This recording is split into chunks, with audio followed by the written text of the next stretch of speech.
This is Audible. Old Bones, New Bones, an edge-of-the-seat British crime thriller. DCI Boyd Crime Thrillers, Book 2. Written by Alex Scarrow, narrated by Aubrey Parsons. Chapter 1. The first grains of dirt dappled the young man's cheeks and mouth, as if he'd been caught in the act of eating a chocolate brownie. The second handful of dirt looked somewhat less comforting, as dark granules stuck to the drying gel of his open eyes. That unblinking gaze, the slowly milking irises, were accusing. The body tucked into the shallow grave, with the toy soldier clutched in one hand, was too much for him to look at any longer. He finished burying the body, determined not to watch as it disappeared bit by bit beneath the earth. When it was done, he stamped the ground down, pushed some leaves and twigs across, and turned away. The last thing he did before he pulled away in his van was tie some flowers to the signpost to mark the lay-by. He'd come back. He'd promised. Chapter 2. Dave Webb had been aching for a piss since turning off the M25, and this was the first lay-by he'd come across where he wouldn't be peeing in full view of the steady northbound early morning traffic. He pulled in to find a van had already parked up there. Not to worry. Provided it wasn't a female driver, he was good to go.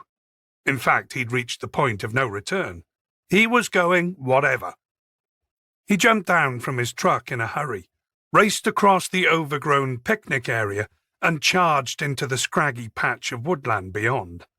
It was a close-run thing. He emerged a minute later to see the other vehicle was still in the lay-by. It was either someone with a bladder 10 times bigger than his, or... Nah. He wasn't going there.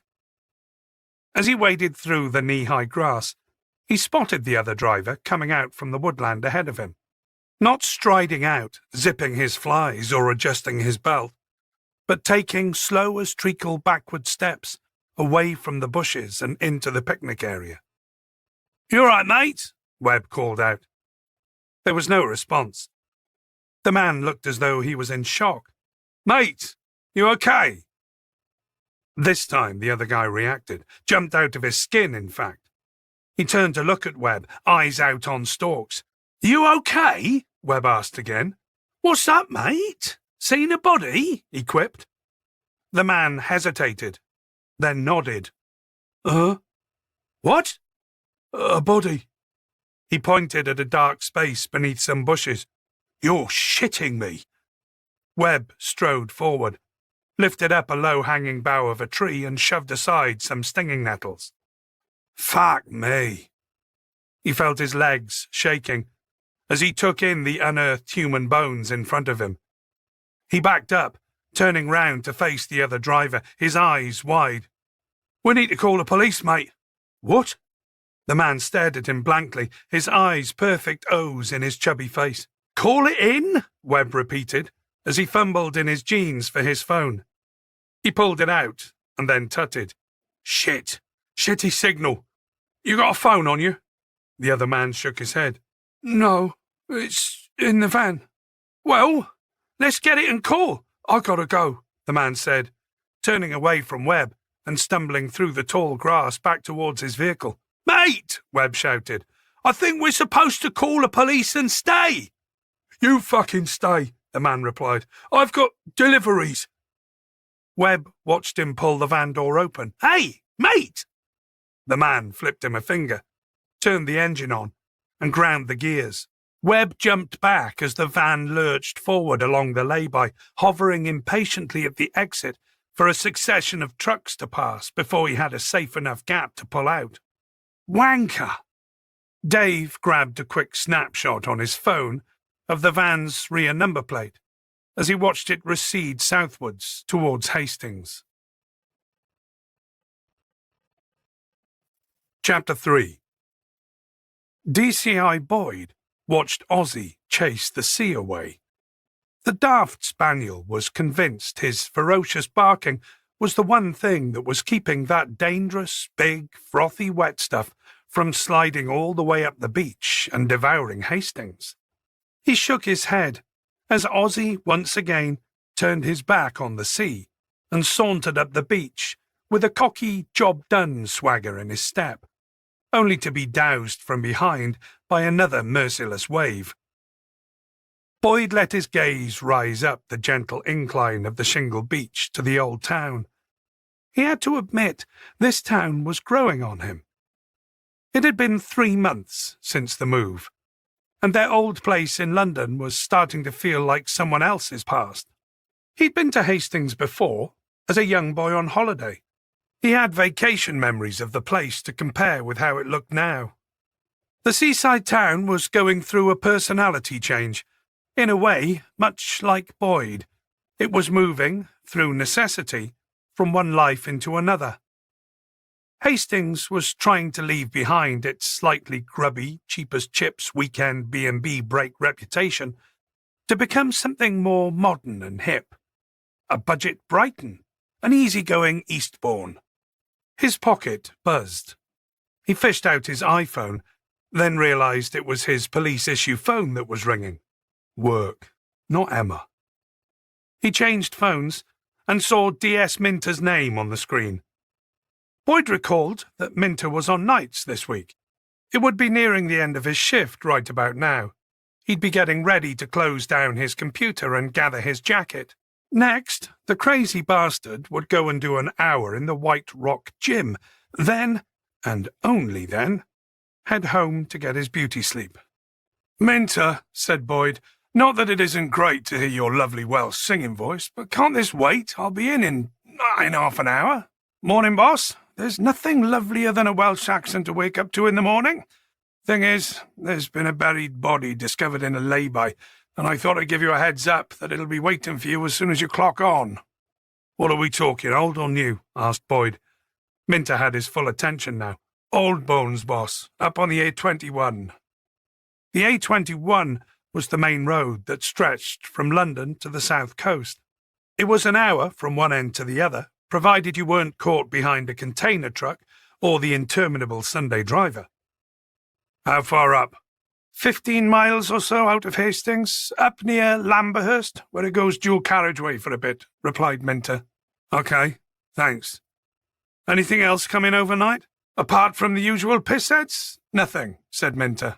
All right. I'll take a look on the way in, so no need to wait for me, said Boyd, hanging up and noting that Minter was probably desperate to finish his shift and work on his pecs. He shook his head. Weirdo. Chapter 4. Boyd hurried home with Ozzy. His daughter Emma was still fast asleep in her bedroom, so he left Ozzy in the lounge, where he could perch on the back of the sofa and gaze out of the tall bay window at the comings and goings outside. At this time of the morning, there'd be kids walking down Ashburnham Road to school, dog walkers, and maybe even an entitled cat or two pacing slowly past his front garden. Doggy TV at its finest. Boyd climbed into his Renault, letting it run some warm air to clear the condensation on his windscreen. The tail end of April was still delivering the occasional frosty night. He sped things along by wiping away the moisture directly in front of him with the sleeve of his jacket, and then set off with a wave to his curious, head-tilting dog in the window. The A21 was the usual arse magnet of a road at this time of the morning, clogged going north with those insane enough to work in South London but live down here. On the other side of the dividing barrier, the road was frustratingly empty. He had his iPhone plugged into the car and was letting it play random tracks in its storage. This produced a not displeasing eclectic mix that ranged from Ludovico Einaudi to Dizzy Rascal. Just a few miles after the A road had become double lanes, and he could pick up a bit more speed, he spotted the blue flashing lights of a patrol car and a CSI van parked in the lay-by on the southward side. He took the next exit and overpass and doubled back, finally pulling into the lay-by 5 minutes later. He got out and watched the creeping northbound traffic that he just escaped. Without fail, every driver was rubbernecking as they inched past. It was the forensics technicians in their bunny suits that were drawing curious eyes. Everyone presumably hoping to catch sight of a leg or an arm dangling from a covered gurney.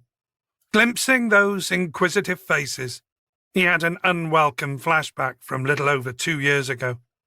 Faces, just like these, glancing at the wreckage of 2 trucks and 1 sandwiched car, and a tall, dark-haired man beside it, on his knees, sobbing, as blue lights flickered halos around him.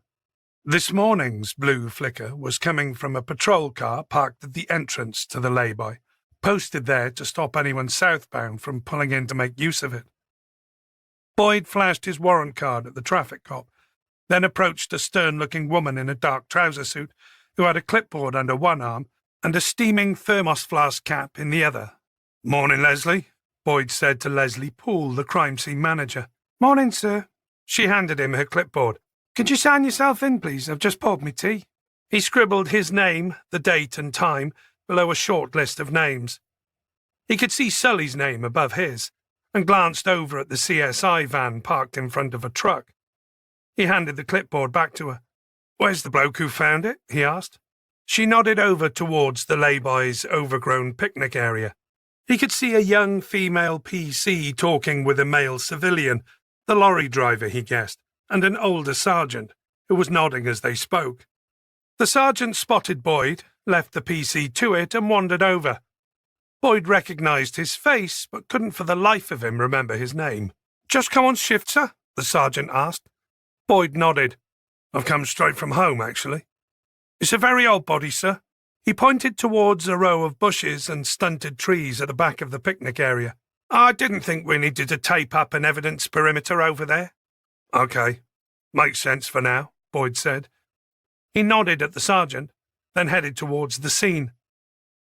Even though it was fully daylight now, the sky was overcast and heavy, with a thick lid of cloud to seal in what was shaping up to be another grey and damp April day. It was 8 o'clock in the morning, but the headlights on the far side of the carriageway made it look as though evening was closing in. He caught the strobing flashes of the photographer taking shots of the body in sight, and noticed Kevin Sully suiting up beside his van as he waited for the photographer to finish. "Morning," said Boyd. "I thought I was going to bump into Minter this morning," replied the forensics coordinator. "He's on nights, just clocked off," Boyd said. "Well, so am I," Sully retorted. "But behold, I'm still here. Don't tell me you had a pressing appointment at the beautician's. Cheekbones needed sanding, pecs needed polishing?" "We're currently on a department overtime ban," replied Boyd. "Otherwise, I'm sure he'd have jumped at some time and a half." He'd nodded at the civilian standing with the PC. "That's our finder, is it?" "I presume so. Why don't you go and ask? Don't be shy now," said Sully, straightening up and picking up his bag. Boyd raised a tired brow at him, then made his way over. "DCI Boyd," he announced as he reached them. The PC nodded and responded. "Morning, sir." She had the fresh face of someone who'd just come on shift, rather than the "are we done yet" look of someone itching to get home. "Who've we got here?" he asked. "This is Dave Webb," she said. "He called it in." Webb looked 10 years younger than Boyd, but Boyd was pleased to note that the man was sporting a more generous paunch than his. The curse of the long-distance driver. He realised he was staring and swiftly raised his eyes. He really did need to stop comparing bellies. That or actually do something about his. "Morning," he said to the slightly pissed-off-looking Webb. "I'm sure you want to get underway as quickly as possible, so—" He looked at the PC. "You've got his contact details?" "Yes, sir." "Good." He turned to the lorry driver. "I'm DCI Boyd. I'll just have a few questions, then we'll let you go on your way." "Cheers," said Webb. "I've been waiting here for well over an hour, mate." "Sorry, Dave, but it is appreciated, and it won't take much longer. So, you were the one who found the body, were you?" "No, there was another bloke in a van who did. I'm guessing he stopped to take a piss too." He glanced at the PC. "Sorry, love." I've heard far worse, mate, she replied. Why isn't he here? Asked Boyd, looking around. Fucker shot off, didn't he? Said he was running late, Webb shrugged. Left me to call you lot, and he knew I had no bloody signal, too. We'll need his statement, said Boyd. Can you give me any details about him? Did he give you his name and number? Webb shook his head.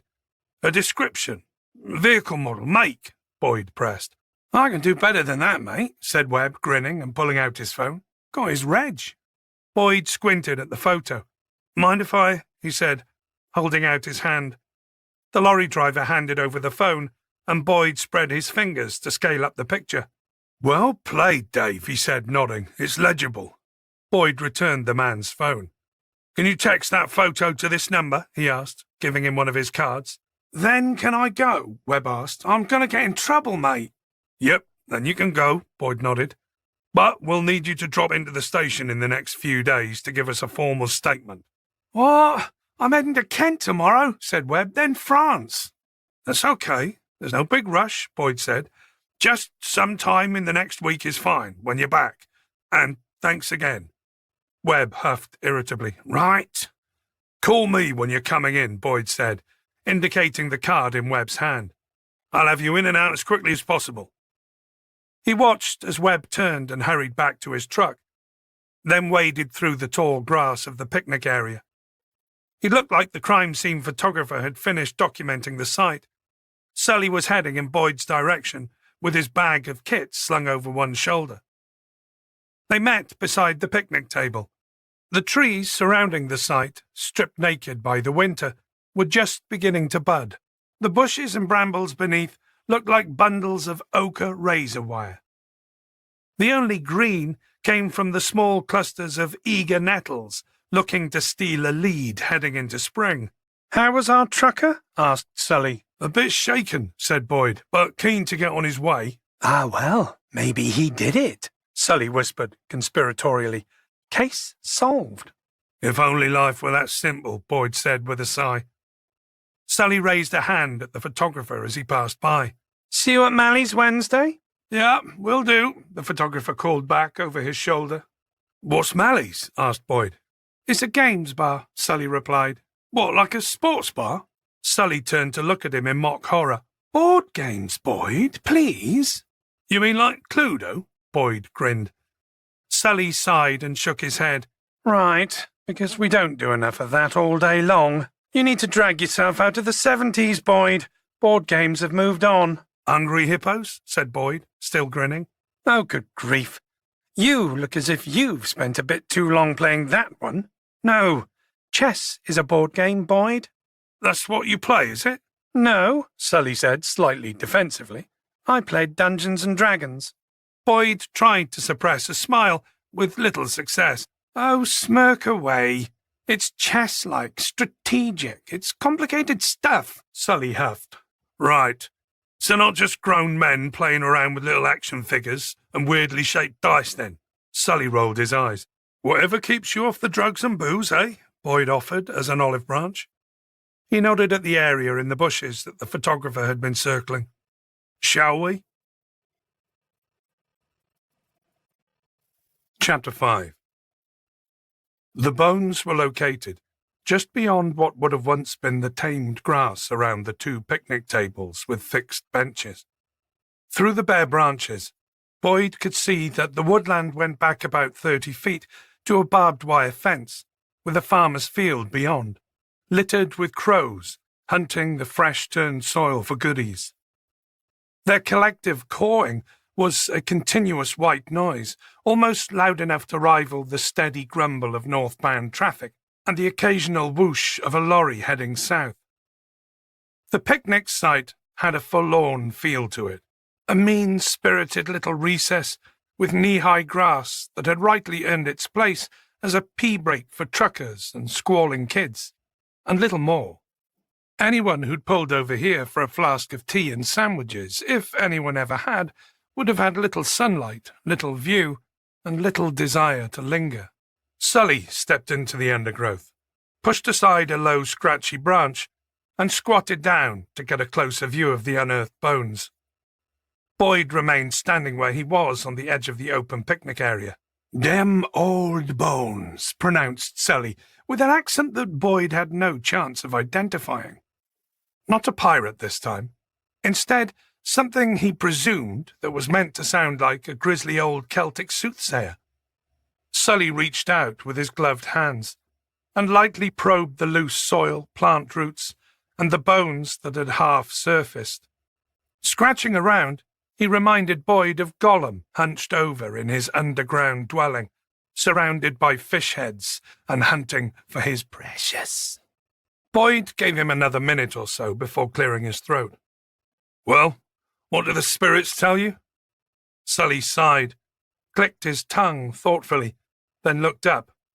"Dead a while, I would say," he said. "Great," replied Boyd. "Thanks for that. You got a rough idea of how long it's been down there?" "At least 10 years," said Sully. "That's going on the route incursions. The bones, of course, could be older." Boyd took another step closer and hunkered down. The body didn't look complete. Something, presumably foxes or a dog, had dug it up and had been having a fine old time with the bones. They were scattered in the dip in the ground, some a few feet away beneath the brambles, mistakable for old branches or twigs at first glance.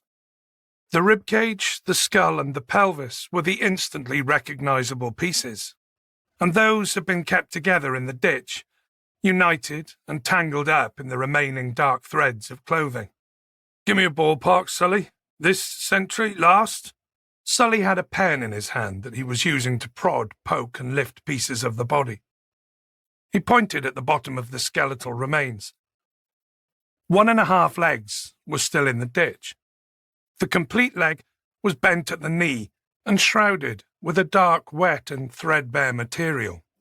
But the remaining foot was quite clearly wearing a Nike trainer. "I want to say, certainly not Tudor," Sully offered. "Okay, tell you what, I'll leave you to snuffle around in there and wait for the sensible answers in your report." Sully smiled. "Good idea." Boyd stood up and turned around to look back at the overgrown area and the congested road beyond. He really couldn't imagine anyone in the history of this little piece of transport landscaping had ever stood on this spot and said, "Darling, here's a perfect spot for lunch. Let's crack open the champagne and make a start on those vol au vents." He could, however, imagine countless occasions when some irritable and tired father had shouted out, "You should have bloody well gone when we stopped back at the service station." Boyd sat down on one of the benches. The warped and flaking wood creaked beneath him. His gaze settled on a signpost. It was the standard white P on a blue background, and beneath it a rather optimistic depiction of a stick man and his child sitting at a table. Beneath that, tied to the grey metal post, Boyd spotted a bunch of almost fossilized flowers.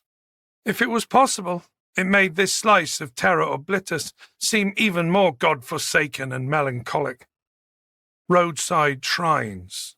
Boyd hated them.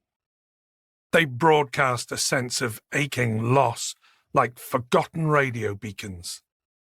The signal beamed out to no one in particular that someone had once died here, that someone was missed and still remembered, at least as long as the flowers were refreshed. There were always two sad stories behind flowers like these, that of the person who'd died and that of the person who'd placed them there. He made his way over to the PC and duty sergeant. "I'm heading back to Hastings," he said. "Tape off the lay-by and let the highways people know this one's going to be out of use for a while." "Right you are, sir," said the sergeant. Boyd kept his mouth. "Sully?" Sully glanced back over his shoulder. "What?" "I'm off." Sully shrugged and resumed scratching and scraping at the dirt, shouting over his shoulder, "And I need to know that because—" But Boyd was already in his car. Chapter 6. Boyd pushed the double doors in from the stairwell and was greeted with the familiar noises of the CID's main floor. Someone yawning too loudly, the ping of the microwave in the kitchenette, the trill of a desk phone. There were usually 18 detectives here on a day shift and 4 on nights, though that day-night ratio ebbed and modulated, depending on any ongoing investigations. Since the Nix case back in February, there'd been nothing major that had required specific use of the incident room, and DCI Flack had moved his core team back into it to continue work on his ongoing county lines operation. Boyd made his way through the open-plan labyrinth of cluttered desks, plastic potted plants and trip-hazard waste bins to his desk, and set down the paper cup of tepid coffee he'd picked up on the way back into Hastings. "What time do you call this, Gov?" DCO Karki was tapping in details from a handwritten statement. Her eyes remained on the screen as she typed irritatingly quickly. "About 9:15, yours," he said, good-naturedly, shaking off his jacket onto the back of his chair. "How was your weekend?" "Mind yours yourself," she replied, then, "Not great." "Why? What happened?" Boyd asked, settling himself into his chair. "Jay got into a fight with someone at the club." Akaki rolled her eyes. Her other half was a furniture restorer by day and a bouncer by night. Carpentry was his love, but it was looking large and scary outside a nightclub that paid the bills, and, Boyd suspected, gave him a bit of a buzz too. "I said he should hand his notice in. We don't really need the money," she continued. "He got into a fight?" Boyd frowned. Jay had an intimidating amount of muscle on him, and had proved he could look after himself at the Seabreeze campsite a couple of months ago. But he didn't strike Boyd as the type to brawl unnecessarily. "Well, actually he was jumped," she admitted, "by some scroats that he turned away earlier in the evening." "Jesus, Okaki, is he okay?" "Battered and bruised, nothing broken, thank God. But they jumped him coming home. It could have been knives, I told him. Jay's a big guy, but a scrawny little squirt with a penknife can do enough damage to finish him off. I don't want him to do it anymore. I said I'd pay the bills if he wanted to try and build up the carpentry side, invest in some advertising or something." "But his male pride. You're fighting crime on the streets. I can manage a couple of idiots at a nightclub," Boyd said. Okaki nodded. "Right, exactly that. At least we're trained, kitted out for it, and have backup." She finished what she was doing on the computer. "Anyway, I presume you're late because of the A21 lay-by thing." "Indeed I am," Boyd answered. "I've just got to wrap a few things up and I'll fill you in." At the top of his to-do this morning list was a report he needed to finish off on an assault in Beck's Hill, a neighbour versus neighbour grudge that had been running for decades, and had ended with one attacking the other with a blunt Saxon sword. Luckily for the attacker, he wasn't facing a murder charge. A trip to A&E had resulted in stitches for his neighbour and a charge of aggravated assault for himself. Boyd glanced at his watch. He should only need to give this another hour or so before he could pass it along to the CPS. But those bones in the lay-by. Switching mental gears back to completing yesterday's paperwork really didn't appeal to him. But short of pulling up an incredibly long list of outstanding Miss Per cases, there wasn't really anything productive he could do on the A21 lay-by bones until Sully had reported back and the forensic pathologist had had a chance to review the body. Boyd sighed and turned to face his computer. Boyd clicked close and save on his aggravated assault and emailed it onwards to their CPS liaison. His stomach gave a loud rumble. He checked the time. It was 10-1. Bang on. Emma had been hectoring him for the last few weeks about the lunchtime fish and chips he'd got into the habit of grabbing down on the pier. Boyd had tried making the case that the walk downhill to the seaside and, more importantly, the walk back uphill afterwards, more or less burned off most of the calories. Emma had destroyed that argument by showing him on her phone how few calories an hour's worth of stiff walking burned off, and then how many calories were in an average portion of cod and chips. So here he was, proud owner of a brand new Tupperware container, full of some weird-looking lentil and black bean something or other that needed to be microwaved. Boyd was waiting by the machine, watching it slowly rotate and irradiate his meal, when DSI Sutherland cruelly wandered into the kitchenette with a Cornish pasty. "Morning, Boyd," he said cheerfully. "Afternoon, sir. Swap mine for yours." Sutherland raised a defensive hand in front of his pasty. "Not on your life." Then he ducked down, screwing up his penfold eyes behind his glasses as he peered into the microwave's mesh-covered window. "What the hell have you got going on in there?" "The diet I've been sentenced to for the rest of my bloody life," Boyd said with a sigh. "Or at least until I get back down to 14 stone, anyway." Sutherland looked him up and down. "You don't look bad for 10 years or so behind a desk," he offered. "That's very kind of you, sir. But it's what I'll look like in 10 more years that worries Emma," said Boyd. "Emma?" Sutherland looked puzzled for a moment. Then, "Oh, that's your daughter, isn't it? Daughter, tormentor, abuser, food Nazi." Sutherland smiled. "Well, once you get past 50, you can sack that off. No one's going to be asking me to model budgie smugglers any time soon." Boyd worked hard for a moment to prevent that image of Sutherland from forming. Too late. "She's worried about my heart," said Boyd. "Being tall as well as overweight supposedly puts additional stress on the circulation system. Apparently, I'm a high risk." Sutherland, of course, didn't have the height to worry about. The microwave pinged, and Boyd pulled out his plate of lumpy black dotted beige. Sutherland peered at it and pulled a face. "Oh, that reminds me. You went to check out that body this morning," he said chirpily. Boyd looked down at his bowl of mush, and could see why the DSI had been reminded to ask. Yes, sir, I did."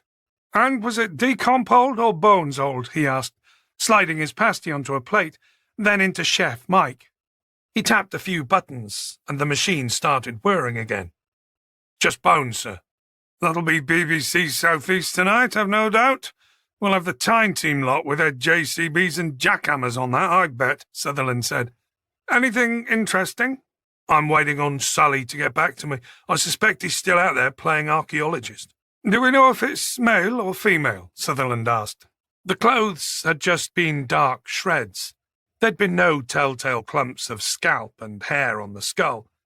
Sometimes enough of that lingered to give you a suggestion, but not this one. The trainer, though, he remembered. A Nike one. Hose and scrub it down, it'd probably be almost as good as new. "Sully says male, but the pathologist will give us a clear yes or no on that," Boyd replied. Chapter 7. Emma was heading out of the front door just as Boyd was heading in. "Hey, Ems, where are you off to?" he asked. "I'm meeting Daniel," she said, intoned as a question, as if he should already know that. "I told you this morning I was going out with him tonight." "Oh, right," Boyd said. "Sorry, love, I forgot." He was still trying to get used to the idea that she had a boyfriend. It was a very recent development. She'd met him when they'd both tried out the pub grub at Ye Old Pump House down the hill on George Street. It was a welcome development, truth be told. His daughter really hadn't had a social life to speak of since Julia and Noah died. Maybe a handful of friends from her old secondary school who kept in touch and periodically sent her a text, but not often. They were all off at their universities and colleges of choice, now that post-COVID normality had been restored, and busy enjoying themselves. And here, like a gift from the heavens, was Daniel, the floppy-haired young man from behind the bar. He looked just like every other guy his age. Drainpipe arms and legs, an Adam's apple that bobbed like a cork, and hair that was so extravagantly side-parted from above one ear that it looked like a 70s comb-over. He was all hair, rattling metal bangles and eyeliner. The pale young Gothic whippet was making his daughter happy. Even though, in Boyd's opinion, he looked like a cross between Edward Scissorhands and Beaker from the Muppets, Boyd could have hugged him from sheer gratitude. Of course, that could change in the blink of an eye if Danny Boy decided to mess Emma around. I've made dinner and put it in the oven, she said. All you've got to do is put the oven on. Thanks, Ems. She squeezed his arm, stood on tiptoe, and planted a light kiss on his cheek. Don't wait up, Dad. And with that, she was gone, all but skipping down Ashburnham Road and already on her phone. He let himself in, closed the door behind him, and then directed his attention to Ozzy, who was spinning circles in the hall and inquiring noisily about dinner time. All right, said Boyd, trying to maneuver past without tripping over him. He fed Ozzy in the dining room, the bowl's scraping sounds echoing off the high ceiling as the dog attempted to lick it forensically clean. Then Boyd grabbed a lead and some poo bags, and they headed back out, downhill to the old town and onto the shingle beach beyond. His thoughts turned back to Emma as he strode downhill. After losing her mother and younger brother, she'd been forced into looking after him, obsessing over him like he was some hopelessly fragile potted plant. So after moving down here, settling in and all the worrying about whether it had been the right thing for her, it was good to have Daniel come along. At their age, you never knew how long these things would last, but it was getting her out, and she was smiling. She was living again. It was cause for celebration, and perhaps a little selfish commiseration. She'll be off, Bill. Off and away. Julia's voice in his head. But that's what we want for our girl, right? Right, he muttered. And then it's your turn, Bill. I'm not having you turn into some lonely old sod. Boyd looked down at Ozzy. I've got Ozzy. The dog looked up at him on hearing his name. We're going to be just fine, aren't we, old boy? Boyd and his rescue dog of uncertain age rattling around together in that large, echoing Victorian seaside home. I meant a woman, Bill, not a dog. He laughed. She'd always managed to make him do that with great ease. Right, he muttered again. It took Ozzy half an hour to find the right spot on the shingle to do his business, and Boyd was beginning to get cranky with him. It was cold and windy and fully dark by the time they were heading back up the hill. He was just getting his door keys out of his pocket when the front door jerked open. Hey! A male voice. Boyd dropped his keys on the ground. Sorry, dude. Didn't mean to startle you. It was Daniel. Boyd bent down to pick up the keys. I thought you guys were going out tonight, he said. I got cancelled, said Daniel, so we brought back a Chinese. You okay with Chinese? Boyd grinned. That sounded a lot better than the healthy horror that was waiting in the oven for him. Yes, I do, he said, cheering up fast. Cool. Emma's serving up. Ozzy nuzzled his way forward to get to the young man, who dropped down and cupped Ozzy's head in both hands. You a gorgeous boy? Yes, you are. Yes, you are. Ozzy wiggled his way into the house, and Daniel stepped back to let Boyd in. He led him down the hallway to the dining room at the back. We're in here, he said, unnecessarily. Boyd entered into the dining room. Christ, what's this? He said, looking around. What do you think? Called Emma from the kitchen. She'd put a row of various-shaped candles on the mantelpiece and a dark red cloth across the table. I love the look of your house, Mr. Boyd, said Daniel. So cool and gothic. It's got a sort of Addams Family feel to it. Boyd heard glasses clinking in the kitchen. It wasn't a design choice, he said. We just haven't got around to decorating all the rooms yet. We've only been here a few months. 3, actually, said Emma. Oh, right. Well, this room, said Daniel, is lush. Burgundy leather on the walls, dark wood. Love it, love it, love it. I don't think it's leather, said Boyd. Just some satin finished paint on textured. But let's keep it like this, interrupted Emma, coming in with a bottle of wine and 3 glasses. I thought you wanted to lighten everything up, Boyd said, bemused. Pine parquet flooring, magnolia walls. Emma looked at him, as though he was talking about someone else. What? No. This is so characterful, so rich. Come on, everyone does magnolia and pine. Right, said Boyd. Quite literally, 2 days ago, she'd been banging on about how dark, moody, and oppressive some of the rooms were. I mean, your rooms are big enough to get away with it, said Daniel. This is like Marilyn Manson does Downton Abbey. Emma nipped out of the dining room and came back with half a dozen takeaway cartons. It looks even better by candlelight, don't you think, Dad?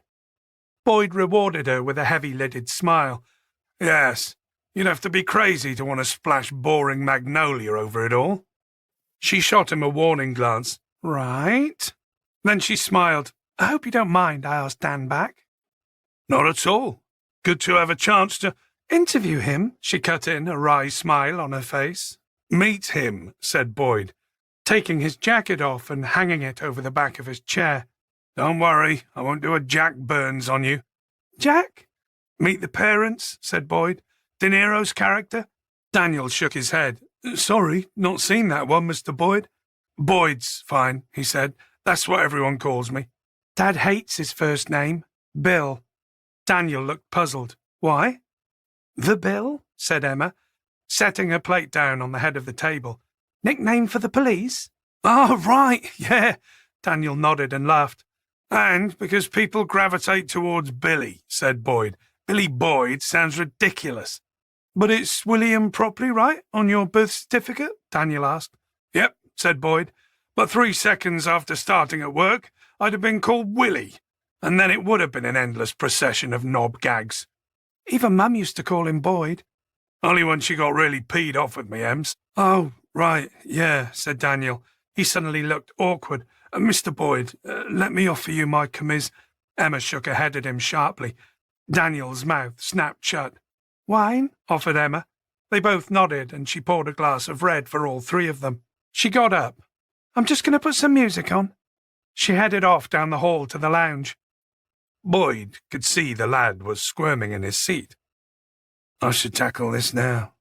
Get it out of the way. Daniel, I'm guessing Emma's already told you. We're half a family. He nodded. It was a car accident. It was sudden. It came out of the blue, as these things usually do. My wife and son were killed instantly. I'm so sorry, mumbled Daniel. These things happen, unfortunately. It was a few years ago. I won't say we were fully mended people now, because the truth is that never really happens. But it does mean we can mention them now and again without suddenly bursting into tears. Daniel smiled. Right. A female vocal drifted into the room. It was soothing. A band Emma loved. Boyd wanted to say Florence something, but he wasn't sure. She came back down the hall. This okay with everyone? Daniel nodded, hugely relieved by the look on his face to have a change of subject. London Grammar. Love their stuff. Emma began to open the takeaway cartons. Boyd turned back to their guest. So, Daniel, let's start with an easy one. What's the plan? What's the big life plan? Daniel grinned. In 5 years, I'm in LA, polishing my Mercury Awards beside my infinity swimming pool, snorting coke off the back of my gold-plated... He raised both hands with a jangling of bracelets. I'm joking about the coke. Boyd smiled. A musician? Bassist. No kidding, that's what I used to play, said Boyd. Badly, he added. Oh, yeah, that's right, said Emma. That's how you first met Mum, wasn't it? At a gig or something? A crabby gig, said Boyd. I think there were less than a dozen people in the audience. During the week, said Emma, Daniel's band played down at the Dolphin Inn. That's the pub right by Rock'n'Aw. I know, Boyd replied. Been there, remember? Oh, yeah. What's the band's name? Asked Boyd. His band's called Mad Priests, she answered for him. I like it, Boyd nodded. Cool name. Come on, let's tuck in before it all gets cold, said Emma. They polished off 2.5 bottles of red between them, and after several hours comparing Spotify playlists, listening to some of Daniel's band's music, rough around the edges but promising, Boyd thought, and arguing good-naturedly about politics, they went up to bed. As Boyd said goodnight to them both and watched them stagger up the stairs, he realized tonight was a milestone night. It was the first time his daughter had had a guy over to stay. It had finally happened, without her awkwardly asking or him clumsily fluffing a yes answer. After all, she was a woman of 22 now, and, thinking about it, asking would have been weird. "Night, Dad," Emma called out. "Night, Boyd," Daniel echoed. Smiling to himself, he turned and settled down with Ozzy on the couch in the lounge. It looked like there was less than half a bottle to finish off. He poured himself a generous glass. "What do you think?" he asked quietly. "I like him," replied Julia. He did too. "Shall we keep him?" He chuckled at that. Daniel reminded him a little of himself at that age. He'd played bass in a band, had been all willowy and floppy-mopped, though he'd never gone as far as bloody eyeliner. He was sure his younger self had been less articulate about things, less aware of the world. Boyd approved of his daughter's choice. Daniel seemed like a great lad. He went to bed feeling good, feeling like he was properly off duty. That was it, off duty, off the clock from both work and parental angst. He lay on his back for a while and watched bare branches and dappled light from the street lamps perform shadow theatre across the bedroom ceiling. Chapter 8. The LSE Forensic Services building had once been a remote village church.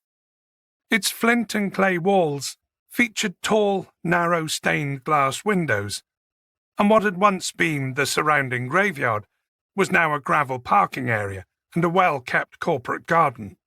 It was situated just outside the town of Battle, but isolated enough in Boyd's opinion to be considered in the arse end of nowhere. Okaki found a parking spot near the main entrance, and Boyd climbed out of the passenger side. If he'd been a bit smarter last night, he'd have poured that last half a bottle of Malbec away. "Thanks for getting me out of the cubicle farm, Gov," said Okaki. "I feel like I've been chained to my desk for weeks." "I got you out so you could drive. I'm not even sure I'm entirely legal yet." Boyd winced. "Every night?" she asked. "Emma brought her boyfriend home," he said. "We partied, as the youngsters like to say." "Ah," she smiled. "And? Is he a nice lad?" "Yeah," Boyd replied. "He'll do me." He slammed the car door shut behind him and groaned at the noise.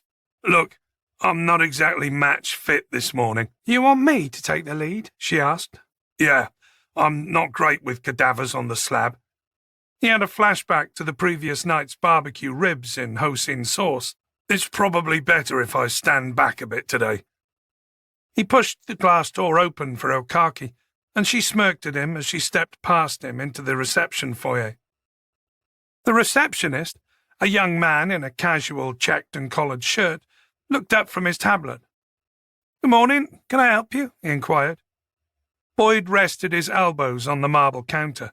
"It's DCI Boyd and DC Okaki to see Dr. Palmer." "One moment," the young man said, raising a slender finger as he started tapping the screen in front of him. Okaki was busy admiring a large potted cheese plant, uplit by a spotlight and casting a jungle-like pattern of shadows across the ancient vaulted church ceiling. "I want a cheese plant this size," she said. "It would swamp my lounge, though." Boyd imagined the same plant in the corner of his oversized lounge. He could probably fit half a dozen of them in and still not feel encroached upon. He turned back to the receptionist, who was still caressing his touchscreen. "Anything on the horizon yet?" he asked. The receptionist looked up from his screen. "Sorry?" "There's a lot of—" Boyd wiggled his index finger around. "Going on. Is it that complicated to check an appointment calendar?" There was a flash of irritation on the young man's face. "I'm letting Dr. Palmer know you're here," he said. "Take a seat and I'll have someone come and get you." "It's probably plastic, you know," said Boyd, joining Okaki next to the cheese plant. He'd just plonked his bum down on the seat when a young woman Emma's age appeared through sliding glass doors bearing a couple of visitors' tags on lanyards. "Boyd? Okiki?" "Like Okaki," Okaki said with a smile. "Oops, sorry about that," replied the young woman. She handed them the lanyards and led them through some smoked glass doors into the rest of the small Norman church. It had been gutted of everything except an old stone font. The floor was a smooth, richly stained and varnished oak that made their footsteps loud and echoey. In the middle of the floor were a couple of pieces of Hearst-like, forensically themed art in glass cases. "Those are both von Hagen's," the young woman said, following Boyd's gaze. He paused briefly to look at one of them, a male figure, completely stripped of his skin, showing muscles, tendons, staring eyeballs and bared teeth. He was posed sitting at a desk with a chess set on it, considering his next move. "How about one of those in your lounge?" Boyd said to Okaki. The young woman seemed mildly irked. "It's an actual original," she said, "not a mould." Boyd nodded. "Right. Beautiful, isn't it?" She pointed at the theatrically lit exhibit. "You know, that was an actual person once upon a time," she said. "The process is called plastination. You give the body a very long bath in acetone. It draws out all the water and preserves the soft tissue. Then it has another long soak in liquidized silicone. Everything that once was soft tissue is gradually replaced with plastic." "What about the bones?" Boyd asked. "Oh, those are original." He looked at the flayed face of the chess player. "And this bloke was fine with all that, was he?" She smiled. "He was, of course, dead first." She led them through another set of doors that took them out of the old church into what was clearly a low-ceilinged modern extension. "I think we're in Studio 3, she said, leading them down a coolly lit hallway and stopping outside a door. She tapped 4 numbers into a keypad, and the door clicked softly. She pushed it inwards. "Dr. Palmer, your visitors." Boyd stepped in first, Okaki behind him. The room didn't have the cold, bright and clinical ambience he was expecting. No white tiles on the floor and walls. Rather, both were an expensive-looking dark granite, which made the room feel more like dungeon than operating theatre. The room's lighting was a calming, womb-like amber. In the centre stood an examination gurney, beneath a crucifix arrangement of bright ceiling spotlights. There were 2 people beside it in green scrubs and gloves. The one on the left raised a hand. "Morning, I'm Dr. Palmer. DCI Boyd, is it?" He nodded. "And this is DC Okaki." "Pleased to meet you both." Palmer turned to the man next to her. "I hope you don't mind. I've roped in a colleague of mine, Dr. Scarrow. His expertise is in archaeological forensics." Boyd offered them both a quick nod. "Archaeological? How old are we talking?" "It's not an ancient Saxon, I'm afraid," said Palmer. "Well, it was wearing a Nike trainer when we found it, so no surprises there," said Boyd. Palmer laughed politely. "The degraded condition of the soft tissues suggests it's been in the ground for maybe 15 to 30 years.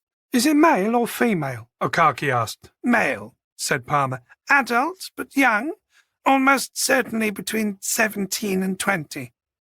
"It's a big ask, I know, but do you have a cause of death?" asked Boyd. Palmer nodded. "We actually have a very good idea. With a cadaver this old, that's unusual. We can usually tell you about the injuries sustained and make a best guess about which one of them might have led to death, but this one looks straightforward." Palmer beckoned them both to come closer. "Let me show you." Okaki stepped forward into the glare of the ceiling lights. Boyd remained where he was. "DCI Boyd?" she prompted. "I'm good back here, thanks," he said. Palmer gave an understanding and slightly patronizing nod. "I'm feeling a bit under the weather," he explained. "I wouldn't want to sneeze over your body." "Fair enough," she said, whipping the cover off the examination table to reveal the body. An odour wafted out to greet Boyd, a mixture of pond water and chemical toilet. On the table lay a cluster of bones wrapped in the ink-black shreds of material that he'd briefly glimpsed in the muddy ditch. They were now laid out on the examination table, in a recognizable simulacrum of the human form. Just so you understand how we're dividing the task, Dr. Palmer explained, I'm looking at the remaining soft materials. Dr. Esquerra is looking at the bones. Do you want to explain the aging first? She asked her colleague. Esquerra nodded. Of course. He leant over to point at one of the legs. When the bone starts growing, there is no flaring here. The bone is more or less a straight shaft. This shaft is called the diaphysis. A separate wider growth of bones begins to develop here. This wider bit is the epiphysis. During adolescence, these two bones begin to fuse until they become completely one, and we then have the recognizable flared end of the tibia. He tapped the end of the bone with a gloved finger. This process begins at the age of 14 or 15, and the fusing is complete by 19 or 20. On this one, the fusing is complete, but only recently. If you want an age, as Dr. Palmer said, I would give 17 to 20. Okaki bent over and peered more closely. Right, said Boyd, more than happy to take his word for it. So, Dr. Palmer, you mentioned the cause of death was straightforward? The likely cause of death, Palmer added. She pointed to the cadaver's rib cage, and an unmissable, even from where Boyd was standing, puckered mouth of leathered skin that had curled back on itself to reveal the scarred rib bone beneath. A single forceful stab wound to the chest, aimed at the heart almost certainly. Dr. Palmer gestured at the rest of the body. There are no ligature indicators on what's left of the skin around the throat, no impact marks on the skull. As for the torso, there are signs that animals have been having a go at that. Add to that 20 or more years' worth of degradation. There's little inside that's intact enough to diagnose any other peri- or post-mortem injuries, I'm afraid. Can you be more precise on how long it's been in the ground? Asked Okaki. Dr. Esquerra looked irritated. No, like I have said, between 15 and 30 years. That's pretty loose, said Boyd. Forensic taphonomy is not great at producing a precise year, Esquerra explained. Did our forensics people send you enough information on where the body was located? Asked Boyd. Palmer nodded. We got a very detailed report from Kevin Sully, a lay-by off the A21. She looked at him. I know it. On trips back from London, I've stopped there myself a couple of times. Boyd couldn't imagine it was for the same reason as the trucker. To answer calls, emails, she added quickly. Certainly not to picnic. From the pictures of the soil, it looks very wet. Not great drainage. The lay-by's in a bit of a dip, if I recall correctly. Boyd had to cast his mind back to driving over there yesterday. Yes, the road did descend and rise slightly. He nodded. Palmer shrugged, then indicated the twisted brown skeleton on the table.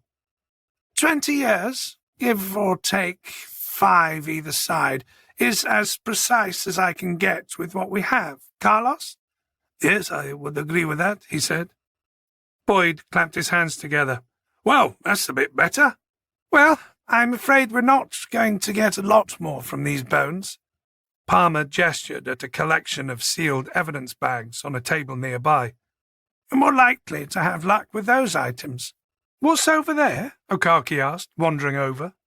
Clothes, Palmer replied, very degraded. A Nike trainer and a wooden figurine. A figurine?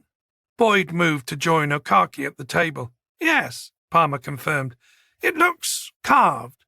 There are some flecks of paint on it still.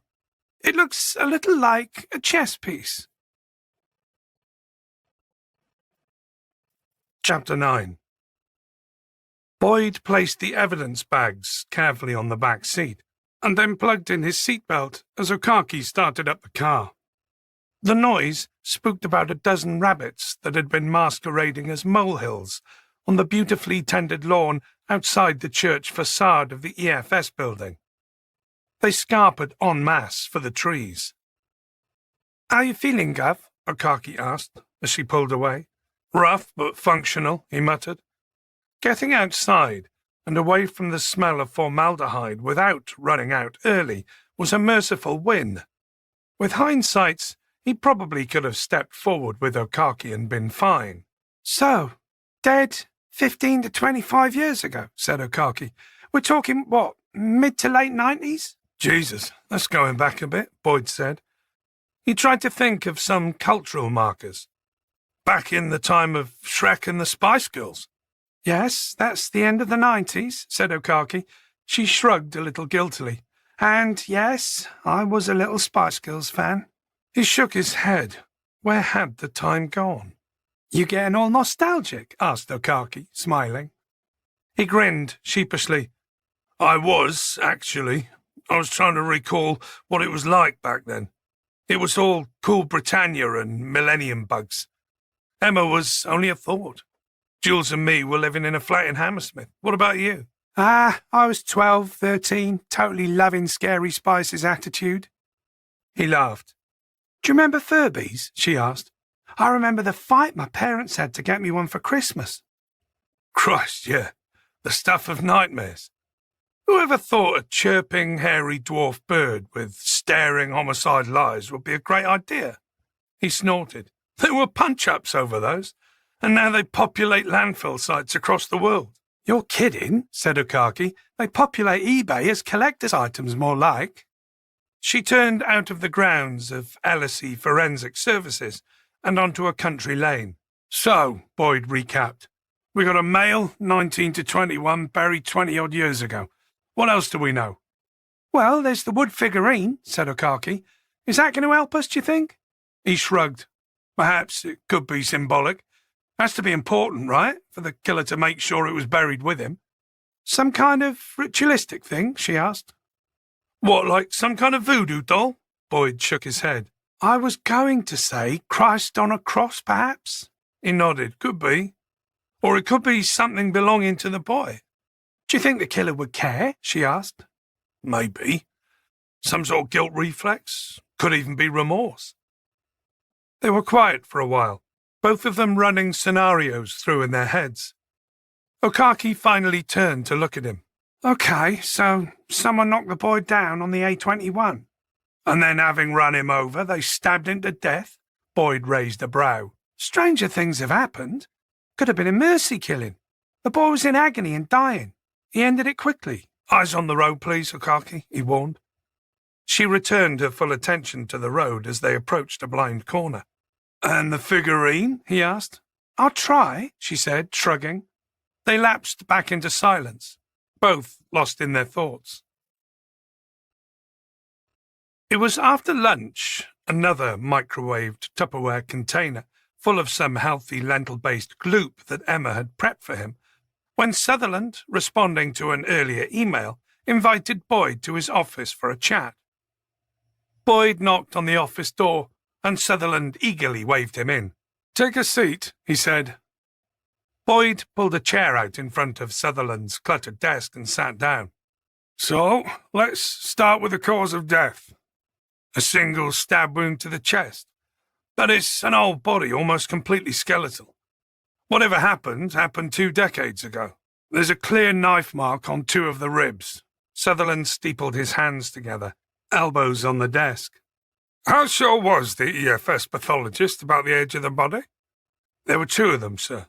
She'd brought in a bone expert." "Are you asking about the age of the victim or how long it's been buried?" Boyd asked. "Give me both," Sutherland said. "Well," Boyd said slowly, "they were more certain about the age, but a little looser on how long it had been under the ground. The boy was 19 to 21. He was white. He was wearing what looked like jeans and a hooded sweatshirt and a pair of Nike trainers. Nice ones, by the looks of the one we found. And the pathologist found a wooden figurine in his hand." "Sully didn't spot it." Boyd shook his head. "She said they had to dig the remains of it out of his hand. I guess over 20 years the whole thing, flesh and wood, became fused together." "It was a wooden figurine, you say?" Sutherland stroked his chin thoughtfully. "Yes, they said it looked like a chess piece," Boyd said. "It's hard to tell, to be honest. There's not much left of it." Sutherland was nodding his head, staring into the distance. "That seems to have triggered a thought," prompted Boyd. Damn it, yes. It rings a bell. Sutherland's eyes narrowed behind his spectacles, and his forehead rumpled into fleshy ripples of concentration. I vaguely recall a case of an unidentified body. It was another force, not ours, a boy in a grave, clutching a wooden figure. Boyd leant forward, willing Sutherland to dig the memory out of his head. Damn bollocking ballsacks, Sutherland uttered eventually. It was a long time ago. I think I was in uniform back then. Okay, said Boyd. Well, that's helpful. It's something I can trawl for on LEDs. LEDs, the Law Enforcement Data System, was the big new shiny version of Holmes that Sussex Police, as well as several other forces looking to appear forward-focused and snuffling for brownie points, had offered to trial. Boyd hated the bloody interface, which had clearly been designed to favour the younger police personnel brought up on tablets and smartphones. He'd only used it so far on his work PC, with the old bastard's interface option of mouse and keyboard. Sutherland pressed his lips together, unhappy at the thought of upscaling a historic murder inquiry into something larger and more expensive. Keep me posted, he said, finally. Chapter 10.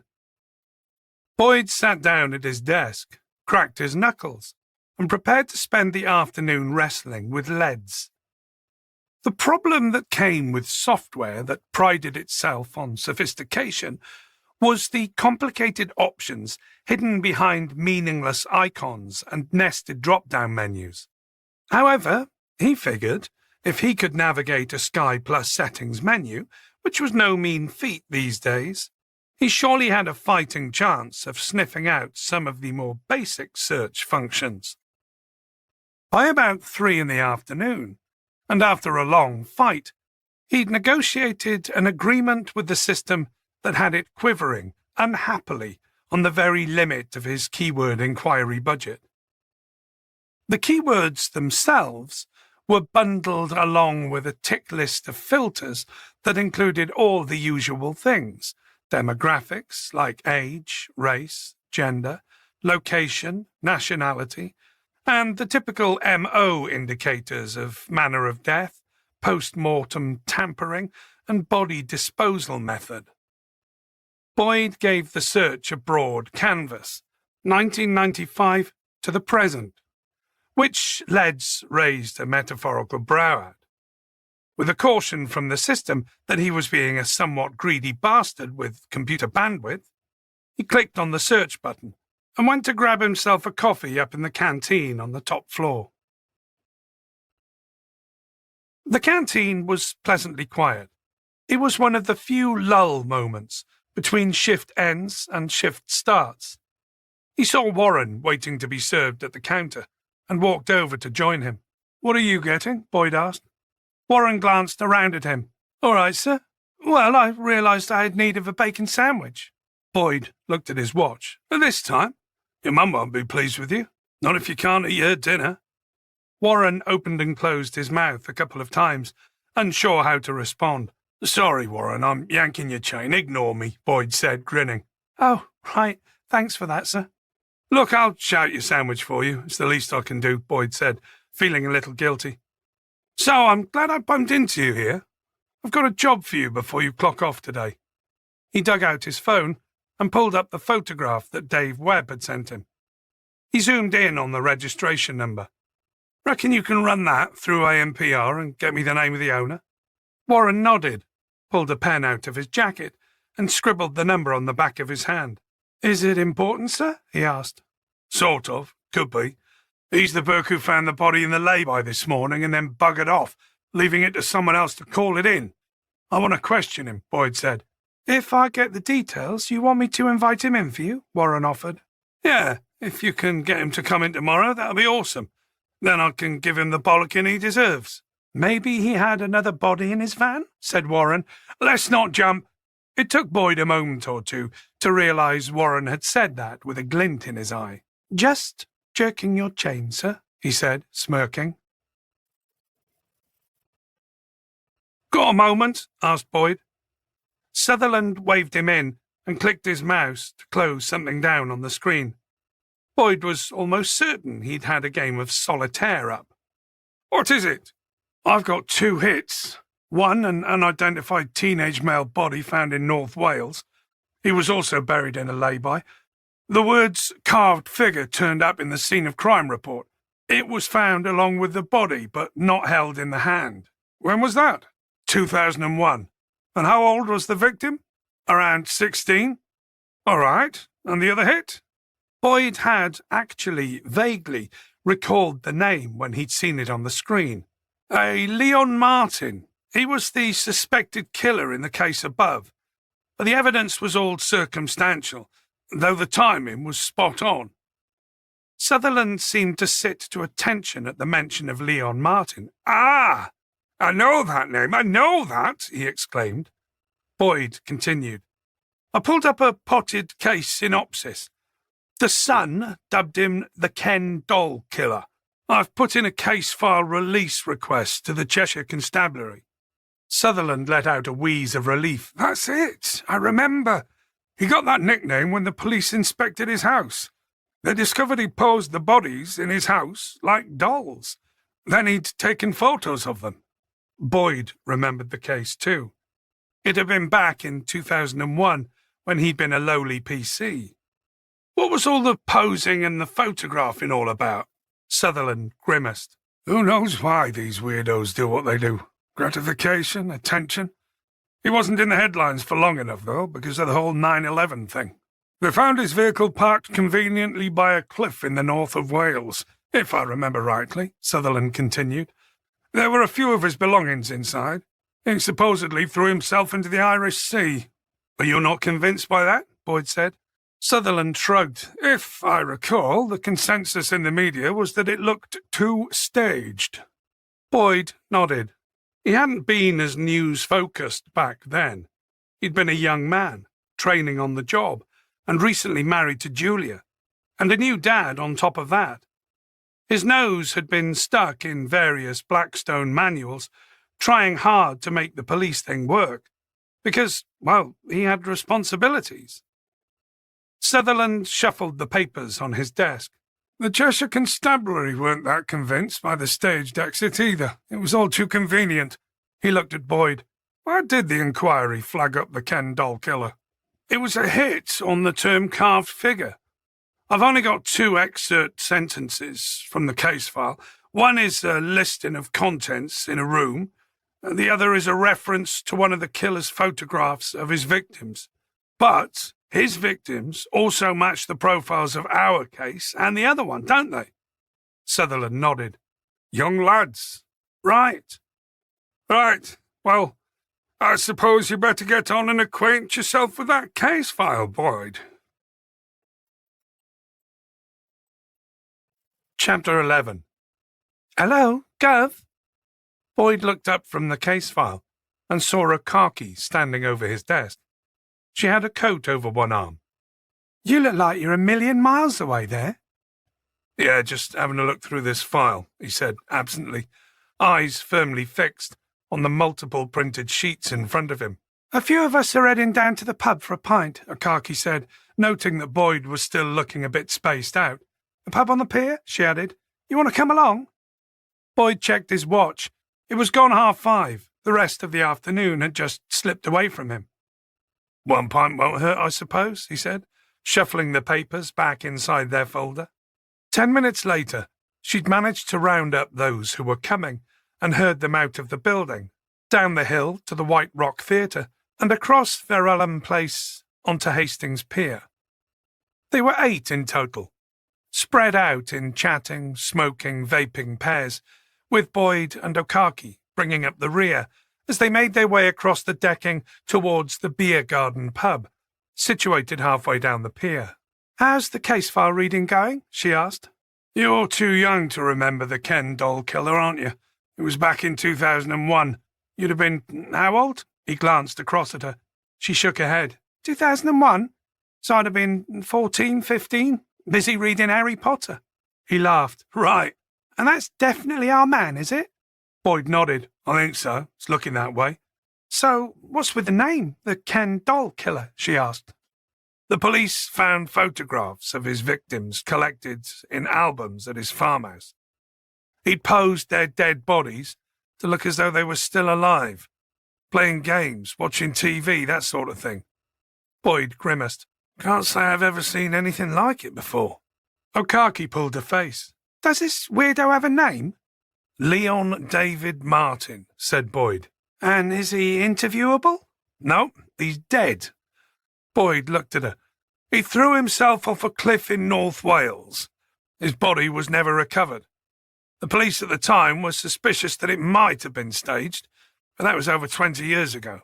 If he were alive, he's not turned up or tripped up or left behind any flagged markers on the system in all this time, which, for a serial killer, is unusual. It's unlikely that he just stopped, so things being equal, he probably did throw himself in. Okaki puffed her lips out. That's a rather theatrical departure. Isn't that what narcissists crave? The fame, the attention? Only his swan dive was quickly overshadowed by the Twin Towers in New York being knocked down, Boyd shrugged. So I'm presuming our lay-by body fits somehow with this Leon Martin's victims? Okaki said. It looks like it, Boyd replied. That carved figure he was holding. There were others a little like it in the posed pictures and logged among the contents of Martin's farmhouse. Does the timeline fit? She asked. It doesn't not fit, he shrugged again. If Sully and Dr. Palmer could have been a little more precise on exactly how long the body's been buried there, we might have been able to say for sure. Ah, she made a face on his behalf. Bloody science, eh? She paused thoughtfully. What about the trainer? What about the trainer? I heard the body was wearing a Nike trainer, right? So? Boyd said. Well, you might get lucky there. She spread her hands. Nike tend to change their design every year. Well, they do now. Maybe they didn't back then, but it might be worth asking to see if a trainer expert can date it. Boyd gave her a bemused look. And there is such a person? She screwed up her face. Of course. It's like a field of study these days. I bet you could do a degree in Nike history now if you wanted to. Boyd wagged a finger at her. You're a bloody genius, Okaki. If you're right, that is. I am, she agreed. Just remember to mention that next time her Madge descends from the heavens to kick arses and bestow blessings. Boyd nodded, but mention of Chief Superintendent Margaret Hatcher set his mind trundling off in a different direction. Since the fire at the Seabreeze campsite and the closing down of the Nix case, he and Hatcher had had only one meeting, during which they had had what seemed to be a very nuanced conversation about one thing, when in fact it had been a conversation about something else entirely. I know you think I steered the investigation away from looking at Nix's financial affairs, Boyd. I know you suspect I'm somehow tied in. Well, mind how you go there, sunshine. I'm keeping a close eye on you. Seemed to be the subtext. Well, that went both ways. She could be sure about that. Boyd really had no idea whether she was corrupt or not. He didn't think she'd had any direct dealings with Nix himself. He wasn't so sure about the Russians Nix had been mixed up with, though. He wondered if he'd ever get answers now. Nix and his Russian girlfriend were all dead, their bodies missing at sea, and the Russians seemed to have disappeared. End of story. Nothing to see here, apart from that little parting gift that was delivered to his front door. So how was this Martin bloke picked up? Okaki asked, saving him from his thoughts. I've only skimmed the file, but it looks as though his last potential victim managed to escape him somehow. He was found wandering along the side of the A55 in Cheshire, not far from the Welsh border. He was spotted and reported by a number of passers-by, walking barefoot along the hard shoulder, looking distressed and disorientated. Blimey, she said, that's rough. Boyd nodded. He was a young lad, Christy Clark. He was able to give the police enough information to identify the place he'd been kept captive. The police swarmed Martin's farmhouse in case there were other victims on the site. And were there? She asked. There were the photos and signs of others, before Christie. but no one else was there, no bodies. The cops found his vehicle, a van, parked near the cliff off the north coast of Wales. His clothes, his wallet. And they thought he'd gone over, Akaki said. Yeah, that's what it looked like, Boyd nodded. We should probably join the others, he added, as he pushed the glass doors of the pub inwards. I'm buying, she said, following him inside. What do you want? I'll have a glass of Diet Coke, Boyd said. Thanks, Akaki. Seriously? She looked at him and sighed. Gav, it's Friday. You're going for an after-work pint with your all-male, except me, CID workmates. Shall we try that again? Good point, he said, nodding. Better make it a pint of Caffrey's. And when Emma tells me off, it was peer pressure, and you better back me up. Chapter 12. Boyd returned home just after 10, having left his car parked back at the police station.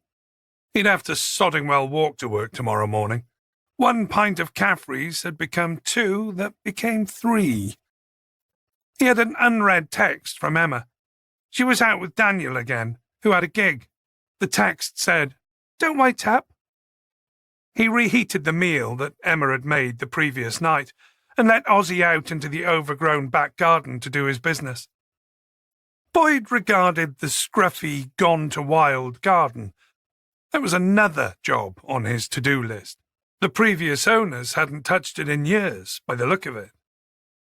After dinner, he sat on the couch, Ozzy's head in his lap, his eyes on the TV, and his mind inevitably circled back to Leon Martin, the Ken doll killer. Disappeared, presumed dead, for 21 years. The case file, put together by the SIO Mike Grattan back in 2001, had been absent of any conjecture or speculation as to why Martin had done what he'd done. DCI Grattan's pragmatic footprint had been stamped across it, with the omission of any guesswork or unsubstantiated theorizing. There had been no attempt at profiling Martin. Why would they? They had him. From what Boyd had read so far, it was a very dry account. Boyd wondered about the environment that had produced the Ken doll killer. The family details were slim. Leon David Martin was born in 1976, was the only child of John and Arlene Martin. They were originally from North Wales. John had been in the army and was badly wounded in the Falklands War. He'd come home in 1983 with disfiguring burns and a bad case of undiagnosed PTSD. The family relocated to the farm in Cheshire when Leon was 11, where John Martin turned his hand to poultry farming. Leon had been pulled out of his secondary school after the first year to be homeschooled by his mother. There had been no reason given, but Boyd noticed that Grattan had made some notes in his case file to follow up on any records of social service home visits. When he was 18, Leon's mother died of cancer, and 6 months later, John Martin hanged himself in a barn. With no other next of kin, Leon inherited the farm and had apparently lived there until September 2001, when Christy Clark had escaped and Leon Martin had supposedly threw himself into the Irish Sea. The photographs Leo Martin had taken of the boys, young men really, fitted with the trophy-keeping that was common to serial killers. They were all of corpses, but posed as if they were still alive and living with him. There were pictures of his victims on the sofa, propped up as if they were watching TV, a beer can wedged in one hand, a TV dinner placed on their lap. There were photos with a man presumed by Grattan to be Martin in shot too. Selfies, taken long before that word even existed. Martin had coloured over his own face with a felt-tip pen, presumably to disguise his identity. Although a psychologist might have read into that something more nuanced, a guilt response, disassociation with the crime. The images in the case file were only a sample. The rest, and there were hundreds of them, were logged as being in evidence storage at Cheshire Constabulary's headquarters. In one of the images, Boyd had spotted what looked like the carved figurines mentioned in the report. They were lined up on a TV dinner tray on a boy's lap. His head drooped down, as if studying them intently. The figures looked to Boyd as though they could be toy soldiers of some sort, uniformly standing to attention. There were also a few outtake photographs in the case file, those that hadn't made the pages of Martin's macabre albums, which the police had found in a filing cabinet in the basement. Images in which skin discoloration was too pronounced to ignore, where subdermal pooling had produced dark, unsightly bruises that were too large to hide behind a cushion or any other prop. Boyd stretched, shoved Ozzy from his lap and stood up. He was knackered, and Martin could wait until tomorrow. He took a glass of water upstairs to bed, trying to remember, as Ozzy shot past him, just when the no dogs in the bedroom rule had fallen by the wayside. He undressed down to his jocks and pulled the quilt over him as Ozzy curled up on what would have been Julia's side and presented his back to Boyd, snuggling backwards until they were virtually spooning. "Jesus, Ozzy, shall I get you a hot water bottle as well?" Boyd grumbled, swinging an arm over Ozzy's chest and falling asleep to the steady rustle of his dog's breathing.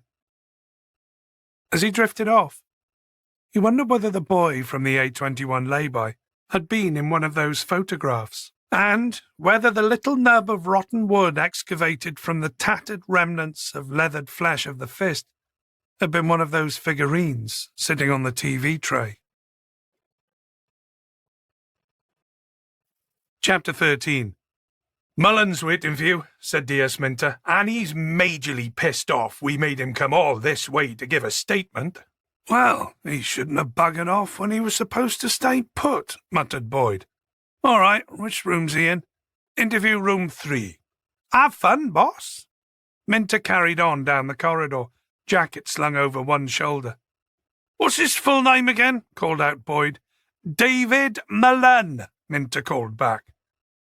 Boyd grabbed 2 cups of coffee and a Kit Kat from the vending machine and took them with him into the small interview room. "There you go, David," he said, placing them on the table. "Thanks for coming in." Dave Mullen, shaved head and goatee beard, looked at the peace offering with contempt. "It's Dave," he said. "Why have I been kept so fucking long? I do have a job to do, you know." "Well, Dave," said Boyd, looking him in the eye, "you know, as the first person to find that body, you were obliged to call it in, then wait until the police arrived." "I had deliveries," Mullen replied, sullenly. "I'm afraid that's not really a good enough answer," Boyd said. He took a deep breath. Interviewing arseholes like Mullen drove him round the bloody bend. "Well, he'll have to be good enough," Mullen shot back. "I've got deadlines in my line of work." He looked at his watch. "Just like I've got today. I've been sitting here for half a bloody hour already." Boyd didn't correct him. It had been 10 minutes, that was all. He pulled out his work phone and laid it on the table. "Mind if I record the interview?" he asked. "Isn't there supposed to be a proper machine that makes a beep sound?" "The beep machine that records interviews lives in another room," said Boyd. "Phone okay instead?" Mullen shrugged his consent. "We'll do this as quickly as we can, and you can be on your merry way," Boyd said. "Now then." He sipped his coffee. It was still too hot to actually drink. "Tell me how you found the body." Mullen sighed. "I stopped at the lay-by, went for a piss, and I found it." "Okay, so, winding back a step or two, why this particular lay-by?" "I know it. I pass it several times a week." "Doing your delivery job, I take it?" Mullen nodded. "Delivering what?" "All different things. Depends. I'm freelance, like Amazon deliveries," Mullen said. Boyd nodded. "Okay. So is this a regular run?" "Yeah, and the A21 has bugger all in the way of service stations and pit stops. So that lay-by is the last one where you can take a private piss before you get stuck in traffic heading south." "So you pulled over, parked up?" Mullen nodded. "Got out, went to the overgrown area at the back, and I was just unzipping when I saw those bones. Okay, so did you instantly recognise them as human bones? No, not instantly. Took me a moment to realise what I was looking at. I thought they were dead branches at first. Mullen reached for his coffee. What was it that convinced you they were human remains, Dave? The skull, obviously. He took a quick sip, then set the cup down. You don't mistake one of them, do you? Jesus. Boyd nodded in agreement. So what did you do next? I sort of just backed up, didn't I? He put the fucking shits up me. And that's when Mr. Webb joined you? Who's that? Mullen looked confused, which Boyd thought was an improvement on the hostile looks he'd been given so far. The other truck driver, said Boyd. David Webb. Right, yeah. Mullen nodded. I suppose I called out something and he came over to see if I was all right, and that's when I showed him the skull. And who was it decided to call it into the police? Mullen took another sip of his coffee. Oh, can't remember. Maybe him, maybe me. It was him. Boyd leant forward. He told me you weren't that keen about doing it. Said you shot off. Well, I left because he said he'd call. I thought it was all sorted, so I went. Like I said, I got deadlines. There's barely time to stop for a piss. Normally I've got a bottle on me. A bottle? To piss in. Saves time. Boyd grimaced at the image. So, what's this about then? Said Mullen. Is it a murder or something? There's a distinct possibility, Dave, Boyd said. I'm almost certain it wasn't suicide. Mullen pulled a face. It took Boyd a moment to realise he was smiling. Funny, mate. Was the body a young or old one? Young, replied Boyd. We don't know a precise age. We're waiting on the forensics. Right. Old body, though, yeah? Been buried a while, right? It was a pile of bones, so yeah. Mullen's face seemed to slacken slightly. Boyd, watching him closely, continued, You ever heard of the first finder principle? Mullen shook his head. It's when the guilty party is the one who finds the body. It's a way of getting yourself ruled out early. Sometimes the guilty party will make sure they get their hands dirty at the scene of the crime, so that later they can claim that's when DNA contamination occurred. Mullen flushed red. What? You're saying that? I'm not accusing you of anything, Dave, Boyd interrupted. I'm just asking if you're familiar with the concept, that's all. Why? I mean, no, I haven't heard of that. Why are you asking me that? Boyd smiled. He realised he was starting to enjoy himself. Of course this knobhead hadn't heard of the first finder principle. He just made the term up. God, wait, you think? I just thought I'd float the idea, Dave, Boyd said in a calming voice. Hey, I just found it, mate. That's all. I didn't have to point it out to the other bloke, did I? I could have just left it for someone else to find. Mullen was starting to sound panicked, which Boyd thought was very satisfying. Mullen pressed his fists down on the table and started to get up. Relax! Boyd raised a hand. It's okay, Dave. I don't really think you did it. Well then, why fucking say that shit? Mulligan spat. Boyd shrugged. Just testing the water. He let Mullen sit silently for a few more seconds, then finally flashed him a quick and courteous smile. Okay then, said Boyd. That's it? I just need you to sign this. He slid a form across the table. What's this? Mullen asked, suspicious.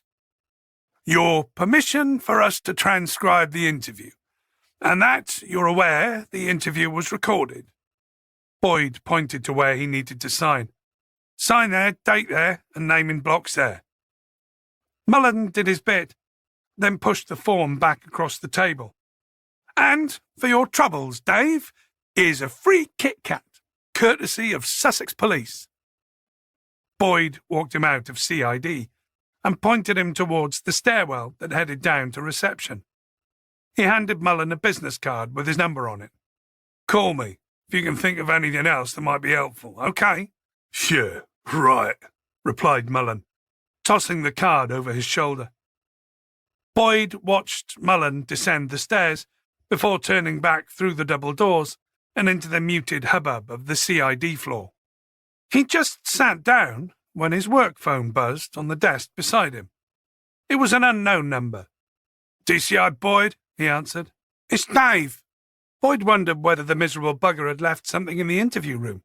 "Dave Webb, the truck driver? You said I had to come in to give a statement." Boyd nodded. Jesus. Were all delivery drivers called Dave these days? "Yes, when's suitable?" "I'm on my way up to London to pick up a load. This afternoon I can do." "What time?" Boyd asked. "Dunno, 4 maybe?" Webb sounded irritable too. Maybe that was another delivery driver thing. "That's fine. I'm on duty till 5:30. Just mention my name to the desk sergeant when you come in." Webb hung up without a goodbye. 4 o'clock came and went. Webb finally arrived at 5:15.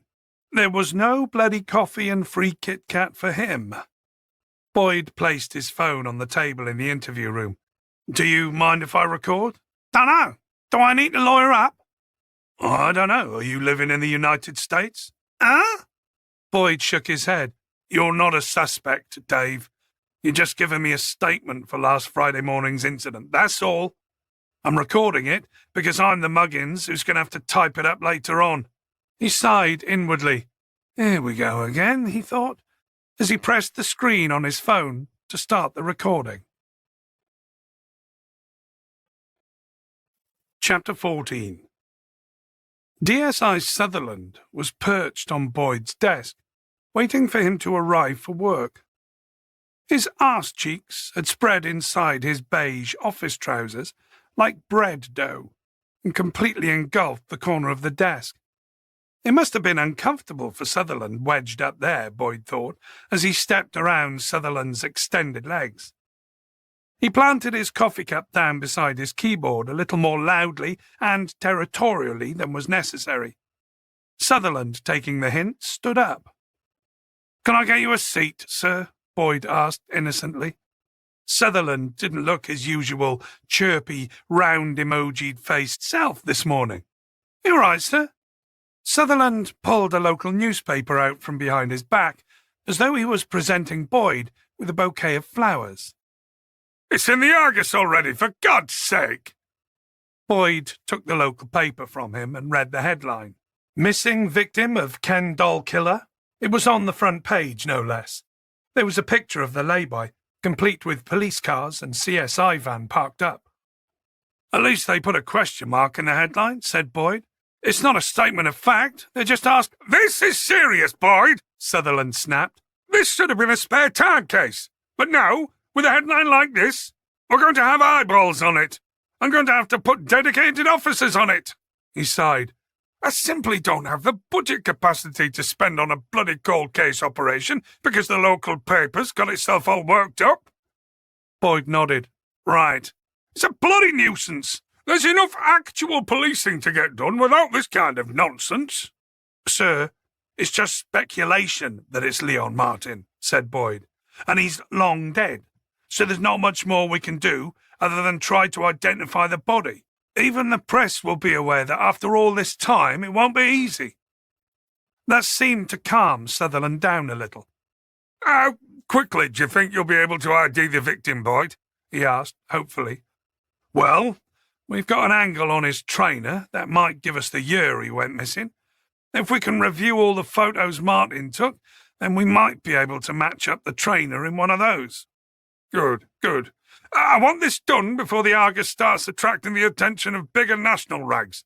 Let's not have another bloody freak show of a press conference on our hands." Boyd nodded. He'd rather not have to go through one of those again. "By the way, good shout on recalling the wooden figure," said Boyd. "If he is one of Martin's victims, we'll get some brownie points for remembering that." Sutherland seemed to perk up a little. He adjusted his glasses and blinked repeatedly behind the thick lenses. "All right, Boyd. Grab a couple of junior officers to help get us an ID. Quick as you can, though, eh?" Boyd nodded. "Will do." Boyd looked at DC O'Carkey and DC Warren. neither of whom seemed particularly thrilled to have been pulled away from their desks to the kitchenette. "Avengers assemble," said Warren, as he waited for the kettle to indicate it was actually doing something.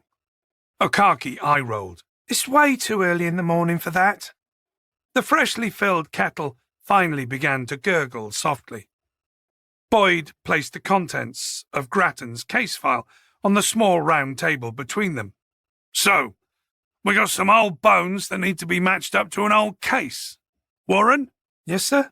"You've heard about the lay-by body case. We touched on it briefly in the canteen yesterday." "Yes, sir, the Dave Mullen guy, and it was on the news this morning." "Right. Well, that pile of bones may be linked to this." Boyd indicated the paperwork in front of them. "The Ken Doll killer case." Warren frowned. "What's a Ken Doll killer?" "Ken Doll killer, Warren," Okaki said, laughing. Warren still looked perplexed. "You've heard of Barbie dolls?" she asked. He nodded. "Well, Barbie had a boyfriend doll," she continued, "called Ken." "Oh," said Warren, his eyes lighting up. "You mean like the one in Toy Story?" Okaki nodded. "Okay, now we've cleared that up," said Boyd. "Leon Martin, the serial killer, posed his dead male victims just like dolls. Hence the snappy name." "Right," Warren nodded. "I get it." "And we got there in the end." Okaki patted his back in a big sisterly way. "Well done, little man."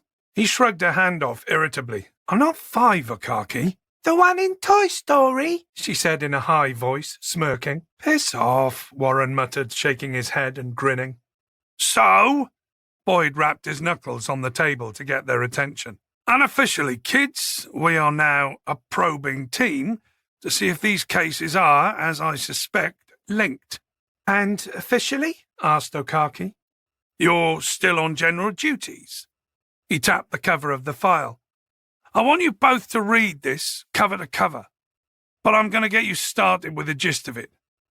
In September 2001, a young man called Christy Clark is found walking along the A54 near Kelsall, wet, barefooted, traumatized, suffering borderline hypothermia, and he claims he's been abducted by well, as it turned out, a serial killer. He managed to escape and give the police the whereabouts of the killer's farm." "Farm?" Warren rolled his eyes. "There's always a farm or a basement involved." Boyd looked at him. "Serial killing is not exactly a hobby you can fit into a front room," he said. "True that," agreed Warren. "How did he escape?" asked Okaki. "The killer, Leon Martin, decided that he wanted to go out in a blaze of glory and take Christie with him. By blaze of glory, I mean drive his van off the edge of a Welsh cliff into the Irish Sea." "Okay," Warren nodded. "Impressive." "Not for Christie," said Boyd. "He was 17 at the time. A boy still, really. A rough sleeper. Martin had picked him up and offered him a bed for the night. That, we presume, was his hunting M.O. "Jesus," said Okaki. "So what he did with his victims was kill them, then, while the body was still relatively fresh and photogenic, pose them in his basement as though they were just hanging out together." "Basement," said Warren, looking at Okaki. "Told you." Boyd ignored him and carried on. "He had it set up like a man cave. Sofa, beer fridge, dartboard, old pinball machine, and he took photos until, well, his victims didn't work anymore as live models." "And then he buried them," said Okaki. "The police assumed so. Around the same time, there was a case of an unidentified teenage male body found in North Wales, also buried in a lay-by and with a carved figure mentioned in the scene of crime report. There was no hard evidence to link it to Martin, but it all seems a bit too coincidental to me. Of course, the cops couldn't interview Martin because he'd supposedly vanished over the edge of a cliff. He left his van and his possessions nearby." Boyd shrugged. "If he jumped, chances are his body would never be recovered." "And did he?" Warren asked. "That remains to be seen," said Boyd. "Now, Christy Clark, despite being young and very traumatized, was also very helpful. He gave the police a pretty good picture of Leon Martin's state of mind, and, by all accounts, Clark had the presence of mind to engage with Martin during his ordeal, to form a bond that made it difficult for Martin to kill him. Isn't that odd for a serial killer? Asked Okaki. I mean, they're supposed to be unable to form attachments. Boyd shrugged. Apparently, that's not always the case.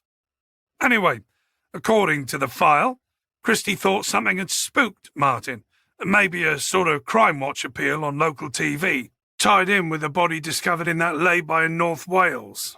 There's only circumstantial evidence to link that body to Martin, but that, together with his inability to kill Christie, most likely sent him into a downward spiral, which ended with him bundling Christie into the back of his van with the intention of driving them both off a cliff in Wales.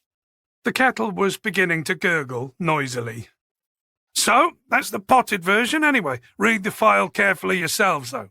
Warren was absently stroking his half-arsed attempt at a goatee. I don't see the connection, though, sir. Why has our lay-by body been linked to this? The timeline matches, the victim profile matches, but most importantly, the body in the lay-by was found to be clutching a small, carved wooden figure.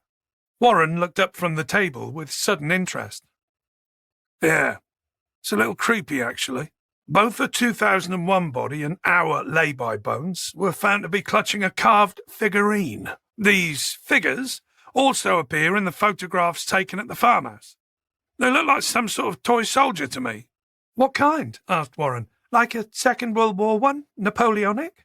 Boyd dug a page out from the pile of paperwork and held it up. To be honest, it looks like one of those beef-eaters that guard Buckingham Palace, said Okaki, squinting at the copied photograph on the page. Boyd nodded. Or it could be a Chelsea pensioner, or a Coldstream guard, maybe.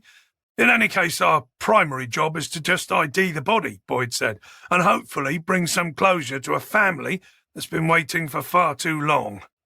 If we can confirm this is one of Martin's victims along the way, then that's great.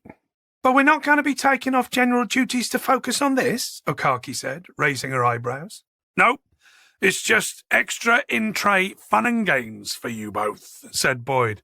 I thought the pair of you were starting to look a little bored at work. Great, she said with a sigh. Thanks for that, Gov. If we can put a name to the body, it's all brownie points for us, Boyd reminded them. I've pulled up a list of unresolved mispers to get you started. Our bones are likely in there somewhere. Okaki, we talked about the Nike trainer. You said you could nail down the year they were produced? I said I could try, yeah. Good. Then that could give us some more precise timing. Warren, you're on the outstanding mispers going back 25 years. Warren's face dropped. There'll be thousands. Tens of thousands, said Boyd, wandering across to the gurgling kettle to flip it off before it had a seizure. I did try to bring the numbers down a bit, but unfortunately for you, I got interrupted by a phone call. Warren grinned. Thanks, sir. I'm sure it was nothing to do with leads being too computery for you. Boyd laughed. Cheeky bastard. Well, luckily for you, we should have enough information to narrow it down to a mere few thousand or so. Okaki's trainer should help bring that down even further. And if he isn't one of Leo Martin's, started Okaki. Then it's our historic murder investigation, Boyd replied. And we're starting from scratch. I'm going to reach out, though, to the force that investigated the previous body and Martin himself. Speak to the SIO if he's still around. Okaki cocked her head. Which means you're pretty sure Martin's the culprit. Boyd poured water from the kettle into his mug. Given the previous body was buried in a lay-by and was also buried with a carved figure, there's a more than a strong possibility. How many victims were there? She asked. They identified, I think, 7 clearly different victims from Martin's photo collection. One of whom could have been the one found in 2001, but there could easily be more. Okaki and Warren exchanged glances. This case had suddenly got a lot more interesting. Chapter 15. After he'd finished his microwaved lentil and something stringy lunch, Boyd took a short walk outside to clear his head. He spotted Okaki and Warren having a lunchtime cigarette, sheltering from the spitting rain beneath the portico entrance to the vehicle park. Warren looked like a naughty schoolboy caught smoking behind the bike sheds, and Okaki a sixth former who lured him into the dirty habit. "See you both inside," he called out, tapping his watch. Bloody smokers. He used to be one, but now that he wasn't, he understood the irritation that non-smokers felt towards their co-workers with all their extra unlogged fag breaks and dodgy timekeeping. Back at his desk, Boyd spread out the case file and dialed Cheshire Constabulary's division headquarters, asking to be put through to their CID room. "CID? DS Paul Owen speaking." "All right," he replied. "This is DCI Boyd down in Sussex CID. Do you still have a Michael Grattan working there?" "Grattan?" There was a pause. "No, I don't think so, mate. Hang on." Boyd heard a voice in the background. The phone rustled as DS Owen covered the mouthpiece, and the almost identical soundscape of the CID floor up north was temporarily muted. A moment later, the noise returned. "You mean DCI Mike Grattan?" Owen asked. "Yeah," Boyd replied. "He retired about 7 years ago," said Owen. "Can anyone else help?" "It's about one of his cold cases from 20 years back. I really need to speak to him personally. Is there a way I can get in touch with him?" "Hang on a sec." The line rustled as the phone's mouthpiece was muffled once again. Boyd could hear an exchange of voices, then Owen came back on. "I'm going to transfer you to our super. Hold on a minute." The line clicked, rang a couple of times, and was answered by another male voice. "DSI George Harper speaking. Who am I talking to?" "DCI Boyd, Sussex CID," repeated Boyd. "I was trying to get hold of Mike Grattan, the SIO on the Leon Martin case from 2001. "Oh, blimey, that's going back a bit," Harper sighed. "The Ken Doll killer, right?" "The very one," said Boyd. "Mike retired a few years ago." There was a pause. Then, "He's not that well, to be honest with you." "Oh, I'm sorry to hear that," said Boyd. "Would it be possible to talk to him still, or is he too ill for that?" "Well, can I give him your number? If he feels well enough to call you, he can contact you." "Sure," Boyd said, and read out his mobile number. "Okay, I'll pass that along, DCI Boyd," Harper said, and hung up. Sometime mid-afternoon, DC Warren came over to stand in front of Boyd's desk. "Sir?" "Yes?" "I've pulled a list of outstanding missing persons and filtered it down a bit, but I'm still looking at thousands of them. That seems like a lot of mums to be cold calling." "It's called detecting, Warren," Boyd said. "If our job title was based on a different verb like, I don't know, fannying, you might have a point." Warren rolled his eyes. "Come on, Warren," Boyd said, trying to keep the exasperation from his voice. "Really, some of these younger DCs seem to be in danger of losing the ability to actually think for themselves. There'll be cases and categories you can rule out. Have you limited the search window to cases reported between 1995 and 2005? Warren nodded. "Can I rule out any region, sir?" "No. Let's keep it national for now. We know Leon Martin had a van. You could prioritise the ones who were repeat runaways, difficult ones who didn't want to be found and returned home." Boyd's mobile started buzzing on the desk. "Okay, off you go then, Warren. Make me proud." He picked up his phone. "DCI Boyd?" The voice on the end of the line sounded thin and weak. "This is Michael Grattan." His words were broken by the sound of something mechanical clicking and wheezing. "Ah, right. Thanks for calling me back, sir." "No problem. Mike. Call me Mike. I'm retired." "Okay, Mike. Well, in that case, I'm just Boyd." "So you were the SIO for the Leon Martin case, is that correct?" he said. "Aye." "And was that from beginning to end?" Boyd asked. "For my sins." Grattan's voice sounded breathless. His answers were quick and short, as if every word was an oxygen choice. "I spoke to, I guess he was your replacement, DSI Harper. He said you're not a well man." Boyd heard a wheezy laugh that sounded like the fluttering of wings of a bird trapped in a paper bag. You could say that. Is talking right now going to be too difficult for you, Mike? Yes, Grattan replied. But talking any time is difficult. So? Right, I'll get to the point. I don't know if the news has reached you, but we discovered an old body buried beside an A-road lay-by outside Hastings. I know it's a fair way from Cheshire, but there are markers that might link to Leon Martin, and we think it's old enough to be one of his victims, Boyd said. There was a long pause. Boyd could hear beeping in the background. Grattan sounded as though he was surrounded by medical machinery. He could hear Grattan's breathing over the phone, a steady, Darth Vader-like rasping. We found a small carved wooden figurine in the boy's hands, Boyd continued. It looked like a soldier, a guard of some sort. A Coldstream guard, whispered Grattan. Right, said Boyd. The ones with the tall bearskin hats. His father carved them. Leon's father. He used to be one. His father, John Martin? Boyd felt a sudden kick of adrenaline. Then, shit, it really does seem like we might have found one of his victims. Looks that way, Grattan said, a note of excitement creeping into his tired voice. Apart from that other one, we never found any of the other bodies. You sound certain it was linked. The carved figure looked like one of those in his house. Grattan took a breath. Victim profile and timeline matched. Just not enough forensics to nail it. We have a forensic lead in the form of one of his trainers, Boyd went on, which may give us a specific year, if they're limited edition. Possibly even a region where they were purchased.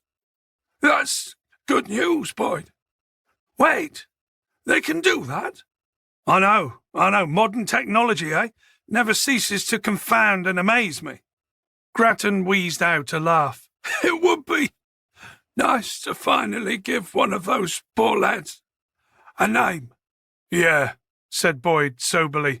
That's what we were hoping to. Might even provoke the bastard, said Grattan, so quietly that Boyd wasn't entirely sure he'd heard him correctly. Provoke? Sorry, who? He asked. Leon Martin, Grattan replied. It was Boyd's turn to sit there, silent, breathing down the phone. Grattan spoke again. I never thought he threw himself in. You don't say that in your case file, Boyd stated. Well, I don't present opinions. Leave that to barristers. You think he staged it? That's what my gut says, aye. Based on what? Boyd asked. Some of the things Christy Clark said. There was another long pause. Boyd listened to the sound of the mechanical wheezing for a few moments.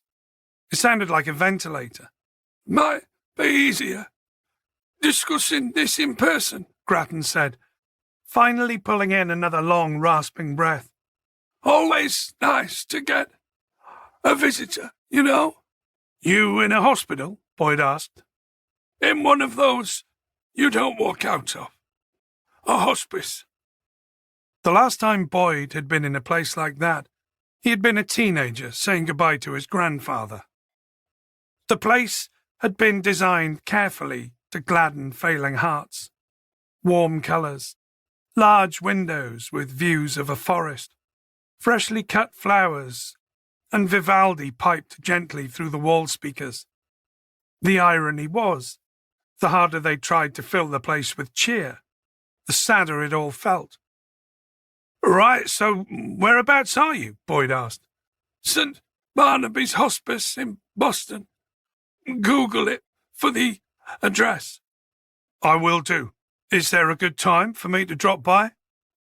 Grattan did his fluttering laugh again, an unsettling sound that Boyd was convinced would end with a solid electronic tone and the sound of electric paddles being charged up. Any time. I'm not going anywhere, Boyd.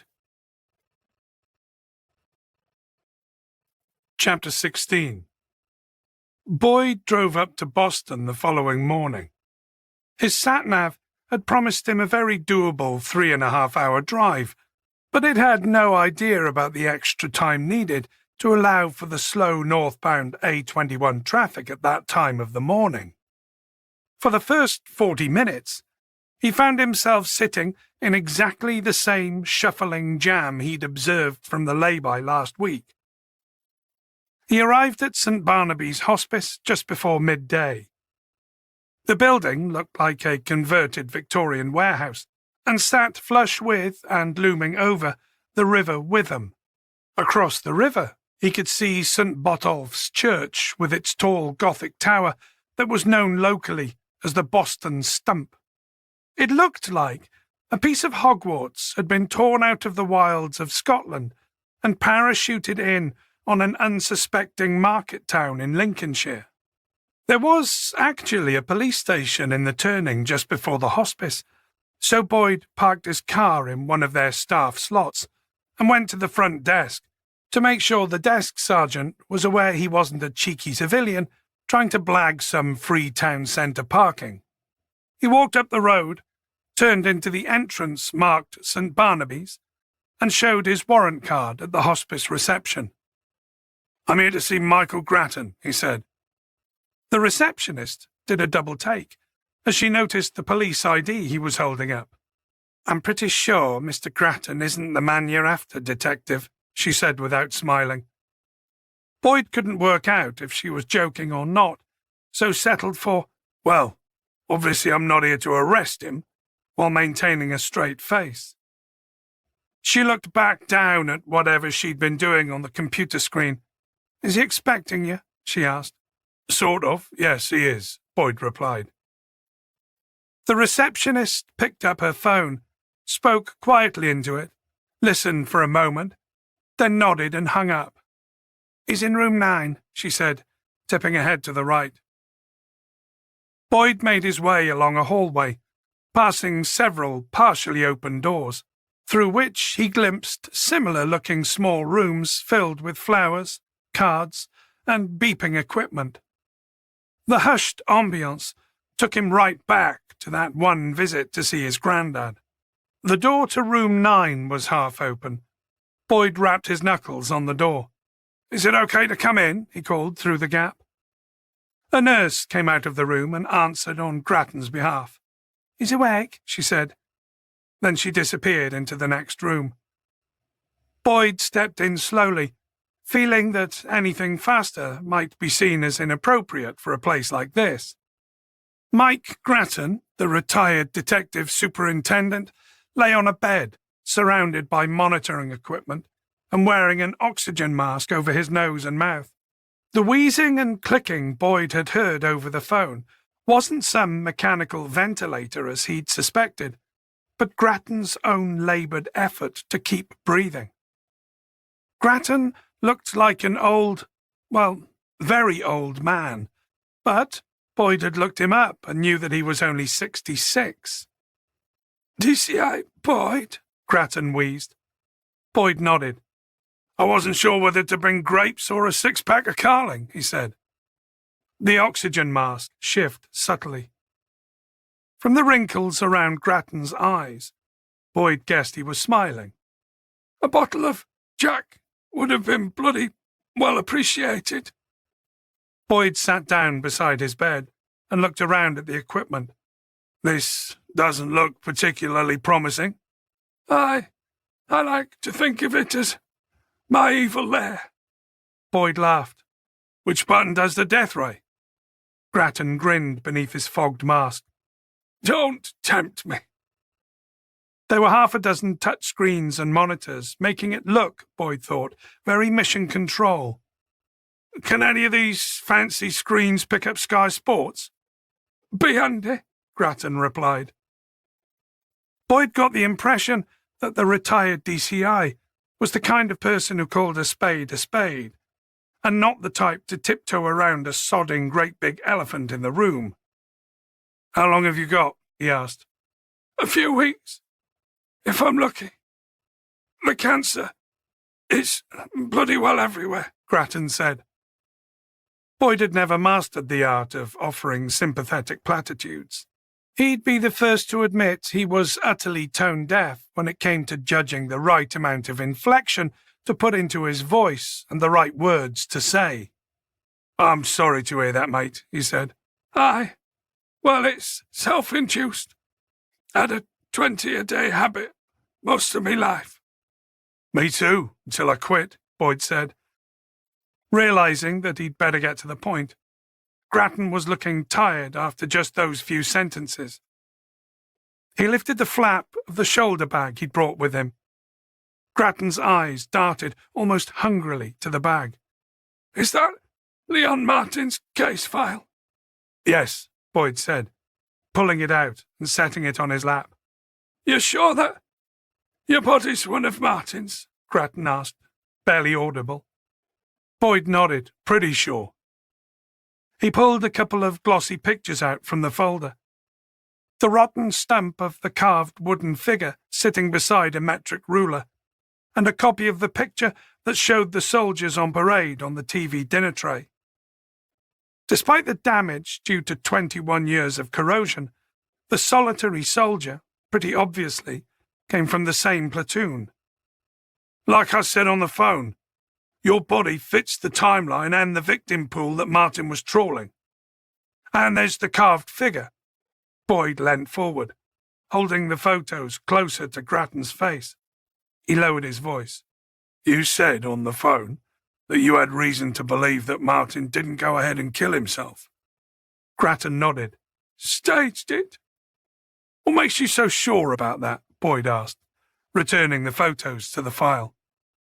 Christy Clark, you read the interview transcripts? Boyd nodded. There were a lot of pages. Grattan had taken his time with Christy all those years ago. He suspected? Grattan stopped and took several deep breaths to catch up on the oxygen he needed. He suspected Martin had allowed him to escape so he could tell us everything. Now that bit wasn't in the report, Boyd said. Did he say that to you? Grattan nodded. When the recording machine was off. Why? Why didn't he say it again on tape?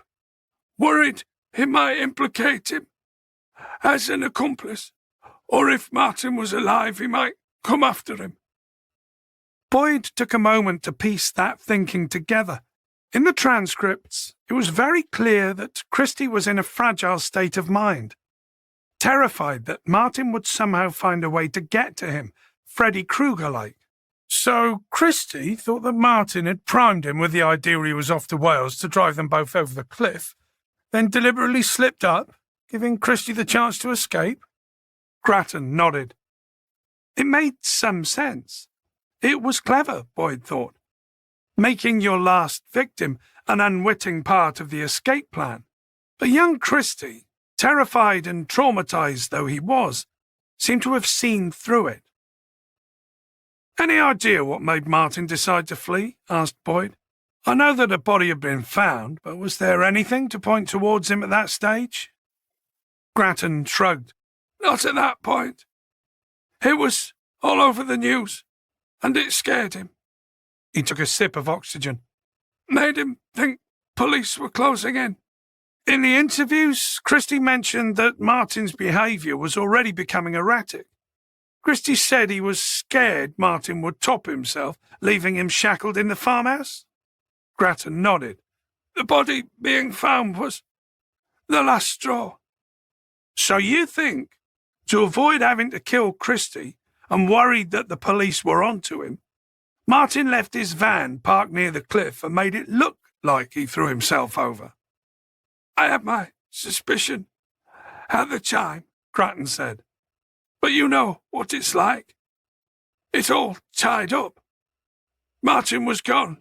We had no more bodies, even though we'd tried digging up a number of likely places around the farm. Nothing. No leads. Case closed.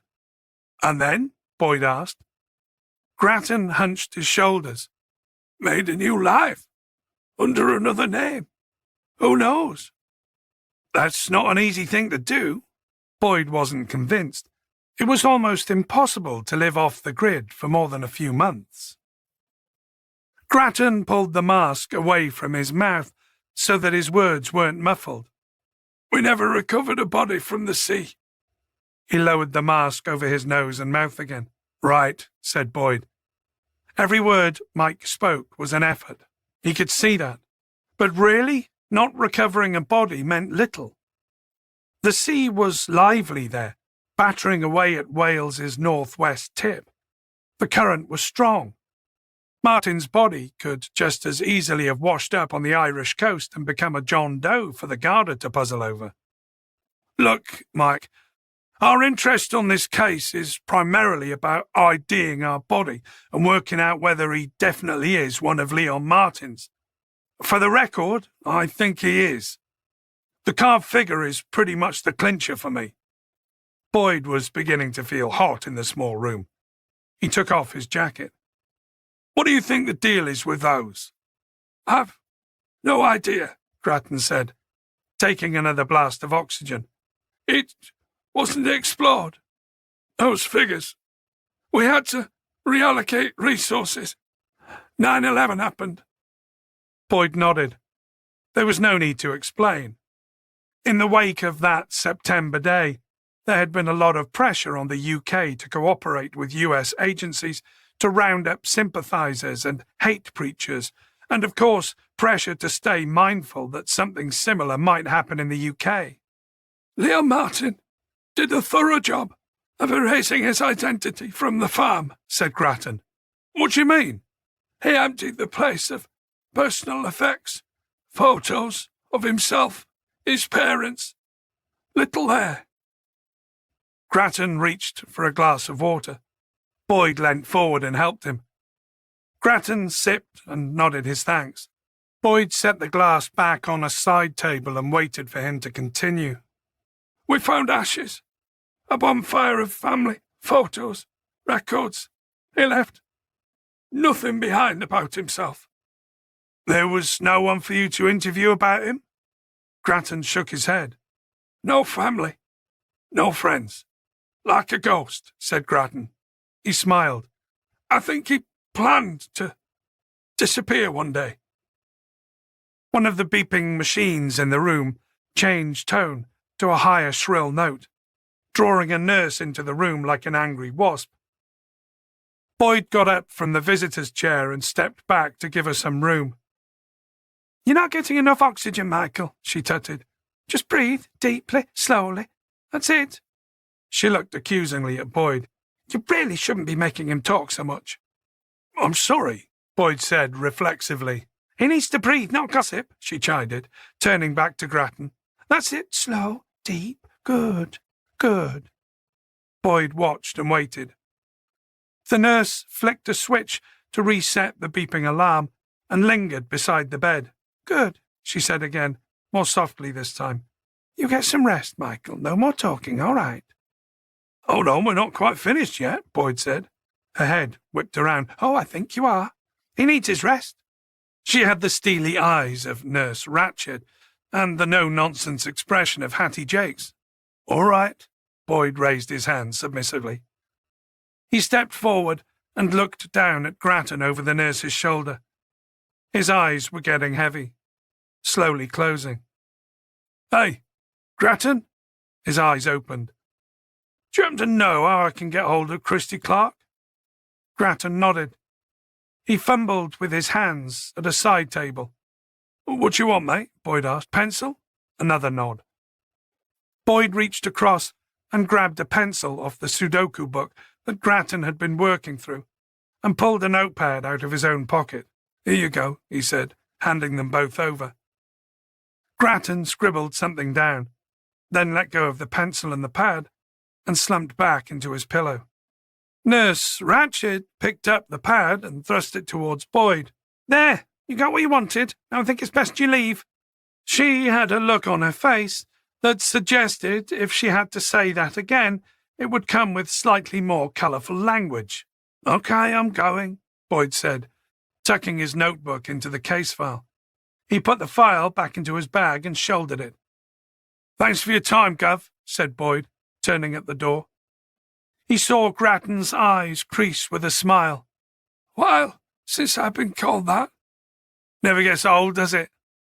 Grattan shook his head. I'll leave you to it, Boyd said to the nurse. He gave Grattan a quick nod of thanks. Take care. If Martin didn't jump, Grattan began, then had to stop to pull in another breath. Catch the bastard. For me, Boyd, he whispered. Let me know. The machine began beeping again, and the nurse glared in Boyd's direction. Boyd nodded. I'll keep you posted, promise. He backed out of the room into the hallway and headed back towards the reception desk, with the sad feeling that DCI Michael Grattan was going to be long gone before there was any more news about Leon Martin to pass along. Chapter 17. Boyd's drive back down to Hastings was interrupted by a desperate hankering for a frothy coffee and something laden with naughty carbs to soak it up. He stopped at the one service station he knew like a second home, South Mimms. It was mid-afternoon. If ever there was such a thing as a quiet moment in the day, this was it. He managed to park right outside the entrance portico. He went for a pee first, then bought a large cappuccino and something Italian-sounding, toasted and cheesy. He'd just sat down and had taken his first tentative greasy nibble from the edge of the steaming sandwich when his phone rang. For fuck's sake, he muttered, I'm in South Bloody Mimms, and she's still watching what I bloody well eat. Hey, Ems, what's up? He said, squeezing the half-chewed bread into his cheek and trying not to sound as though his mouth was full. Nothing much. We're just walking Aussie. I thought I'd check in and see how you were doing. How's your meeting? She asked.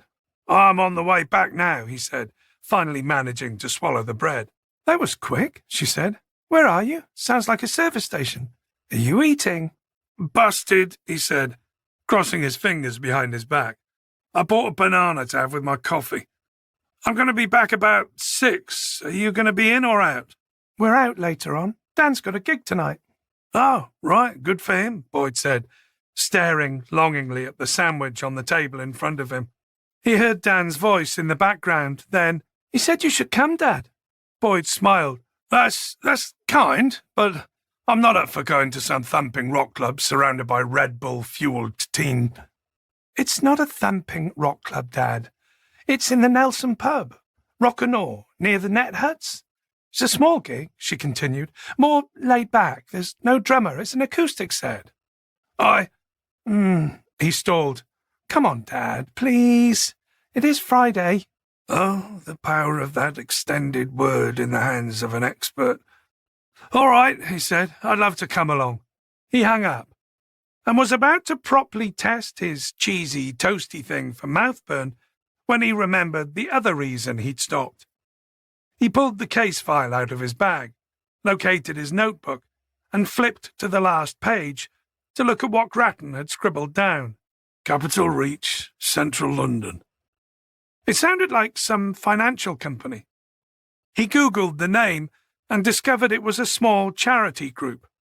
Their website showed images of a couple of charity shops and street food carts, which presumably was where they made the money to pay for their work. They appeared to be a sort of pop-up soup kitchen and clothes library operating out of the back of a van. It looked as though Kirsty Clark worked for them. That would make sense, he thought. Clark had been a rough sleeper once. He'd once been as vulnerable as the people he was now helping.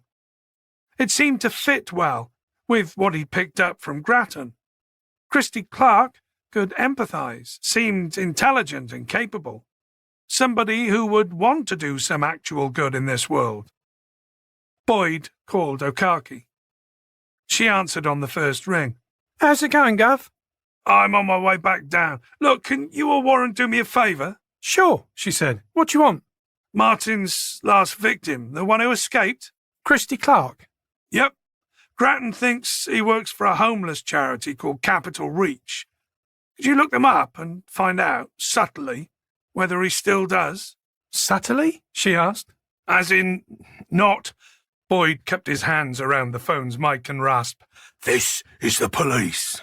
Okaki laughed. But why the subtle? You've got some hunch about him? What? No, I'm trying to do some sensitive policing for a change. He may have family, work colleagues who know nothing about what he went through as a young man, so carefully, okay? Oh, right, she said. Just find out if he's still there, or if anyone there knows him. Okay, Gov, I'm on it, she said, and disconnected the call. Boyd put his phone away so that he wouldn't be distracted by his email or nagged by the various clickbait news headlines that his phone seemed to think he was dying to read, and let his mind freewheel for a moment. Christy Clark might not want to cooperate. He could well have put the whole Martin case behind him, locked up and sealed in his distant past. He might have a partner or friends who knew nothing about it, and maybe he just wanted to keep it that way. It would be perfectly understandable. If that had been Emma, Boyd wouldn't want some clunking, clumsy DCI barreling into her post-trauma life and dredging up memories of the days she was kept captive by a chatty serial killer. His eyes settled on a family walking towards the service station exit. Mum, Dad, baby in a papoose, daughter swinging from her father's hands like a tetherball. How many times had he and Julia stopped here on the way up and the way down to visit her parents? Stopped and bought a KFC bucket to share in the car, stopped for a coffee and a cake, stopped just for one of those emergency, I gotta go right now moments. He tucked those memories back into their box. They were like Polaroids, he thought sadly. Expose them too much to the sunlight and they fade. He picked up his cheesy toastie and took a hearty bite out of it, confident that it must have cooled down enough by now. Fuck! He swore, spitting it back out and wiping molten cheese from his beard. Chapter 18. Boyd watched Daniel and his 3 colleagues unpacking their guitars and plugging in their bits and pieces. This takes me back, he said, settling in his chair and picking up his pint. Emma smiled. Do you miss all that? What, being in a band, gigging? She nodded. He thought about it for a moment. Not really. It was 90% carrying things around, 10% actually playing. I wasn't really at the centre of things, just the bassist, he laughed, and not a very good one. Why did they let you join then? She asked. Beats me, he said. Maybe I look the part. And what look was that? She grinned. She'd seen the photos. Long hair, mopey face. I also ended up writing most of our song lyrics. She looked utterly shocked. You? A lyricist? Hey, what's so incredible about that? I can spin a decent rhyme every now and then. She nodded, unconvinced. Dan writes their lyrics. Any good? She hummed. Too crusady sometimes. She sipped her drink. So your band, Dad, did you think it was a serious thing? For us it was, yeah. We started to do a few festivals. Cool. But you didn't get a record deal? We got pretty near one. He sipped his pint. We picked up a manager who wanted to get us deal ready. The first thing he said to them was, ditch the bassist. What? Boyd smiled wistfully. It was the right thing to do. I was rubbish. They got a deal, I think, a few months later. That's really shitty, she said. He shook his head. Best thing that ever happened to me, Emma. I got on with the rest of my life. He paused. And now I get to lock up bad guys for a living. He looked his old bandmates up on Facebook during his 2 years away from work. He'd found Mark, the lead singer, working endless hours as a DPD van driver, and the guitarist and band visionary Alex working as a taxi driver.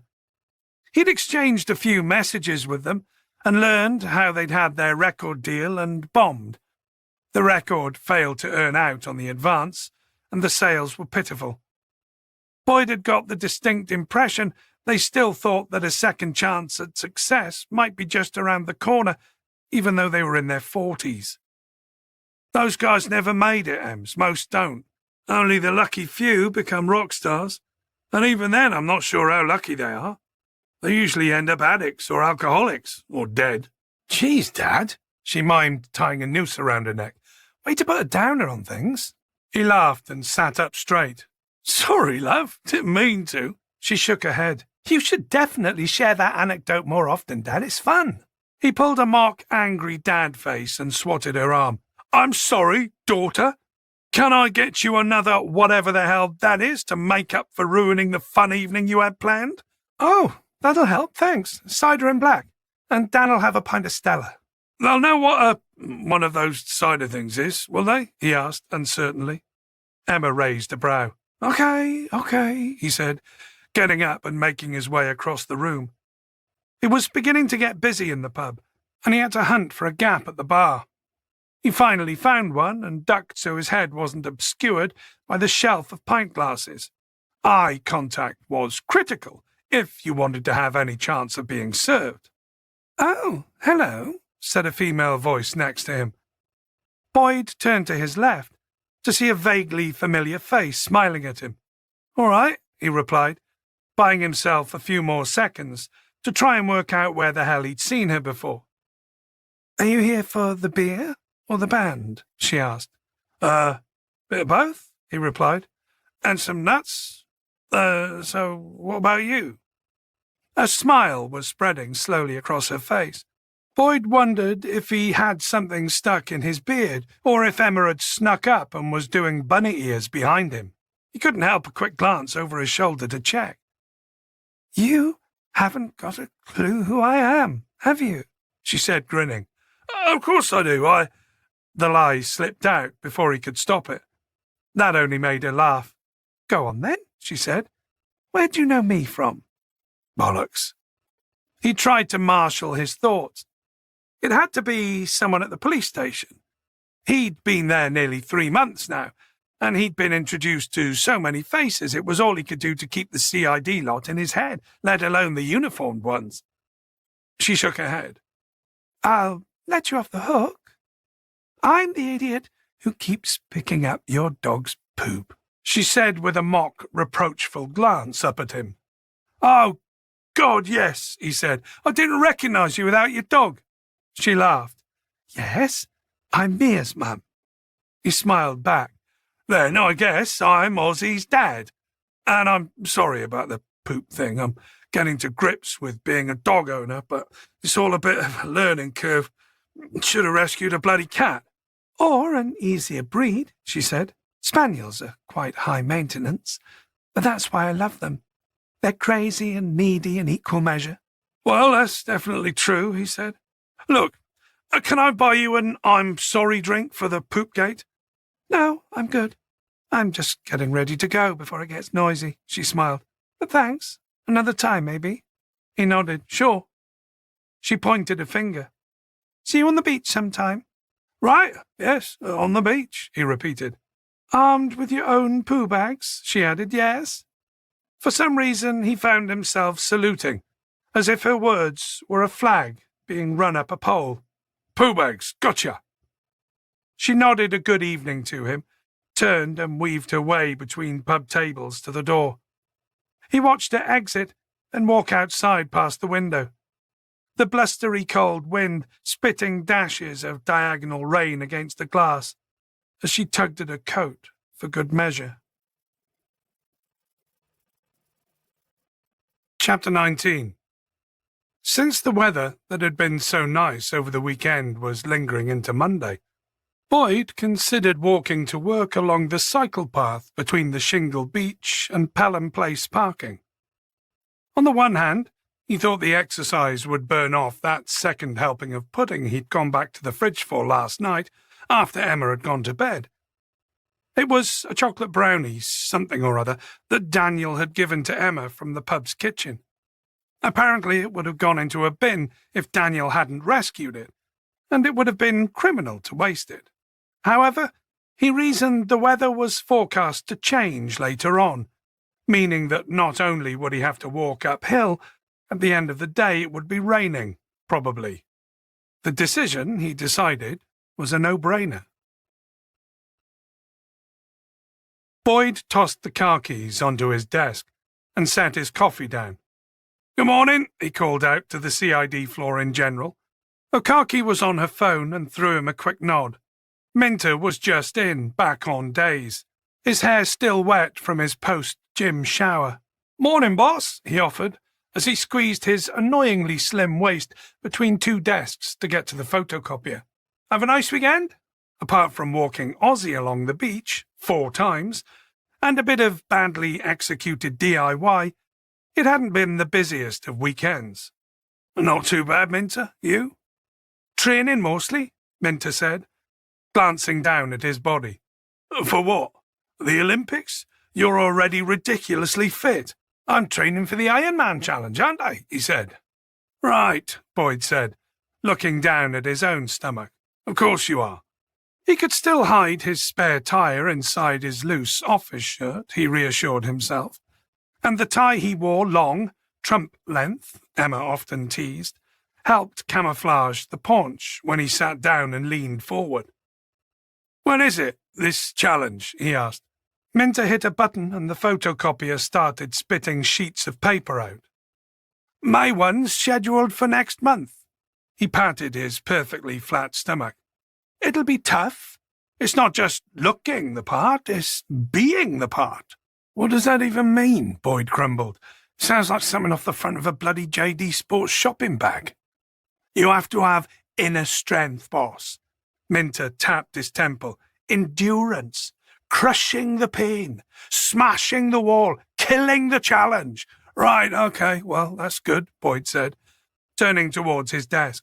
"And just in case you're at all worried, you don't sound in any way psychotic." DC Warren, sitting a few desks away, finally spotted Boyd, pulled out his headphones and called across, "Sir, you got a moment?" Boyd sighed and waved Warren to his desk. Warren hurried over, looking way too eager for first thing in the morning, a stack of printouts clasped in his hand. "So what have you got for me this morning?" Warren set his pile of papers down on Boyd's desk. 43 cases, sir, all white males aged 16 to 21, who were reported missing between 1995 and 2005, and are still open cases." Boyd looked at the top page and a photograph of a teenager in a Manchester United football kit. "You've got it down to 43 already? That's pretty good whittling, Warren." "Thank you, sir." Warren beamed. Boyd picked up Warren's results. Their A21 body was probably in there, one of the 43 faces printed on these pages. Short of tracking down the families of each of these young lads and asking for DNA samples for a familial comparison against their body, it was going to have to be old-school police work. Phone calls, questioning, and paper shuffling. There was no way Sutherland was going to authorize the cost of 43 DNA swabs and tests for a historic case that wasn't even originally theirs. He'd have a heart attack if Boyd even suggested it. If they could reduce the number down to, say, half a dozen likely candidates, then maybe the brownie points they'd gain by IDing a victim of another force's case would tip the balance for him. "In the bag," said Warren. "There's an addendum and a list of birthmarks and tattoos that were completely or partially visible in the staged photos that were recovered. I'll go through those and cross-reference with these cases. We may be able to whittle it down further." "Same page, Warren, same page," Boyd smiled. "Good thinking." Warren turned and headed back to his desk to reveal Okaki, who had been waiting patiently behind him. "And what can I do for you, Okaki?" asked Boyd. "There's a couple of things, Gav," she said. "Firstly, I managed to get hold of a product designer at Nike. I spoke to him yesterday afternoon and sent him pictures of the trainer we recovered from the lay-by." "Please tell me there's some sort of limited edition ones," Boyd said hopefully. "No such luck. But he said if we can send it over, they can analyse the tooling on the sole and the stitching on the upper. From that, he said he could give us a production year." "Good. Send it where? Don't tell me Los Angeles." She shook her head. "No, Guildford. They have a design studio there, apparently." "Ah, okay. Boyd raised his eyebrows. Well, guess what you're up to today, then? No problem. Happy to do it, she said. Don't forget to sign it out of evidence. Of course. Right, he said. See you later. Okaki remained at his desk. I said a couple of things, sir. Oh, yeah. What's the other thing? Christy Clark still works at Capital Reach. She handed him a piece of paper with an address and a contact number on it. That's great news. Who did you speak to? What did you say? I spoke to a colleague of his. I said I was from HMRC, double-checking the validity of his furlough application from 2020. Clever. He looked at the address. This his home address? She nodded. Good. Thanks, Okaki. As she walked back to her desk, Boyd finally reached for his coffee. It was predictably cold. Boyd spent the morning looking into Christy Clark. Apart from his interviews with DCI Grattan back in 2001, he had no further interaction with the police. At least the traumatic experience didn't appear to have pushed him into some self-destructive spiral. Boyd already knew from the police files that Clark had been offered help following his interactions with Martin. He'd been offered therapy, secure accommodation, and the opportunity to complete his education. Whether or not these had been taken up was not documented.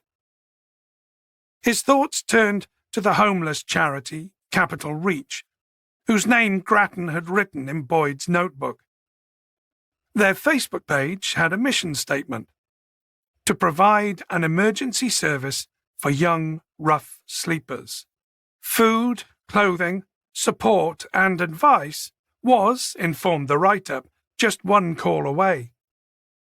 The charity raised money through a number of social media platforms and several charity shops situated in South London. They had a few celebrities, musicians, and YouTubers championing their work, and had a small fleet of half a dozen vans, each marked with their logo and their emergency number on the side in a yellow and black checkered design that was, he thought, reminiscent of a first response vehicle. His brand new nemesis, LEDs, informed him that Christie had a parking permit violation, a social media platform violation marker for sharing a fake news story, a low credit rating for not spending enough, ironically, and a facial recognition tag indicating he'd been at an Extinction Rebellion rally.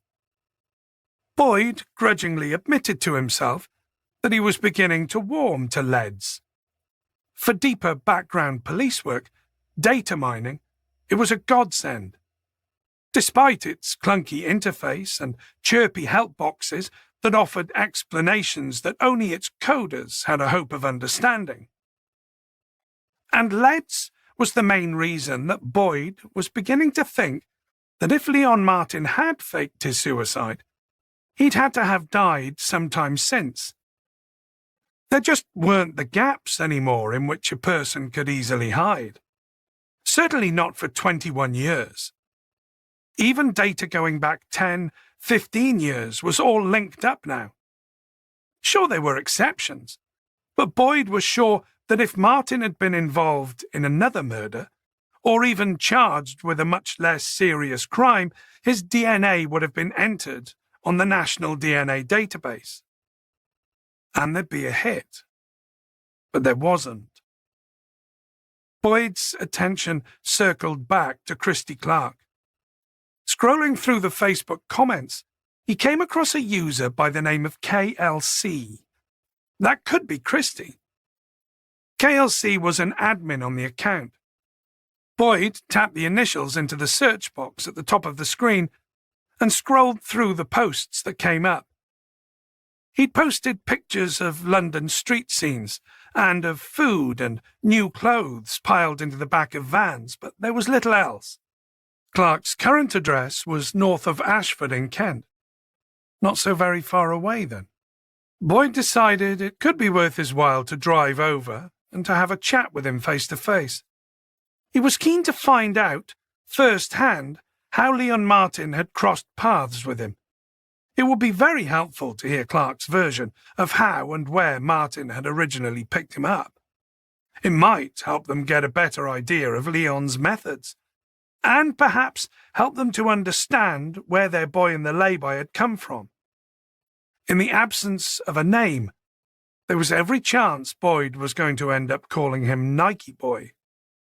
There, you've done it already, numbnuts. Chapter 20. Boyd rang the doorbell of Corner Cottage and waited. It took a few minutes before he heard anything. Then, finally, through the frosted glass of the front door, he saw a figure approaching. A chain slid on the far side and the door opened a crack. The gap revealed a floppy tress of grey streaked brown hair and a pair of dewy eyes behind a pair of rimless John Lennon spectacles. He was on the phone.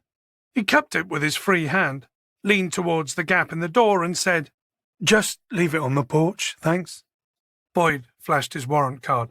"Not Amazon, I'm afraid. Sussex Police, CID. The man scratched his chin and narrowed his eyes as he tried to focus on the card. "Sussex Police? Jesus, what's happened?" "I'm DCI Boyd," said Boyd. "It's nothing to worry about. Are you Christy Clark?" "Sorry, Helen," the man said, speaking into his phone. "I'll call you back later."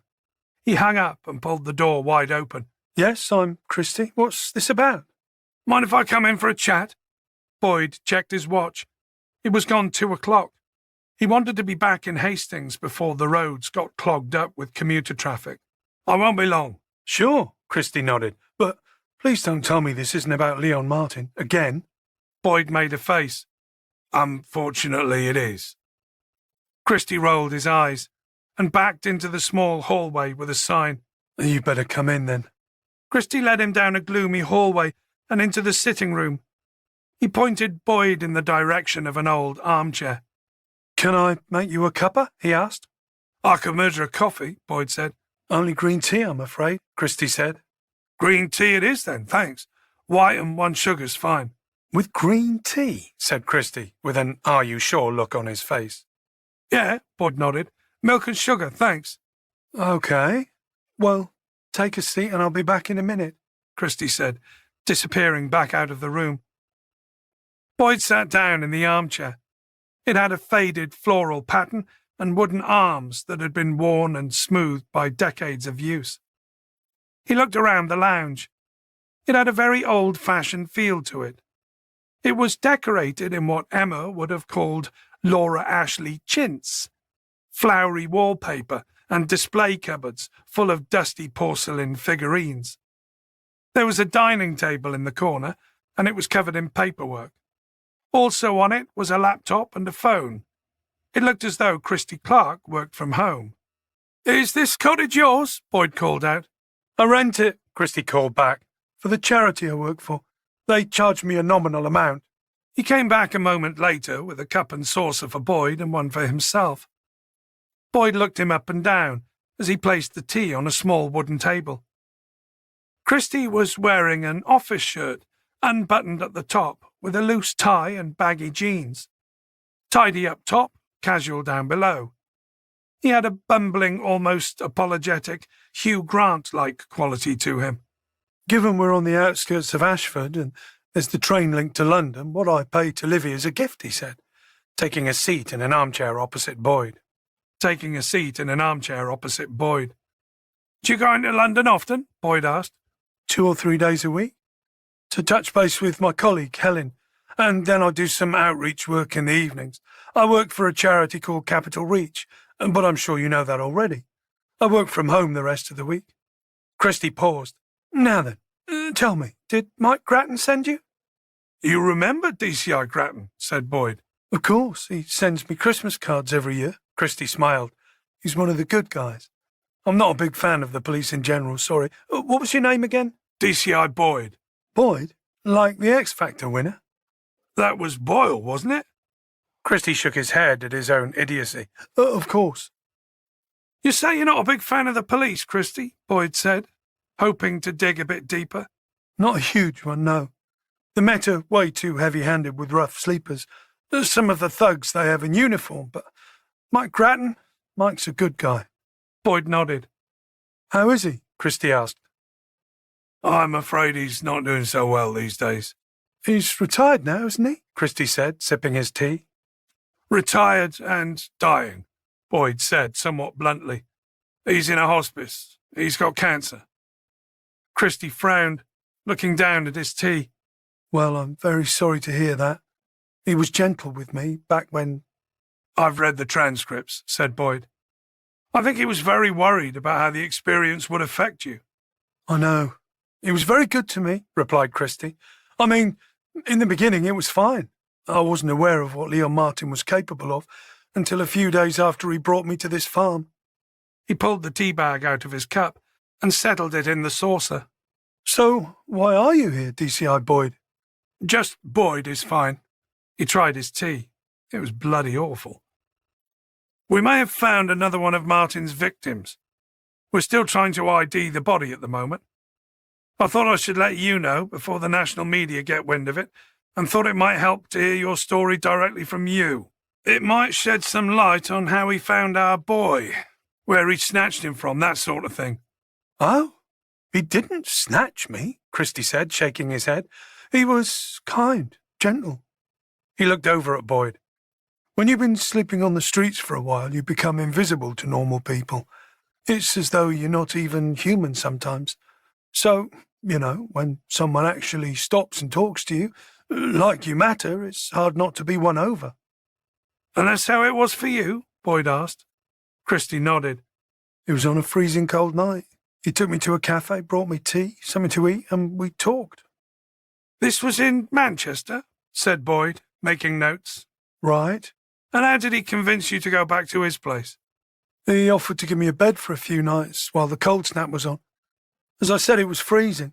It wasn't that difficult a decision for me, really. It didn't strike you as potentially dangerous? Boyd asked, knowing what the answer would be. Sleeping rough is dangerous, replied Christie. Boyd nodded. So you went with him, back to his farmhouse? And how was he with you? Describe what he was like. I remember he came across as desperately lonely. Christie narrowed his eyes as he cast his mind back.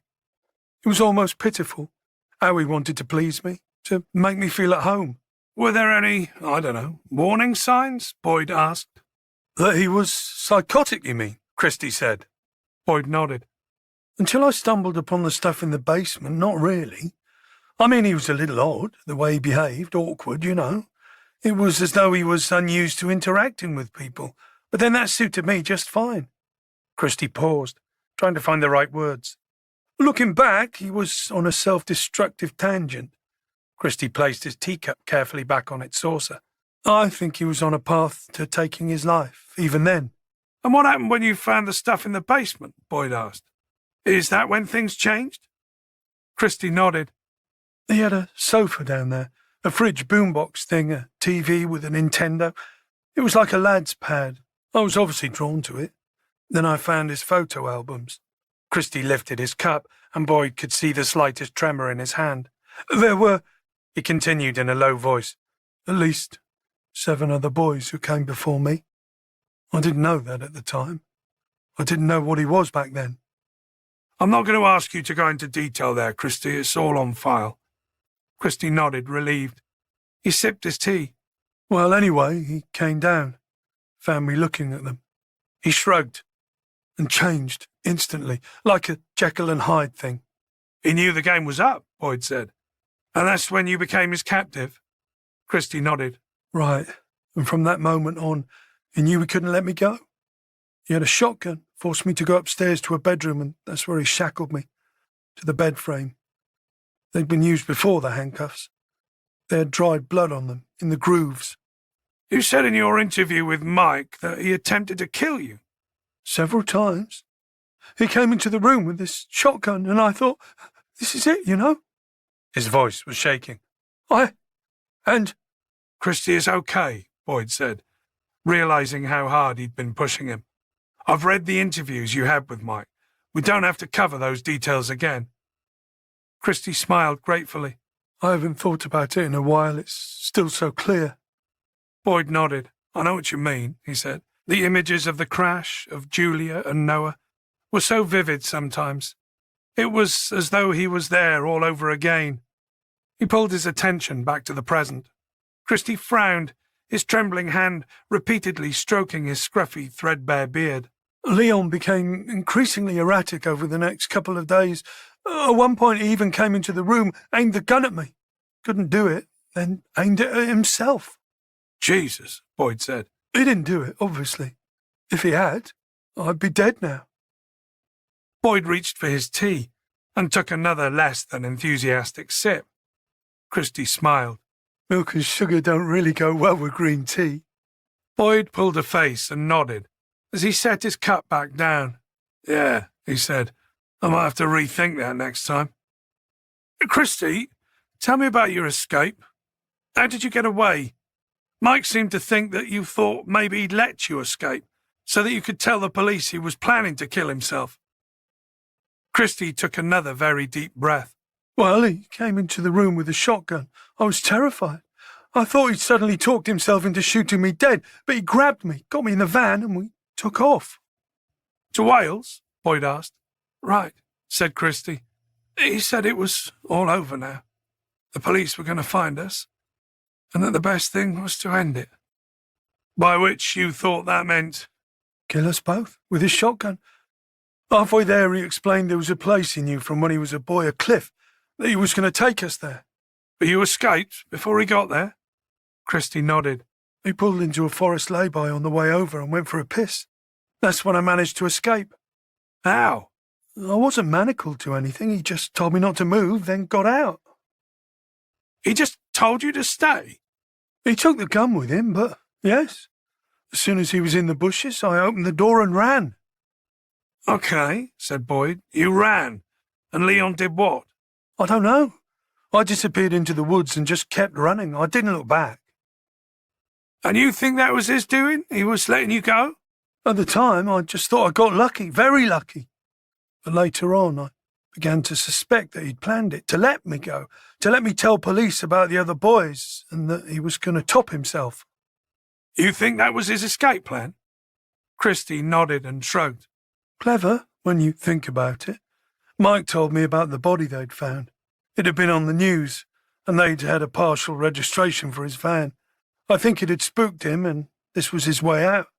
Whether he's dead or alive, I guess it worked. Boyd felt he'd had enough from Christie Clark for now. It was clear the questions were pulling him back to a place he'd long ago moved on from. Look, thanks for your time, Boyd said, standing up, and the weird tea. Christie laughed, relieved the visit was over. You're the one that made it weird, he laughed again. Fair point, Boyd said, putting his notebook and pen back into his bag before swinging it onto his shoulder. Christie led him out of the sitting room, down the hall, and opened the front door. Boyd, he said quietly, there were 7 young men in those photographs, and a possible victim laid to rest. If your boy is one of the 7, and if you find out his name, would you let me know? Boyd nodded. Of course. It's the least I can do after dragging it all back up again. Take care, Christie, he added, before he walked back down the lane and towards his car. Chapter 21. Boyd arrived back at the station at just after 4:30. A build-up of trucks, trailing back up the M2 and the M20 from Dover and Folkestone, that had spilled onto the M25, had slowed things down to a frustrating crawl. He dumped his jacket and bag on the desk, glancing up and catching DSI Sutherland's eye as he did so. Sutherland was heading back to his office, a fresh coffee in his hand. He raised his free hand and pointed to his open door. I'm just going to grab one for myself and I'll be with you, Boyd called after him. To which Sutherland made an OK sign with his thumb and forefinger. Boyd, looking around the room, noticed Okaki was away from her desk, presumably still out on her Nike trainer fact-finding mission. He could just see her, standing in some super-cool design studio, surrounded by hipsters with top knots and ironic mustard-coloured cardigans, explaining the aesthetic curves of the product images on their expensive Apple monitors. He wouldn't be surprised if there was also a meditation pod in the middle of their workspace, and what he thought of as woo-woo music being pumped around the office floor. He slapped the kettle on and spooned coffee granules and 2 heaped spoons of sugar into his mug. He sighed at the sight of the solitary bottle of red-top milk in the fridge, and toyed with the idea of trekking to the canteen on the top floor for a naughty cappuccino. But Sutherland was waiting. Settling for an uninspiring black coffee, he headed down the walkway to Sutherland's glass box office. Boyd knocked and entered. "Afternoon," he said.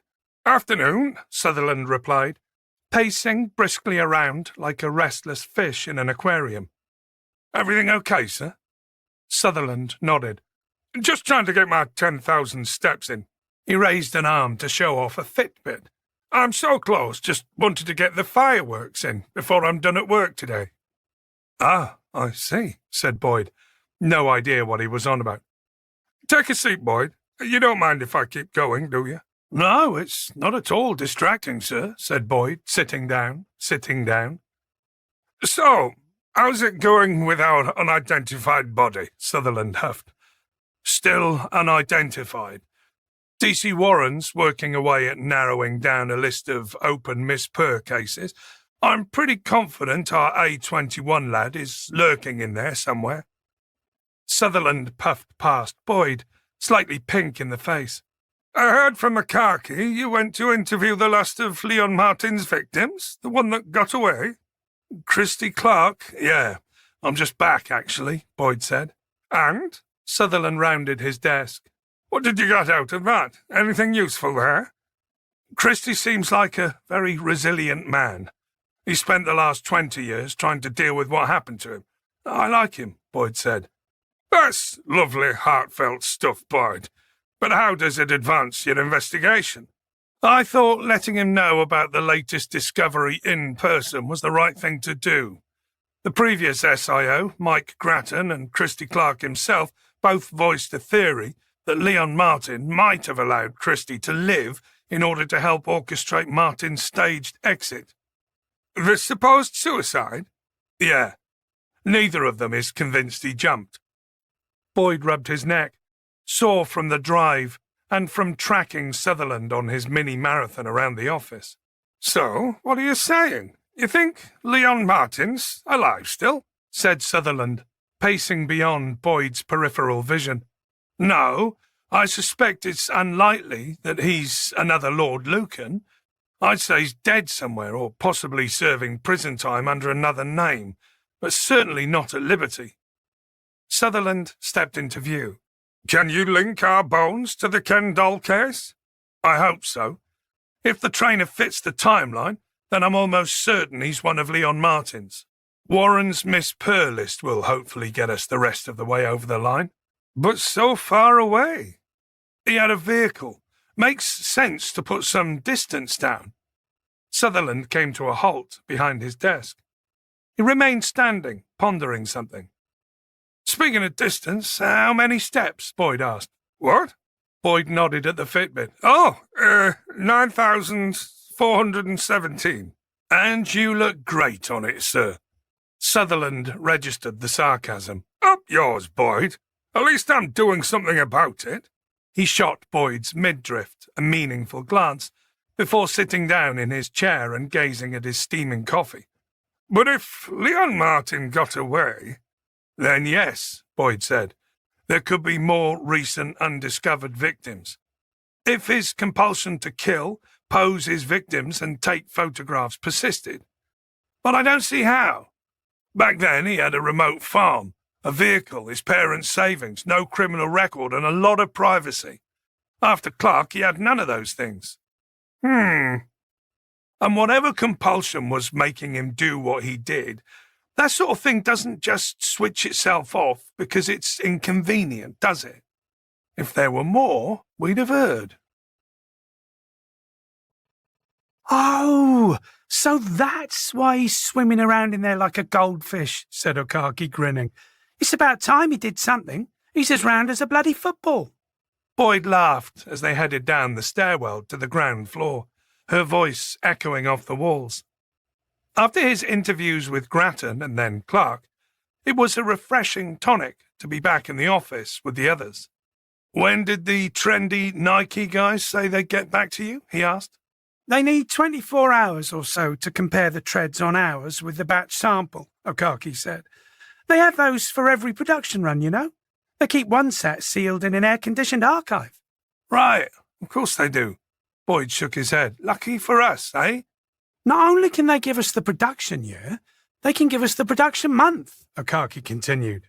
"That's impressive." "I know, isn't it?" she agreed. At the bottom of the stairwell, he pushed the double doors open for her. "So, Gov, here's a question for you." She paused. "What if they come back with a production year that's after Martin's supposed suicide?" "Then it becomes our own murder case," Boyd said, "though I think that's very unlikely." "But if it did," she pressed, "that would mean the investigation would scale up, wouldn't it?" "I would say it would have to," he said distractedly, fumbling in his jacket pocket for his car keys as they headed past the front desk and the bored-looking desk sergeant on duty. "Or it could mean Martin's still alive," pondered Okaki. "Or someone else is doing his work, a copycat." "I hate that term. It's so bloody prime suspect," Boyd muttered, locating his car keys at last and holding them up triumphantly. She grinned as they stepped out into the cold. "A copycat? How very exciting." "Well, don't get your hopes up too much, Okaki," he said. "If we ever do find Martin, chances are he'll be nothing but old bones too." Chapter 22. Boyd let Ozzy have the full length of the extendable lead to investigate the twist of rotting seaweed on the shingle, leaving his version of a CC All memo on it as he went. "Come on, Oz," he said with a sigh. Ozzy had slammed his anchors down. Boyd turned around to see he was taking a dump on it for good measure. This evening, Boyd had taken special care to come prepared. He dug into his anorak, pulled out the roll of poo bags and tore one off. He doubled back and squatted down to clean up. "The things I do for you, mate," he muttered. "I bet you wouldn't pick up mine." Boyd knotted the bag, stood up, and looked automatically up and down the beach. He laughed to himself as he realized who he was looking for. Every time he picked up after Ozzy on the beach, his first thought was to see whether he'd been spotted by her being a responsible dog owner. The woman down at the Nelson, Mia's mum. Alas, his deed had once again gone unnoticed. Why was it, he wondered, always the one time you fucked up that you had an audience on hand to pass judgment? Dusk was throwing a peach glow across the shingle, and long lavender shadows where the rotten wooden stumps of long-gone breakwaters emerged. The gaudy lights of Pelham Arcade flickered and danced to his right, and to his left, the steady glow of the lamps along the pier looked like a string of pearls heading out to sea. There was no sign of her. He was surprised at the little tug of disappointment he felt. Chapter 23. DC Okaki was a dozen places ahead of him in the canteen queue, and Boyd really couldn't be asked to wait in line with the mob of uniformed officers who'd just come off duty and beaten him by mere seconds to the canteen to grab their cooked breakfasts. He pulled out of the line, strode forward, and tapped her on the shoulder. "Oh, morning, Gav," she said cheerfully. "Oh, Khaki, would you be a mate and get me a—" "Cappuccino?" she interrupted. "Yeah, and a bacon sandwich." She raised her eyebrows. "I thought Emma was rabbit-fooding you." "What happens at the station stays at the station, okay," he said, not entirely joking. She pressed her lips together. "And if she asks me?" "You lie," he replied, "because that's what mates do for each other." She sighed. Boyd grinned. "I'll square up with you." He went to look for an empty table to sit down to wait for her, and saw Sully sitting alone, eating a cheese toastie. He wandered over. "Mind if I—" "Yes, actually," Sully replied. "Go buy your own." I meant sit with you, not share your bloody breakfast, Boyd replied, realizing belatedly that Sully hadn't really thought he was after his sandwich. He pulled out a chair and sat down. How's tricks? Busy, busy, busy, Sully said through a mouthful of cheesy bread. I do believe I'm still waiting on your report, Boyd said, not too subtly. And you will have it, my Boyd, after I've finished completing DCI Flack's scene of crime report. Flack had been given a few more officers by Sutherland in the wake of another Country Lines-related stabbing in a back garden during a house party in Orr. Anyway, your case is cold, Boyd. Cold like my wrinkled old walnut of a heart. Sully patted his chest. I didn't know you wrote verse in your spare time, Sully. That's quite beautiful. Sully took another stringy bite out of his toasty. Do you have any more thoughts on how long ago the A21 body was buried? Boyd asked. Sully took his time chewing as he considered his answer. I said 10 to 15 years at the lay-by, didn't I? He said. Well, I'm revising that upwards. Why? What have you spotted? I've just been looking at the photos more carefully. The root penetration through and around the body, I reckon it's probably more like 15 to 20 years' worth of growth. Boyd narrowed his eyes. Hang on. Are you just lining your estimate up with the people at the LSE labs? He asked. Sully's normally deadpan face twitched with irritation. No, actually, I came to that figure before I heard what they came up with, so with all due respect, you can foxtrot Oscar. Here you are, Gov. Akaki set a tray down and shoved Sully's plate to one side to make room. She handed Boyd a hot paper bag and a steaming paper cup. You owe me £4.95, she acknowledged Sully. Morning. Morning, he managed, with a full mouth. She sat down next to Boyd. I got an email from the Nike people, she said, and my computer crashed. I came to grab a coffee while it reboots. I haven't had a chance to look at it yet. Oh, Boyd stood up, grabbing his coffee and his bacon sandwich. Come on. I just sat down, she protested. We'll eat at your desk. Okaki sighed, grabbed her things, and followed him towards the door. Jesus, it can wait a couple of minutes, can't it? You know it'll be another half an hour before it sorts itself out. Sully's irritated voice followed them out of the canteen. Trey? Here we go, she said, some 30 minutes later, clicking on her inbox. There. Boyd glanced at her screen. From Alistair Bowen Coulter at Nike? He prefers to be called Ali, Okaki said. She opened the email and read it out loud. Hey, Sam. Great to hang out with you yesterday. Hang out, said Boyd. She shook her head. That's how they all talk over there, Gov. She resumed reading the mail. I sent the treads to our production facility yesterday, and they were pretty quick in turning it round. The machinery cut patterning is from a batch produced December 1996 in Taiwan, and that's 100% accurate. Like I said, the guys keep good records. End of 1996? They're absolutely sure? She nodded at the screen. That's what it says, Gov. It meant their body fitted nicely within the timeline of Leon Martin's activities. Boyd had been trying not to get his hopes up.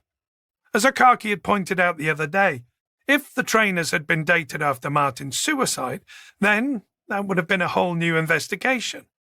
Good, he said. That's a bloody relief. What's the last paragraph there? Oh, she hand-flipped. Nothing. Boyd leant closer. Now how about that drink? Have I earned it? She tutted. The bloke was hitting on me all afternoon. Complete ponytail weasel. Total preppy idiot. Not your type, then? He smiled at her obvious annoyance. Jay's my type, she replied. So obviously the whole flappy-handed designer type isn't. And you were there all afternoon, you say? He insisted on giving me a tour of the design studio first, she sighed. It was everything you'd expect it to be. You won't believe this. What?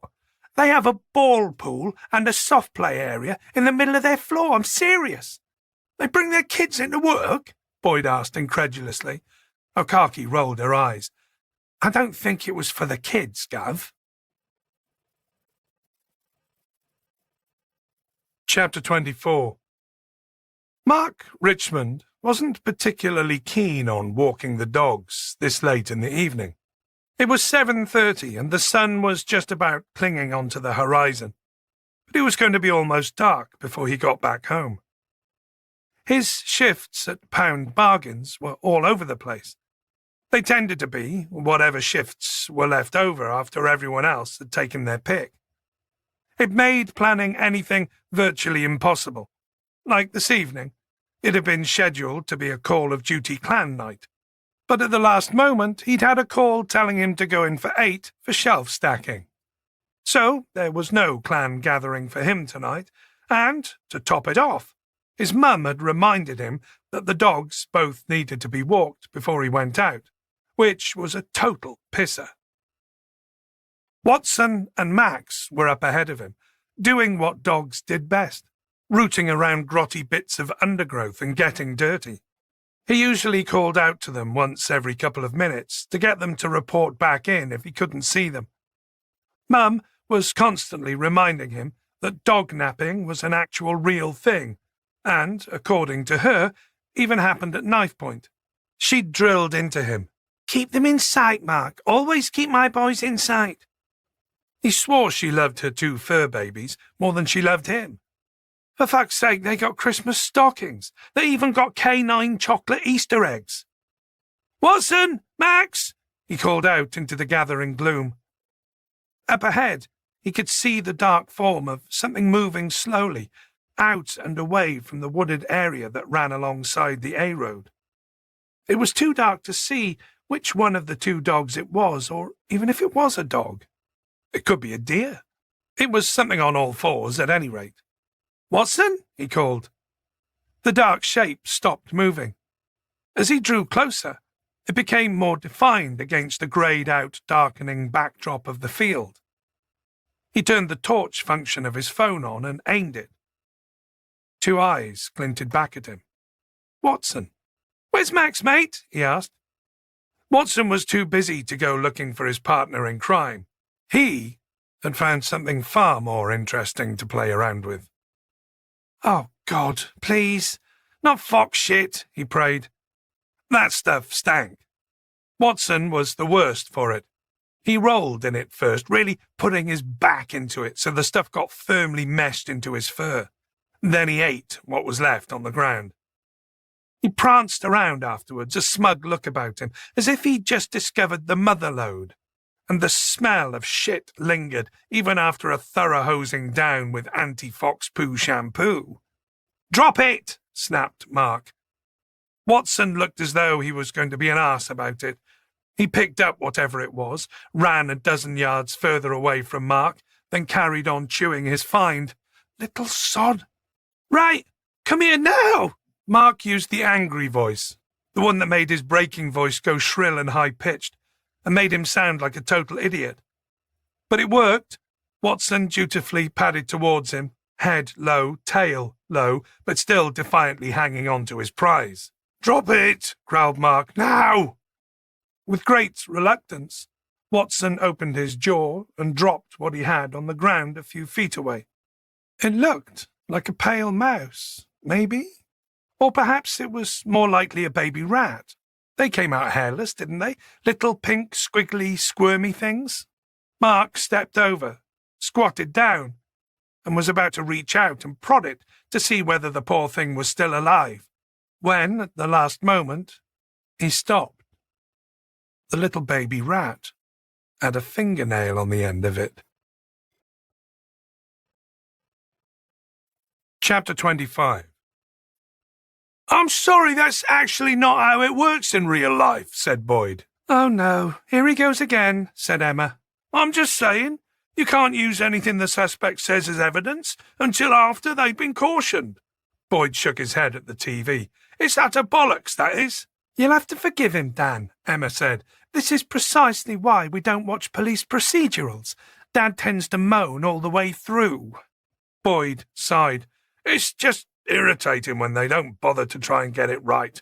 That bloke there could have just confessed to the murder, how he did it, when he did it, why he did it, all of that, and not one word of it could be used in court because they—" "Dad!"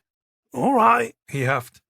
He sank back into his armchair and resumed rubbing the fur up the wrong way along Ozzy's back. He seemed to like that. I'm just saying, Dad! Fine. You guys carry on watching this completely inaccurate shite. It's fiction, Dad. The clue's right there in the word. Doesn't have to follow the rules. It's not real. Boyd rolled his eyes and noticed that Daniel was looking slightly uncomfortable. Relax. This is perfectly normal. I moan at the TV. She moans at me. We agree to disagree. Then I make amends by offering to make a cuppa. Red bush tea, please, she said quickly. Dan, white tea if it's no bother. I can... Boyd waved away any forthcoming offers of help and got up off the chair, making an old man oof as he did so. The series wasn't grabbing his attention anyway. It had lost his interest the moment FBI agent Kate Trent had rolled up at the crime scene on a Harley, wearing bike leathers, pulling a helmet off and tossing her perfectly styled blonde hair. Why do they do that? It seemed to him that every US crime show needed to feature a cast that looked as if they'd just finished modelling for a catalogue and were filling in their downtime by trying to solve a bloody crime. Boyd went down the hall, crossed the dining room, into the kitchen, and slapped the kettle on. He was busying himself with the cups of tea when his phone vibrated in his pocket. He pulled it out and saw it was DS Minter. Ironically, a cop with catalogue model looks and a perfectly sculpted body. What's up, Minty? You back on nights again, or is this a social call? He asked. I shift-swapped with DS Allen. Last minute, he's got family problems, Minter explained. Oh, okay. So, you got a good reason to be calling me a... We got another lay-by-body boss, Minter interrupted. Boyd looked at his watch. It was just gone 9. Where? 8:27, boss. The road that goes over to Brighton. A young lad was walking his dogs, and they sniffed it out and dug it up. Shit. If dogs had sniffed it... Are we talking a recent one, then? Very recent. Maybe only a few days. It's another lay-by boss. Shit, Boyd said again. He was tempted to jump in his car and... Bugger, he thought, realising he'd just had a couple of glasses of wine with the kids. Who's attending? He asked. Me, Minter replied. I'm heading out to the station now. Forensics, please say, Sully. Boyd preferred continuity, and Sully was good. His findings came dry, opinion-free and well-ordered. You're lucky, Minter said. He was working late and about to clock off. Said he'd take it. Good. Boyd flipped the kettle off. It was too bloody noisy to hear himself think. I'd join you, but I've had something to drink. It's okay, boss. I got this. Good, I'll be in early so we can hand over face to face. Right-o, Minter said, and hung up. Another lay-by. And this time a recent body. Coincidences existed, of course.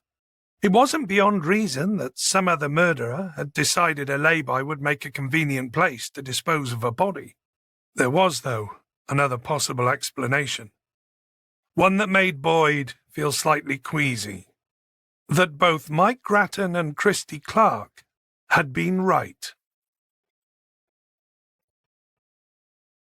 Chapter 26. Boyd arrived in the CID room a good couple of hours before his shift was due to start. It was strangely quiet at that time of the morning. There was just Minter pecking away at his keyboard, and 2 others at their desks, whiling, or more likely willing, away the last half hour of their red-eye shift. Minter looked up from his keyboard, relief plain on his face at the sight of Boyd. Early in too, boss? Chatting a coffee, Minter, he said, gesturing to the doorway. He took the detective sergeant up to the canteen, which was quiet before the shift change surge and the breakfast rush. He got Minter and himself a coffee and the obligatory bacon roll, and they grabbed a table in the corner. Boyd pushed aside the sweetener sachets he'd picked up. This was fast becoming a new habit he wasn't too keen on, and reached for the sugar sprinkler. Okay, he said. Hand me the keys to the kingdom. It's another lay-by body, boss, on the A27. As I said last night, it was a dog walker who called it in, a Mark Richmond. He was only a young lad and was pretty shaken up, as you'd expect. His dog picked up a finger and pretty much dropped it at his feet, if you can believe that, Minter said. So it's very recent, as you thought, Boyd said. Do we know how long it's been in the ground? Sully's preliminary guess was 5 days. Obviously, he's going to refine that if he can. It's another young male, late teens by the look of him. Do we have an obvious cause of death? Minter shook his head. His hands were bound, and he had what looked like a single stab wound to the chest. There were smooth ligature marks around the neck, suggesting something like electric cable, Sully thought. Minter looked at him, and, boss, there was another carved wooden figure. The same stab wound as the A21 bones, and the figure. Fuck. If he had any hope left that this wasn't related, it winked out right then. Same as? It's a little soldier, Minter confirmed. Like one of the Buckingham Palace guards with the bearskin hats? Right, Boyd sighed, looking down at his coffee. And one more thing. There were some flowers and a message found not too far from him, said Minter. Flowers? Boyd's head snapped up. Yeah, tied to the lay-by signpost. Recent ones, very recent. Let me just check my notes. Boyd recalled there'd been flowers at the A21 lay-by too. He remembered wondering how old they were. Had they been picked up as evidence? Shit. He fucking hoped so. Minter was flipping through his notebook. Ah, yeah. There was a handwritten message with the flowers. Boss? Boyd grabbed a pen and scribbled on a napkin, A21 flowers. What was the message? A line of a poem or a song, maybe? Minter read it out loud. He was right. The words were from a song, and a well-known one, too. If their killer, and Boyd couldn't quite bring himself to use Martin's name yet, had left those flowers, presumably the words meant something to him. Right, Boyd said. I want to keep this out of general circulation until we know if it's significant or not, okay? Right-o, boss. You worried about press leaks? I always worry about them, because they always bloody happen. If it wasn't a small cash bribe from a reporter, it was careless chatter in the canteen or down the pub. Those words may not lead us to the killer, said Boyd, but we can use them to rule out the idiots that call in pranking us. Minter's perfectly sculpted brows lifted in unison. Oh, you just wait, added Boyd. You can bet on it. Or that lyric will be all over Facebook as some bloody meme. Yours and my eyes only, for now. Is that clear? Sure, Minter said. The flowers and message been bagged and logged, have they? Yeah. You want the evidence bag serial number? Minter asked, reaching for his notebook again. Maybe later. Just... His mind was back on those withered flowers. Just a sec. He pulled his phone out and dialed Okaki. There was no answer. He had Warren's number in his recent calls list and dialed that instead. Warren answered after a couple of rings. Sir?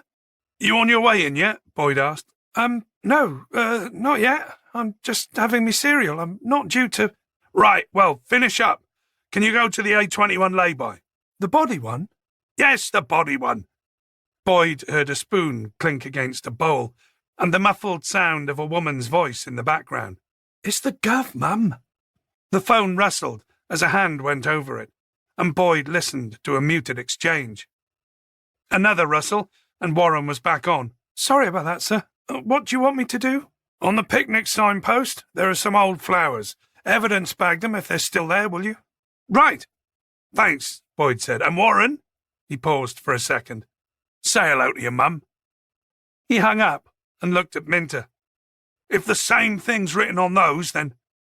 Minter nodded. He looked pleased with himself. To be honest, boss, I nearly didn't bother with them. You see them everywhere these days, don't you? Too often. Do you think this is going to escalate into an operation, boss? I think that's a given. Don't worry, though. I'll make sure you're on the team. Look, I'm going to talk to Sutherland as soon as he's in. Go home, get your beauty sleep. I may be calling you back in later today, once we're up and running. Boyd could see through the glass that Hatcher had already descended from the heavens and had found her way to Sutherland's office. They were deep in conversation. He knocked on the door, then pushed it open and walked in. "Ma'am, sir." "Boyd," said Hatcher, with a look of irritation on her face. "Can't it wait? There was another body discovered buried at a lay-by last night," he said. "A recent one." Hatcher and Sutherland exchanged a glance. "Actually, we were just talking about it," said Sutherland. "And the Ken doll killer case." "That was 20 years ago," she said. "Let's not jump to conclusions too quickly. You know how—" "They are linked, ma'am," Boyd said. She stiffened, annoyed at his interruption. "And you know that, DCI Boyd, because—" "Because it's a similar M.O., similar victim profile, same disposal method." He looked at Sutherland and added, pointedly, "And we got another carved figure." "Fucking hell," Sutherland muttered. Hatcher looked at Sutherland crossly, then back at Boyd. "What's this?" Sutherland explained a link with the A21 bones and the photographs in Grattan's case file. "Can the wooden figures be matched?" she asked. "I expect the traces of paint on the older one could be chemically matched with the paint on this one. Maybe the wood can be matched. I don't know. I've never looked into that before, ma'am. I'd have to ask Sully." In complete contrast to the male officers, Hatcher was almost beaming. She looked utterly stoked about the possibility of landing a serial killer on her patch. "We'll need to ramp this up ASAP. "There's also the flowers," added Boyd. "What flowers?" asked Sutherland. He explained Minter's find last night and the old withered bunch of flowers at the A21 lay-by. "We may get DNA off the recent message. We might even get some DNA off the older one, though it's pretty unlikely." "If they've got anything to do with it," said Sutherland, "there could be for some old RTA that occurred along that stretch of road." "I'll get that checked," said Boyd. "I've sent one of mine over to the A21 to evidence bag them, if they're still there." Hatcher lowered her head and skewered him with a look over the rim of her glasses. "You didn't get them at the time?" "No, ma'am, I didn't." "Why not?" Boyd's mouth hung open, exasperated. "Because the flowers only became significant last night." He cleared his throat. "Ma'am." "You said message," said Sutherland. "What was the message?" "It's on a tag with the flowers. It's a line from a song. It may not be significant at all." "What is it?" asked Hatcher. Boyd realized he was pushing his luck. "Ma'am, if it's okay, I'd like to embargo that piece of intelligence from everyone outside my core team." Hatcher opened her mouth to say something. "It's not that I don't trust anyone in this station," Boyd added quickly, "but it just takes one casual slip, and I've lost the exclusive use of a crucial detail." Sutherland nodded. "That makes sense, Boyd." He looked at the chief superintendent. "Ma'am, he's got a point." "I mean, if you insist, of course I'll tell you," offered Boyd. "But if it leaks at the moment, I'll know it's definitely one of mine." "Fair enough," she replied eventually. "We had a reporter from the Mail calling for a comment about the Ken doll killer case yesterday, which means their little ratty whiskers are already twitching for this story." "As soon as it gets out about the second body, they're going to be like gulls around a chip van," said Sutherland ruefully. "If the Ken doll killers come back from the dead, this'll be front-page stuff, Boyd," Hatcher said, a little too enthusiastically. Sutherland visibly wilted. "Marvellous. This is going to get expensive." Boyd eyed his seniors, one stressing about budget and the other polishing her CV, though neither of them paying the slightest mind to the fact that someone's son had just been found in a shallow grave at the side of a road. "Remind me, which force dealt with it last time?" asked Hatcher. "Cheshire," said Boyd. "Well, now it's our case." She offered Sutherland a smile. "Ian, relax. We can go Dutch with him on the budget." "I hope so," Sutherland replied, sighing. "Flax County Lines operation has been sucking me dry for the last 6 months." "I can ring-fence a discretionary budget for this," Hatcher said. "I have a small magic money sapling going spare." "Ma'am?" said Boyd. She looked at him. "Yes?" So this is now escalating to operation status? Effective immediately. You'll remain as SIO, Boyd. That came with a pointed look and a smile. This is yours. You're welcome. Sutherland looked like the father of the bride settling a wedding bill. Anything you need, Boyd? I'll start with DS Minter as my second, if that's okay, sir. All yours. And I'll get back to you ASAP with a team pick list. Sutherland nodded. I'll book you an operation name. And you'll need to boot Flack and his team out of the incident room again, Boyd said, standing up. I'm not sure we need to do that just yet, Sutherland said nervously. Yes, do it, said Hatcher. I'm going to hold a press conference later today, once I've spoken with Cheshire's chief super and we've agreed the case ownership. I want to announce we have a team on it already. Don't waste any time, Boyd. She looked him in the eye. The old bones are on the Cheshire Constabulary. The new ones are going to be on us. Chapter 27. Boyd had just sat down at his desk with a fresh coffee when an email came in. It was from Dr. Palmer at LSE Forensics, saying they'd taken receipt of the new body and it was the first job on her slate today. He found the contact number at the bottom of the email and dialed it. Dr. Karen Palmer, she answered. This is DCI Boyd. I just got your email, he said. Ah, good. I'm going to make a start on it at about 10. You're more than welcome to pop over and observe if you want. It wasn't top of his bucket list. One of the privileges of his rank was supposed to be that he could remain 100% office-based and send his gophers out instead. But some errands were too important. All right, sounds good, he lied. He decided to drag Okaki along. He could fill her in on the way there, and she could translate the forensics mumbo-jumbo for him. We'll be there. He dashed off a quick email to Warren, Minter, and O'Neill, telling them to wrap up or pass on any other business, and beckoned Okaki over to join him. They were in the same lab as the last time, Studio 3, but this time it was just Dr. Palmer conducting the autopsy. So, this is very recent, were her opening words. She pointed at the body. This boy is tall for his age, big-boned, 6 feet, I'd say. She ran her gloved hands over his torso. And lean, which is helpful as you can feel more easily for signs of bloating. She shook her head and gently pressed her gloved fingers along the boy's abdomen. I'm not feeling any gassy sponginess, which indicates we're looking at fewer than 4 or 5 days. She circled the examination table and lifted one side of the body up to show off dark, discoloured skin. Live or mortis stains, but these look undeveloped. What does that mean? Asked Boyd. Rotated position post-mortem, said Okaki. Correct, said Palmer. It means the body was in one position for a few hours and then placed in another.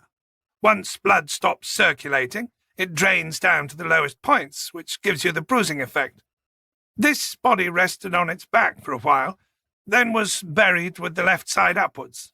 So we have 2 sets of live or mortis stains along the back and on the right-hand side, pre- and post-burial. She opened a folder and looked at Sully's photographs. There, see? He was lying on his right side in the ground, knees tucked up. Boyd looked at Okaki. Could he have been lying flat out in transit, possibly? And not in a car boot either. I can't think of any cars that have an enclosed boot big enough to lay someone flat out. Not in a car full stop, looking at the size of him, Okaki pointed out. So, you're thinking he put him in the back of a van or a truck, he replied. Okaki nodded. Dr. Palmer wasn't listening to them. She carried on with her once around the body, then returned to the far side of the examination table to study a penetration wound on the right side of the chest and a small bruise beneath it. Here we have a deep wound caused by a single-edged, wide-bladed knife. A kitchen knife would do that. She pulled the skin apart slightly. The sides of the wound parted like puckered lips. It's a deep wound. It would have taken a lot of force. See the bruise? That would probably have been caused by the knife's handle thumping into the chest. Boyd glanced, but didn't let his eyes linger. A single stab to ensure fatality. She nodded. The boy was strangled first, she said, pointing at the ligature marks around his neck. But that's not a precise science. You can render someone unconscious that way, but sometimes it's hard to know if they're dead for sure. She shrugged. And strangulation time to cause death varies hugely. It almost sounded, Boyd thought, as though she'd tried it out on a few hapless test subjects herself. Palmer continued.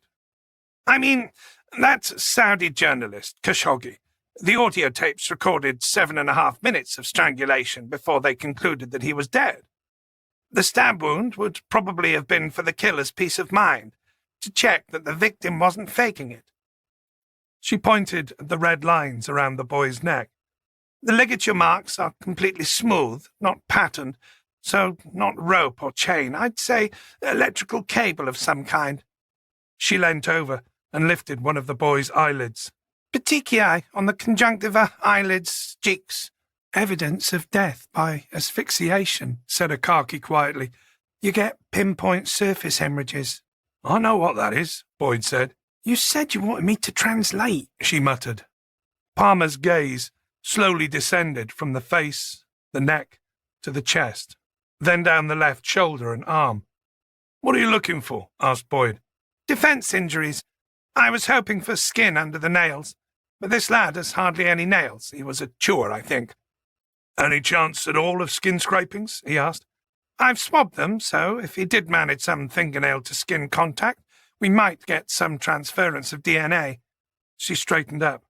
Right, so that's the surface check. I'm going to start opening him up. It's not everyone's favourite part, so... She looked across at her audience. An image of Noah on the back seat of their car flashed through Boyd's head. Palmer shrugged and reached for a scalpel sitting in the kidney dish on the corner of the examination table. I'm going to start making incisions. If either of you are not that good with this sort of thing, now is probably a good time to absent yourself. I'm fine, said Akaki. She looked up at Boyd. How about you? He let out a breath. I'm not great with this bit, if I'm honest, he muttered. Dr. Palmer looked up at him. Seriously? Then I'd rather you stepped out now. It's distracting having a wobbler in the room. Boyd had another flash of Noah on the back seat, a towel thrown across his head to hide the god-awful mess beneath. He'd seen enough RTA bodies while in uniform to be desensitized to a post-mortem, to some degree. But right now, even before she'd started on the Y-shaped incision, he felt himself sliding. I'll be fine, he said. Dr. Palmer was looking at him, not at all convinced. Okaki turned to him. Haven't you got some urgent calls to make, Gov? Boyd glanced at her. I can stay here and report back with any info. But didn't you mention needing to get the incident room set up and the team sorted, ready for when we get back? He could have hugged her. She really was a good egg. Yeah, you're right. Okaki, I'll just be outside. Good idea, interrupted Dr. Palmer, waving her hand in the direction of the door. He left Studio 3 and headed down the hallway, deliberately not looking at the plasticized anatomical sculptures in the vaulted hall, and finally made his way past reception, out of the glass doors and into the fresh air. He took several deep breaths to chase the nausea away. It took him a couple of minutes to be sure he wasn't going to throw up. It really wasn't the body on the slab that had done it. It was the surprise, emotional kick in the guts. On the back seat, in the booster chair, his son. Noah's head is gone from the bridge of his nose up. Just gone. There's hardly any blood on his pale cheeks. Somebody, mercifully, has draped a towel over the clean bisection. In his chubby little hands, he's still holding an action figure. It's an Avenger, the blue one with a round shield. Boyd tried to focus on his shoes, on the laces and the scuff marks, on the gravel between the left and right foot, on anything to swipe that image away, back into its little box.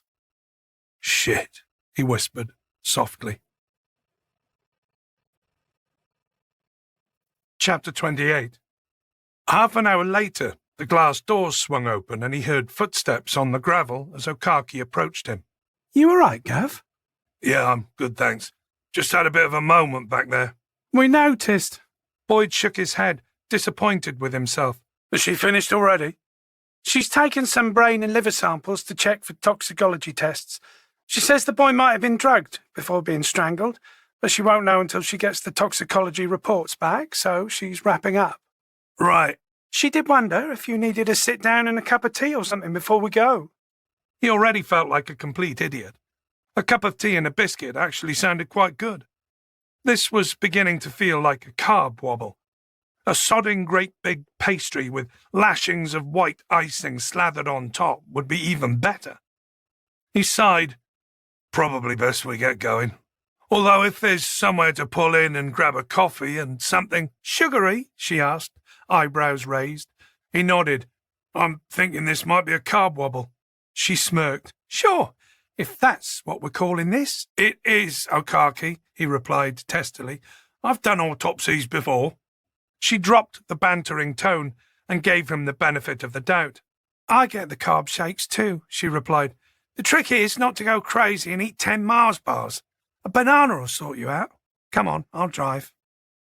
Okaki found a decent-sized petrol station just around the corner and stopped to get them a coffee each and a pot of sliced fruit for Boyd.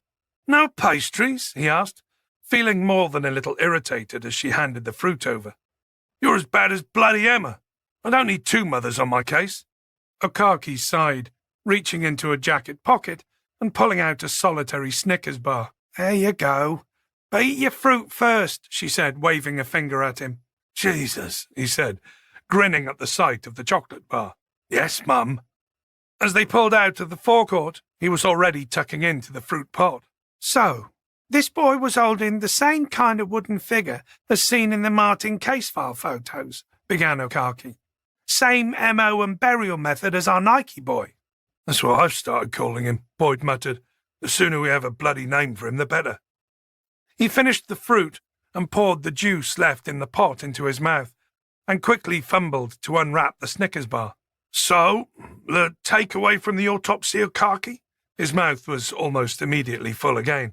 This one's a big lad, she said. He may have been drugged first so the killer could handle him, and then strangled and stabbed. This happened about 4 or 5 days ago. Then he was transported, most likely in a van or truck, and buried shortly after. She glanced at Boyd, happily chomping through his Snickers bar. So, 4 or 5 days, Gav? She repeated. If it was Martin, wouldn't he have been posing him, taking more photos?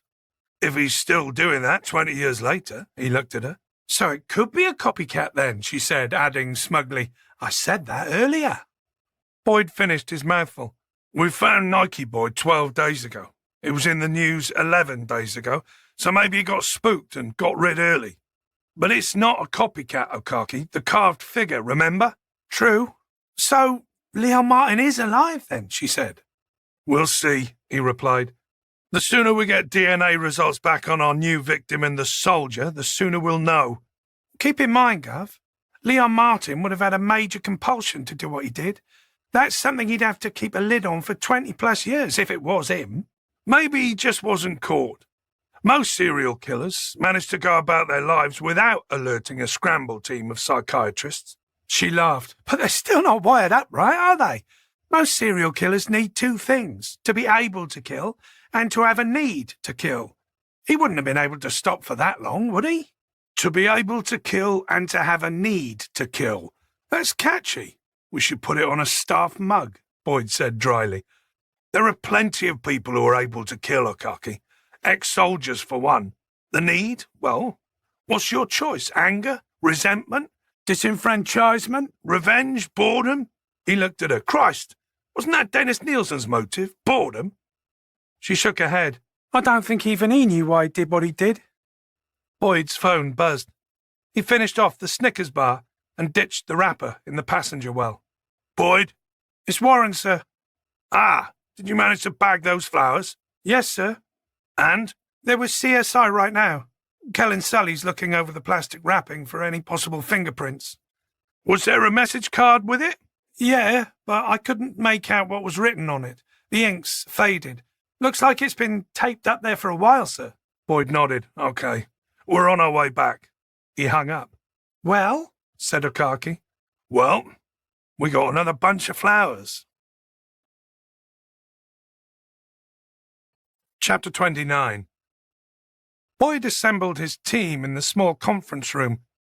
The corridor outside was filled with the slamming and opening of doors, along with the disgruntled sighs and grumbles of Flack's small team relocating themselves from the incident room. Yet again. "All right," Boyd said, looking around the room at Minter, Okaki, Warren, and O'Neill. Sully was also there, sitting in and ready to share his opinions on the forensics so far. "We have an operation name. Weatherman." Boyd had Grattan's case file in front of him, opened so that the pictures from Leon Martin's macabre photo album were spread out across the conference table for all to see. "For those of you who've just been roped in, this is the sum of the investigation back in 2001. Our murderer was dubbed the Ken Doll Killer by the Red Tops because of these photographs. They were found at his farmhouse. He'd been posing his male victims like dolls, so to speak, hence the name, courtesy of The Sun. You're all going to read the case file this afternoon, but I'll give you a potted synopsis to start you off." Boyd proceeded to give his team the bare bones of Grattan's work. Leon Martin's background from childhood to living alone on his parents' farm, and then on to Christy Clark's escape back in 2001. He went through Clark's account of his abduction from the streets and his week-long incarceration before being driven across to North Wales to die alongside Leon. He then briefly covered the interviews and aftermath, including the discovery of Leon Martin's van with his clothes discarded on the passenger seat, the inspection of the farmhouse and surrounding outhouses by over a dozen uniformed officers, and only then, too late to preserve the integrity of the crime scene, the soccos. Boyd paused to look around the table. For once, there was no fidgeting or banter, and all eyes were firmly fixed on him. Satisfied, he moved on to the body discovered in the A21 lay-by the week before, and the very recent victim found buried beside the A27, including the linking details about the carved figure and the flowers and the message tag that had come with them. He closed the briefing with his interviews with the delivery drivers Dave Mullen and Dave Webb, and, of course, the interview with Christy Clark, the one that got away. "Both drivers were called Dave?" said O'Neill, looking at Warren out of the corner of his eye.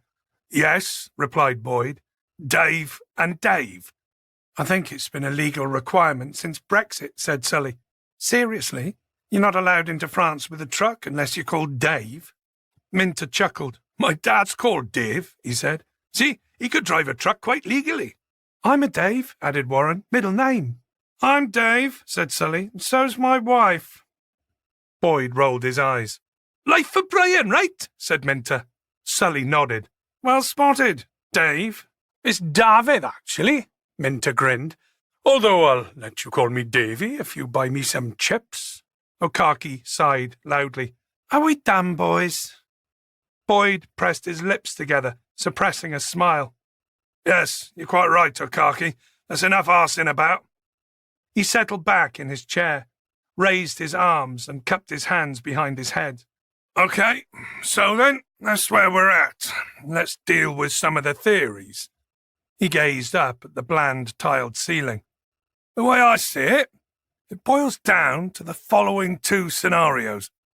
Firstly, Leon Martin staged his suicide and has managed to evade capture for the last 21 years under a new identity. The second scenario is that our recent victim was abducted, killed and buried by either a copycat," he glanced at Okaki, "or more likely an accomplice of Martin's." O'Neill raised his hand. "I've got a question." Boyd nodded at him. "What was the message written on the tag with the flowers?" he asked. "Well, we need to keep something like this to ourselves. It doesn't get spaffed out to the press, okay? It doesn't leave this room. Is that understood?" There was a chorus of agreement from the team. "Right." He read out the line. That sounds vaguely familiar, said O'Neill. Is that from a song? Boyd looked at him incredulously. It's a line from a Beatles song, but I don't know whether it's meant to mean anything. It's one to ponder. Before we drill down into lines of inquiry, does anyone have any more thoughts? Do we have any suspects, sir? Asked O'Neill. Not at this point. We do, however, have Christy Clark, who is the only person who could positively identify Martin if he's still alive today. He's also the only person who really got to know him. He's our best source of information at the moment. What about either of the men who discovered the A21 body? Asked O'Neill. O'Neill again? Acknowledged Boyd. Someone's had their Weetabix this morning.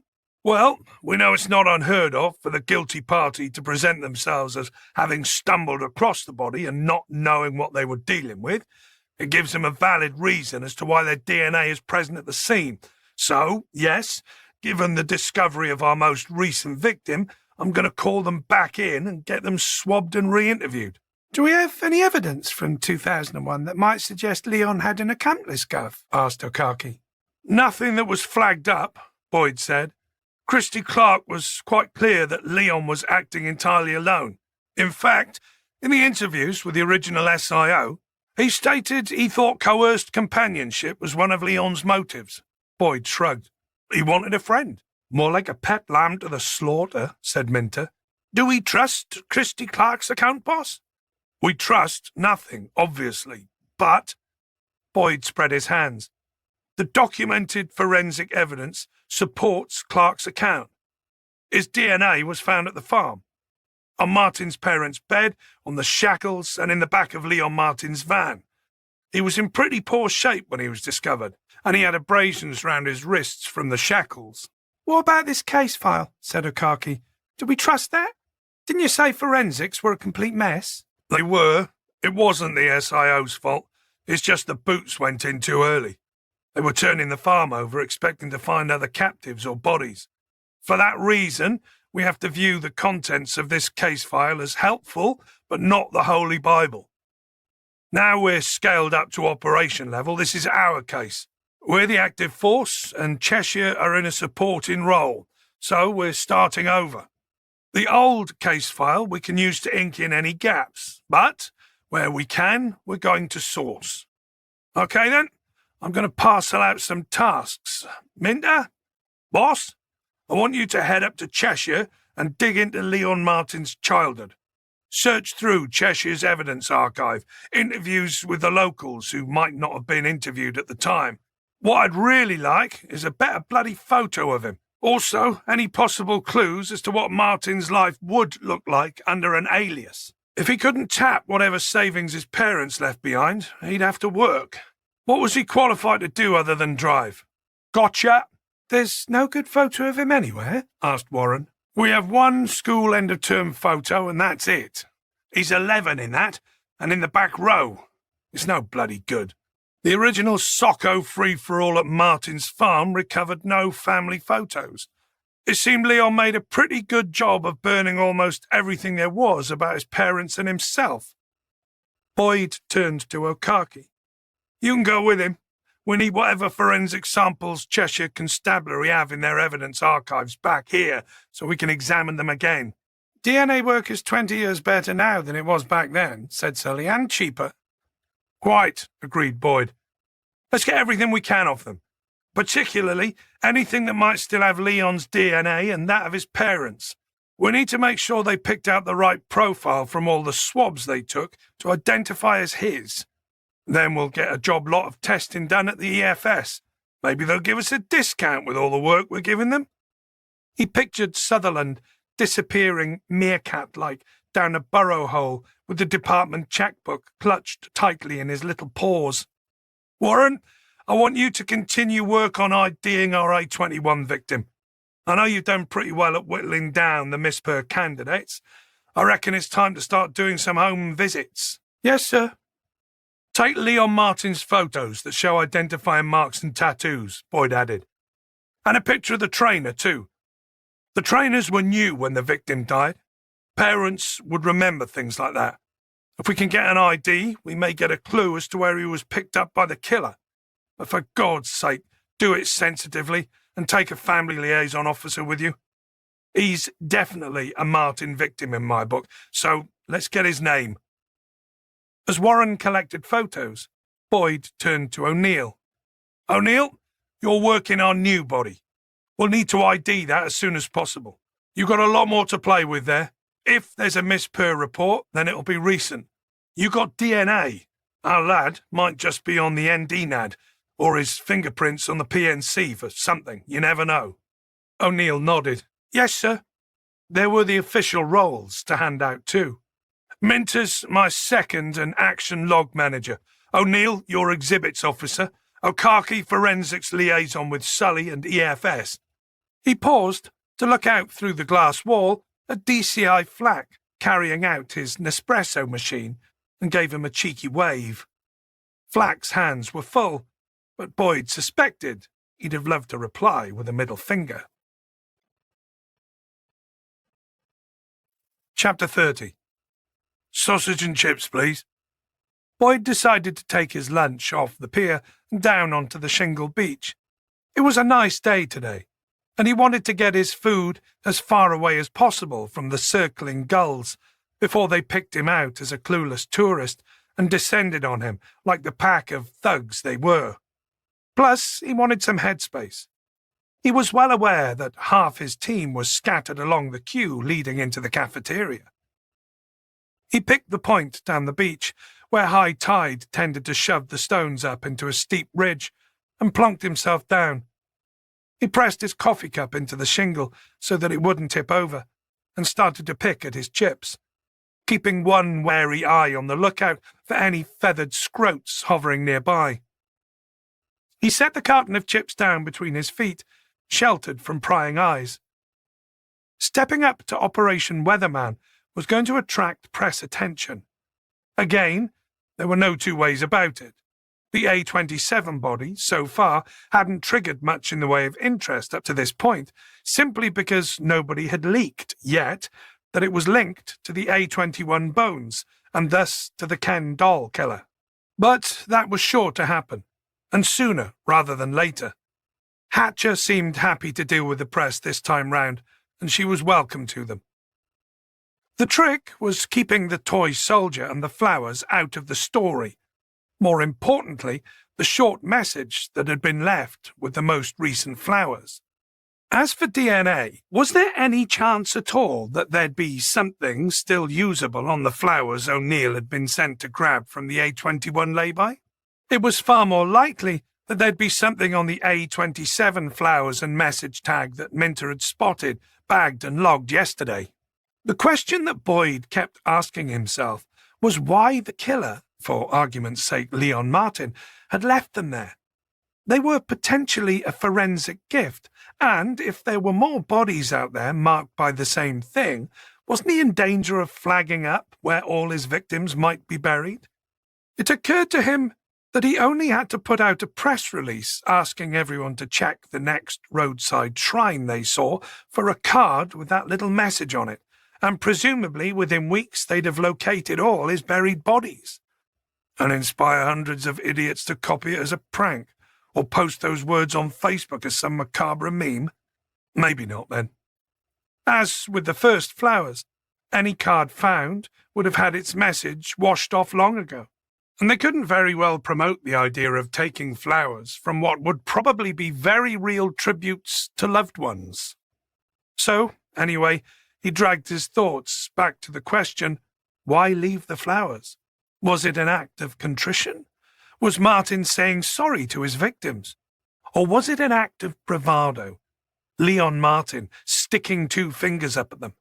"Ah, I thought it was you." Boyd jumped at the sound of the voice just behind him and looked round to see the woman he'd got into the habit of looking out for whenever he was walking Aussie. The one with the dog. Only her dog wasn't with her right now. He started to get up, but the shingle clattered and shifted beneath his feet and he lost his balance. He dropped back down, rather inelegantly, onto one knee. The shifting stones knocked his paper cup over and his coffee drained away into the shingle.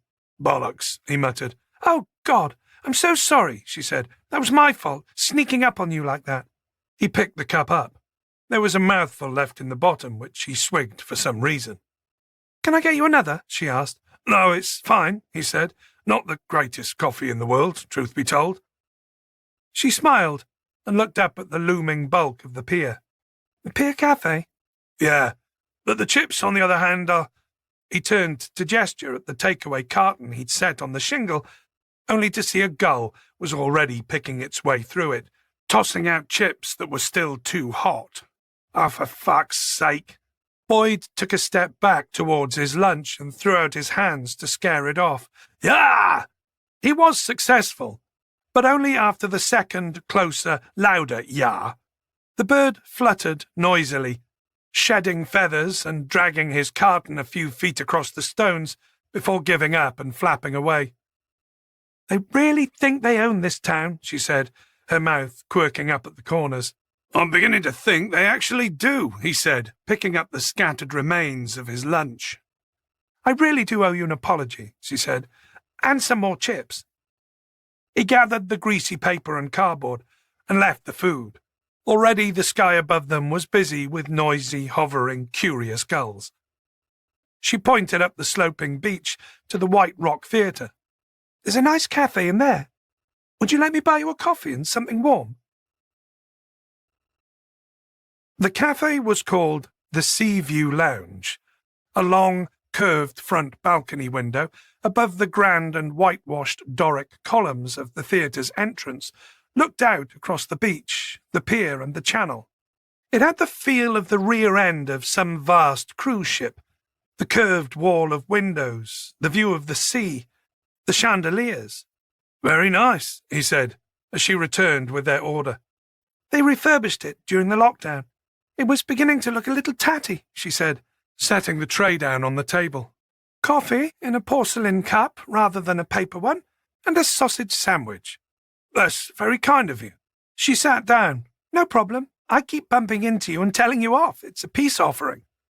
"It's not really needed, but thank you very much," he said, spooning sugar into his coffee and stirring it. She smiled. "I'd hate to be thought of as some stuffy old cow who lectures people on how to walk their dogs." She definitely wasn't old, he thought. She looked a similar age to him. "Well," he spread his hands, "thanks again. I suppose we should introduce ourselves. I'm Boyd." "Boyd," she nodded. "I guess that's better than knowing you as the BBC bleeper copper." "Really?" he said, surprised. "I'm still known as that?" She laughed. "You earned a little social media fame there." She offered him a hand. "I'm Charlotte." He shook her hand. "Where's your dog?" "Mia. She's at home. I'm at work today." "Oh, where do you work?" he asked. "Here," she replied, smiling. "I literally am at work. I'm the box office manager." He nodded. "Right. That's ticket sales and booking shows and acts to put on?" "Just ticket sales. Nothing so glamorous or exciting as booking anyone, I'm afraid." "And you, Boyd?" She frowned. "What is that?" "Hold on. Have you just given me your surname?" He nodded. "Ah, yes. It's a bit of a habit, I'm afraid." "You do have a first name, I take it?" she asked. "It's Bill." He shrugged almost apologetically. "William. Bill for short, but I never use it. It's a police thing, I suppose." "I presume your family don't call you Boyd?" "My daughter calls me Dad. My dad calls me Son." He shrugged. "It's a name that just doesn't get used." He smiled. "It's going spare." "Presumably your wife," she rolled her eyes. "Sorry, I shouldn't say that these days, should I? Your partner doesn't call you Boyd, surely?" "She didn't, no." Boyd could see a flush of awkwardness on her face. She busied herself, pouring a little milk into her tea and stirring it. He sipped his coffee and sneaked a look at his watch as he did so. It was just gone 20 to 2. Another 5 minutes and he was going to have to make an exit. He took a bite out of his sausage sandwich. "You moved down to Hastings?" she half stated, half asked. "I'm not getting a trace of a Sussex accent." "Is there one?" he asked, mouthful. "Not really, not anymore. Some of the old boys up at the fishing end still hang on to a bit. Some of the people who've lived here for generations still say £5 instead of £5. I came down from London at the beginning of the year. What about you? Are you a Hastinian? One of his team had used the term. He was damned if he could remember it, though. That's right, isn't it? Hastonian, she corrected. She shook her head. I'm from Brighton originally. I'm a West Sussex girl, don't you know? The conversation lapsed for a moment, and she reached for her tea. Boyd noticed she sipped from the teacup in that pleasingly old-fashioned way, pinky sticking out from the handle. It matched the genteel environment of the cafe, as if Charlotte was a part of it, a historical reenactor brought in to add some authenticity to the place. Even the way she spoke was charmingly out of time, as if she'd stepped from the pages of some cosy Arthur Ransom novel. I'll have to try this place instead of the pub on the pier sometime. It's like sitting aboard the Titanic, said Boyd. Oh, I hope not. That wasn't a great success, was it? She glanced at her watch. Oh, crumbs. I'm really sorry, but I'm due back at work in 5 minutes. I'm going to have to take my tea with me and run. Boyd drained his coffee cup and stood up. Well, thanks again for this. You didn't need to, he said, as she followed suit and stood up too. I did, she said, and it was my pleasure. I've enjoyed your company. Me too, Boyd found himself saying, a little surprised at himself. I guess I'll see you on the beach sometime? Yes, she said. See you on the beach. He left the cafe and was halfway back to the station before he realised he could have asked her for her number. Chapter 31. Home visits reminded D.C. Warren just how difficult it was to be a uniformed officer. He realised he didn't miss it at all. Being a uniform involved way too much general public, way too much shouting, way too much reasoning with stoned or drunken morons, and way too many difficult and sometimes emotionally draining conversations with complete strangers. The previous home visit had been really tough. A boy had gone missing in the early 90s and left behind a mother who had been sucked dry of any will to live. 30 years of unresolved grief and grinding hope had turned her into a prematurely old woman. Watching the hope flash on her face as they announced themselves on the doorstep, then slowly ebb away as they talked in her front room, had been like watching a slow death. Mrs. Dunn was the second on his list this morning. She was a woman in her late 50s, short, slim, and fidgety, the kind who seemed to have an endless reserve of nervous energy. Mrs. Dunn, said the uniformed sergeant beside him. Yes? I'm Police Sergeant Gail Brown, and this is D.C. Warren. May we come in and have a little chat with you? Is this about my Toby? She nodded. I'm afraid it is. Warren watched Mrs. Dunn clench her eyes shut and guessed this was the scenario she'd been preparing herself for the last 2 decades. Can we come in, love? Gail asked. Mrs. Dunn backed up into the hallway and led them both into a front room. Take a seat, Mrs. Dunn, said Sergeant Brown. Right, yes, okay, said Mrs. Dunn, sitting down. You can call me Gail, said the sergeant, sitting down next to her. I'm a trained family liaison officer, and D.C. Warren is with the CID. We've come to talk about your son who disappeared a long time ago, Mrs. Dunn finished the sentence for her. Warren guessed that she didn't want to be reminded about the number of years. Yes, Sergeant Brown looked around. Now, is there anyone else who could make us a nice cup of tea?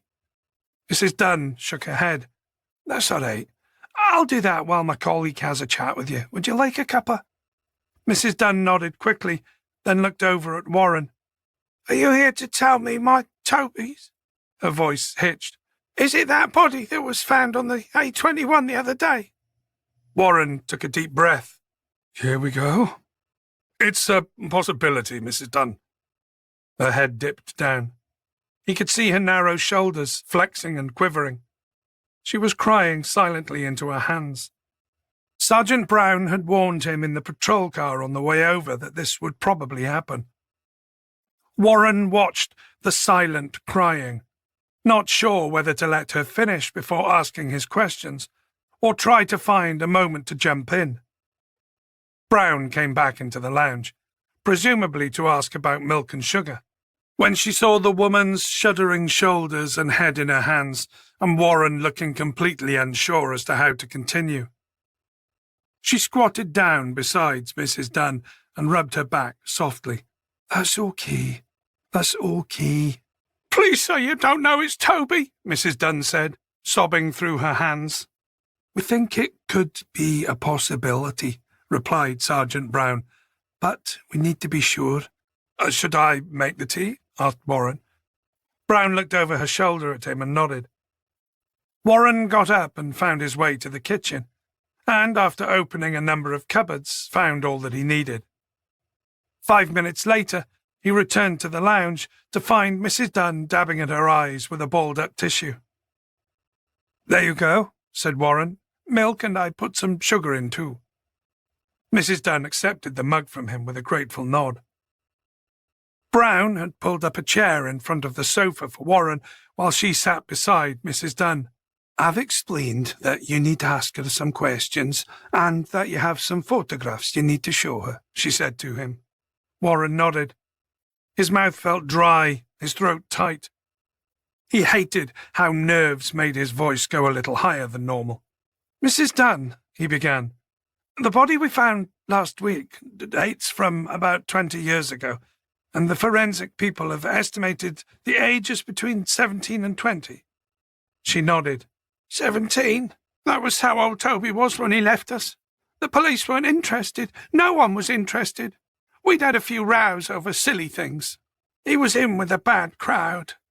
He'd been gone for a few weeks before, so they said he was probably just annoyed and would be in touch when he calmed down. Anyway, he was old enough to do what he wanted." "Right," said Warren. "I think that was a pretty common view back then. It's not a lot better these days, to be honest." "Delicately. Do this delicately." "Well, we have reason to believe the body we discovered could be your son, because the apparent age and the timeline fits." He opened the folder and pulled out an A4 print of one of the pictures found in Leon Martin's album. The image had been cropped to show just the bit he needed her to see. It was a photograph of a Nike trainer that matched the one unearthed from the A21 lay-by. It was pictured from the side, a foot perched casually on top of the other knee, the lad's way of sitting cross-legged. Warren turned it around so the image of the trainer was standing up. "I know this is hard, and a long time ago, but did Toby have new trainers before he went missing?" She leant forward and studied the image carefully. "He had trainers," she replied. "That's all he wore on his feet, love." "Nikes?" She pulled a face. "We could never afford those. I bought his things from Woolworths." Her expression of grief-tinted hope began to fade. "All right, let's just try one more." He pulled out another photo, a cropped close-up of a hand holding a Twix-branded Easter egg mug. "The mark next to the knuckle of the index finger," began Warren, "we believe is a tattoo." Her face changed. Her eyes widened. "It is." "You recognize that?" She nodded. "Silly boy. Did that at school. A DIY tattoo with a compass and some pen ink. He got sent home for doing it." She shook her head and managed a little barked laugh. "And it got infected. He was such a handful. Is it him? It's him, isn't it?" She dissolved into tears again. "Okay, Mrs. Dunn, thank you." Warren gently took the photo from her lap and let Brown comfort her. Almost done. A nod for the tattoo was a win, but Warren wanted this over with. What the fuck? This is unfucking pleasant. He felt like a fraud, like a kid in grown-up police clothes, and at any moment the adults around him were all going to tell him to go back to playing GTA on his PlayStation.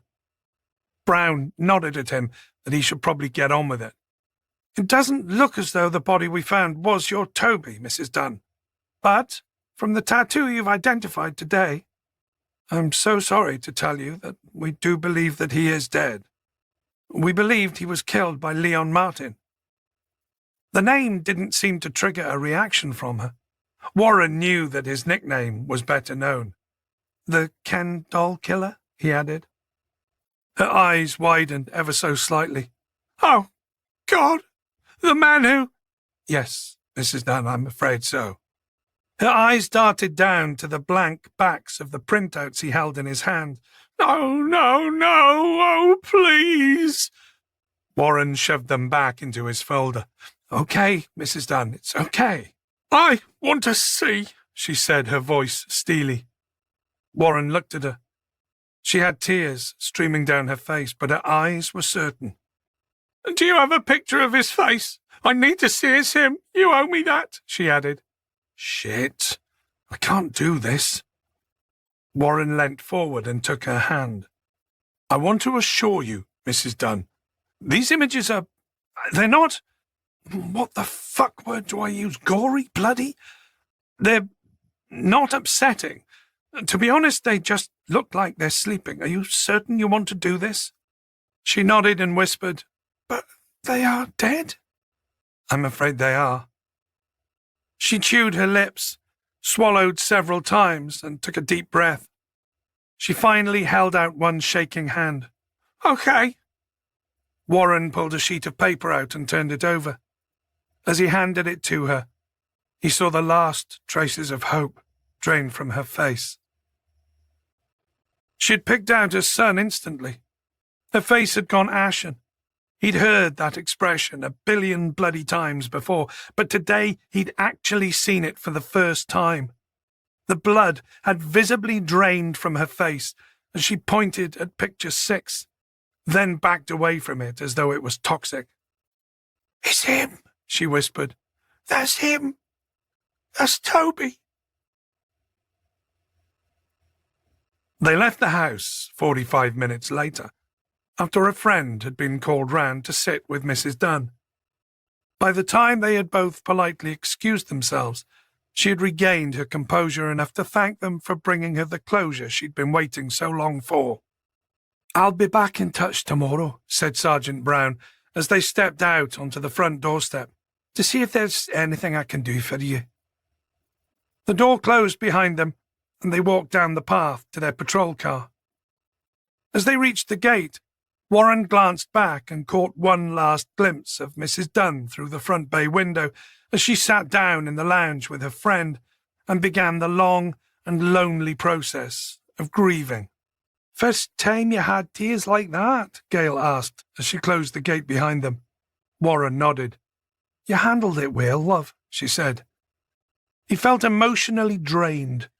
The relief washed over him as he climbed back into the car and plugged in his seatbelt. Chapter 32. Gaining access to Cheshire Constabulary's evidence archive had required a carefully handled courtesy call from her match to their chief super, and a lot of pleases and thank yous from Minter and Okaki as he ushered them resentfully down into the bowels of the HQ building in Winsford. "Because we've actually kept this investigation listed as inactive rather than closed," he said pointedly, "it's not gone across to the evidence warehouse." He looked at Minter. "We've kept it close to hand." Minter nodded. "Good to hear, sir. Word is that you've got a new one?" Minter nodded again. "Leon Martin." Boyd had given Minter a briefing before they'd set off, which basically amounted to tell the buggers as little as possible. If he was concerned about leaks in his own team, he was doubly concerned about leaks from a force that were being asked to surrender control of an unresolved case. The chief super lingered as the evidence officer signed them in. "Try and be mindful," he said. "We had our hands full with post-9/11 wild goose chases back then. It was every pair of hands on deck. So it's not like Mike Grattan and his team just casually wrapped things up, you know. It looked as though Martin was dead, and we had bigger fish to fry, catch, whatever the damned expression is." "I understand, sir," said Minter. "Right, Well, I'll leave you in Carl's very capable hands. Anything else you need?" He left that hanging in such a way that it could have been followed with either a "give me a shout" or "you can go fuck yourselves." Minter and Akaki nodded and chorused, "Thank you, sir." Carl led them down an aisle of wire-framed cages. He unlocked one and handed them each a pair of forensic gloves. "I've not received a compliance request form to allow you to take anything away with you," he said gruffly. "Yet," said Akaki. "That'll come." Carl stared down at her defiantly. "Until I do get one, you can look, but it all stays right here, sweetheart." He turned and walked off, presumably back to his desk. She watched him leave and tutted, "Sweetheart? What bloody decade did he just emerge from? Twat." Minter chuckled. "Been watching too much Life on Mars, eh?" She shook her head and sighed. "Come on, we better get started. This is going to take a while." Akaki and Minter were here with a very specific wish list from Boyd. A better photograph of Leon Martin, preferably one taken when he was older than 11, and any personal items of his or his parents that had been bagged and tagged at the farmhouse and not messed around with since. The box contents were all marked "Miscellaneous from Martin Property, 23rd of the 8th, 2001. "Okay." Minter checked his watch, then looked with dismay at the piles of boxes in front of them. "Well, it's 4 o'clock.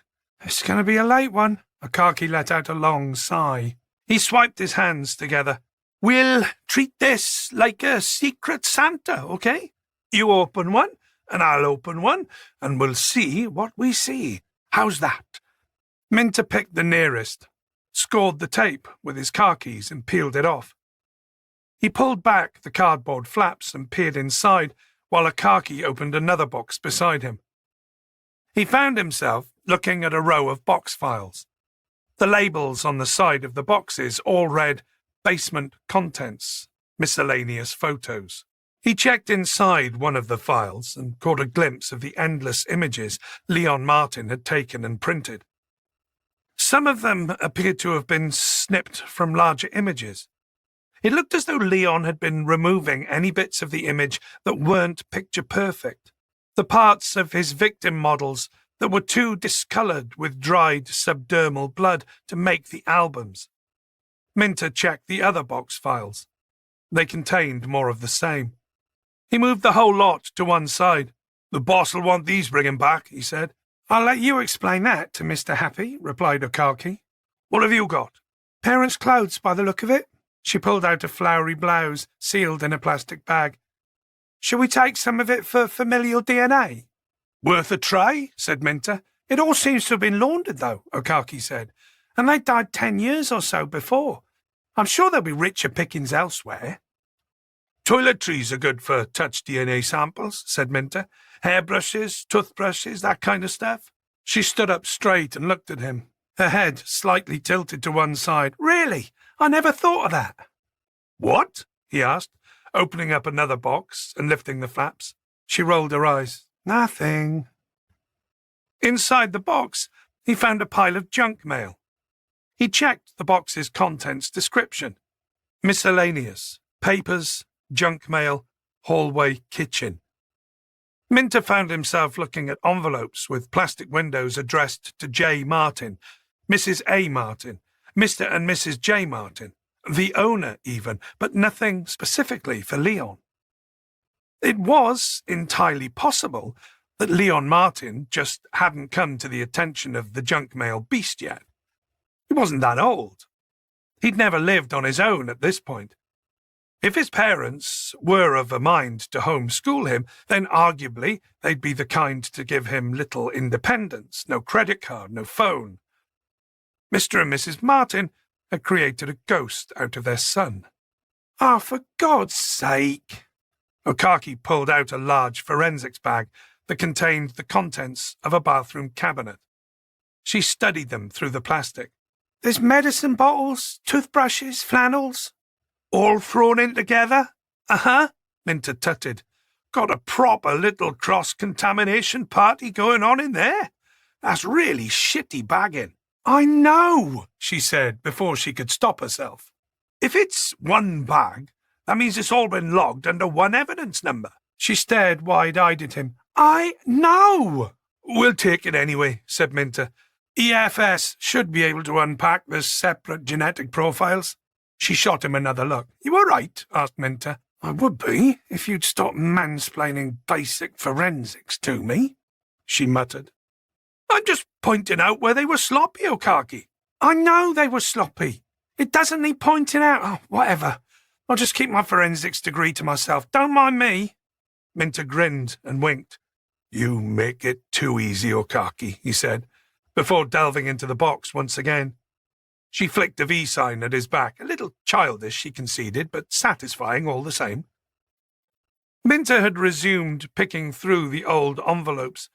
There was so much of this stuff. They weren't going to get back to Hastings until at least 10, and then they'd have to log everything in before going home, presuming, of course, they won the fight to take it away from Carl in the first place. They were both going to be at the Hastings station until gone midnight. He sifted through another handful of letters and was about to offer Okaki a coffee to make amends when he struck gold. Chapter 33. Boyd had wanted to have the update meeting before going to give Sutherland a briefing, but the round-faced little bugger had decided to invite himself along and had turned up unannounced.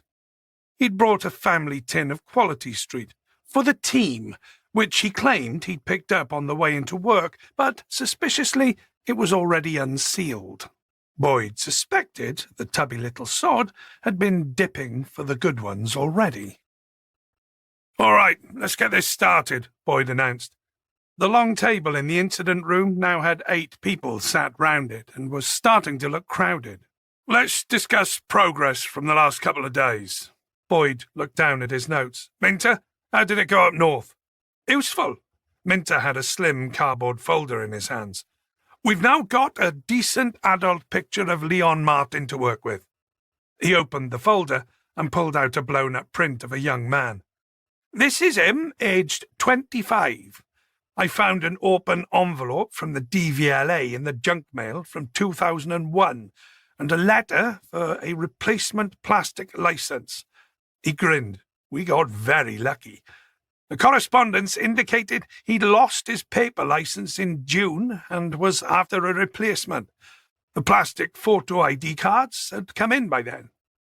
Minter rounded the table, approached the whiteboard, and tacked the photograph onto it. His plastic license had gone, but the reference number was there. I got DVLA to dig out the original application and scan the passport photo he sent. He returned to his seat and sat down. Good job, Minter. Boyd studied the young face on the whiteboard. So he'd be 46 now, if he's alive. We need to have that picture aged up. Sutherland finished chomping on a chocolate and said, We should get one of our digital forensics boys to play around with it. What? You mean throw a beard on it in Photoshop? Sully queried sarcastically. Sutherland looked at Sully. I meant edit the photo to look a bit older, he clarified. Sully rolled his eyes. So, yes, then? He shook his head, then aimed his comments Boyd's way. You need proper forensic treatment. Bone structure changes with age, as well as soft tissue distribution. I suggest you use EFS. They've got some very good digital media nerds over there. How much is that going to cost? Asked Sutherland. Sully shrugged. Not my problem. I'm just passing on my informed opinion. Boyd nodded. We can put it on the tab, can't we, sir? Sutherland folded his arms grumpily. Why not? I mean, it's only money, right? Okay. Boyd scribbled that down as an action point for himself. Thanks for that. Okaki, any luck on finding us some swab candidates? She nodded. We found toiletries that dated back to when Mrs. Martin was still alive. There was a roll-on deodorant for women. I'm hoping the rollable may have traces of Arlene Martin on it still. There's an old-fashioned shaving set that I presume John Martin used, so we may get some touch DNA from that. The problem is, she produced a photo she'd taken of the evidence bag. This is how I found it, all in one bag.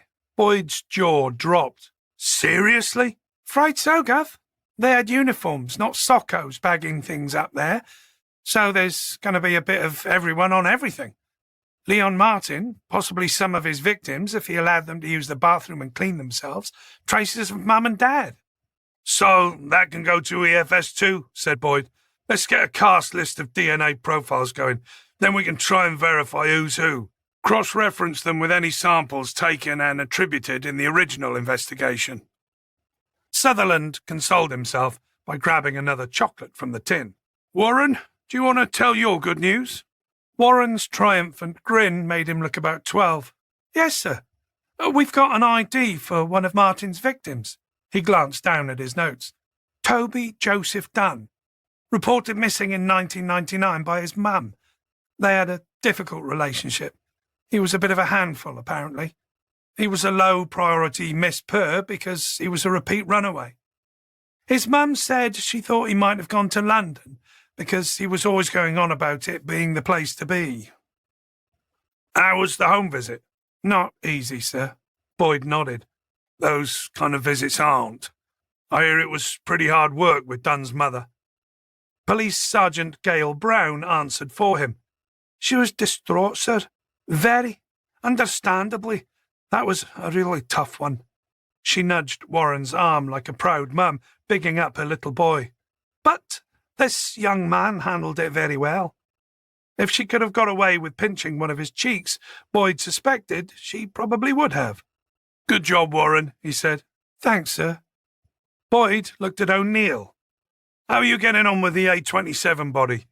He's Stephen Wotton, aged 16, O'Neill answered.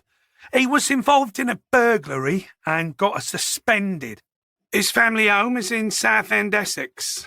He was a Miss Per logged with the Met late last year. Let me see. He leafed through some notes and found what he was looking for. Yeah, he made a call home a few months later from a Manchester-based number, so I reckon he was roughing it up there over the last few months. I don't know when he was picked up by the killer. Got to be recently, right? And deposited shortly after death, added Boyd, which suggests to me that our chap decided to get rid of him quickly. Boyd, Sutherland balled up a handful of sweet wrappers and tossed them into the tin. Do you think our killer got spooked again? Like Leon Martin's hasty exit back in 2001, you mean? Sutherland nodded. Yes. If we're going with the supposition that this could be Leon Martin, then we know he's prone to panicking. Boyd shrugged. Assuming it's Martin, then yes, maybe. He could have caught something on the news and decided to get rid quickly. Or maybe Stephen Wotton was too much for him, offered Okaki. Good point, said Boyd, nodding.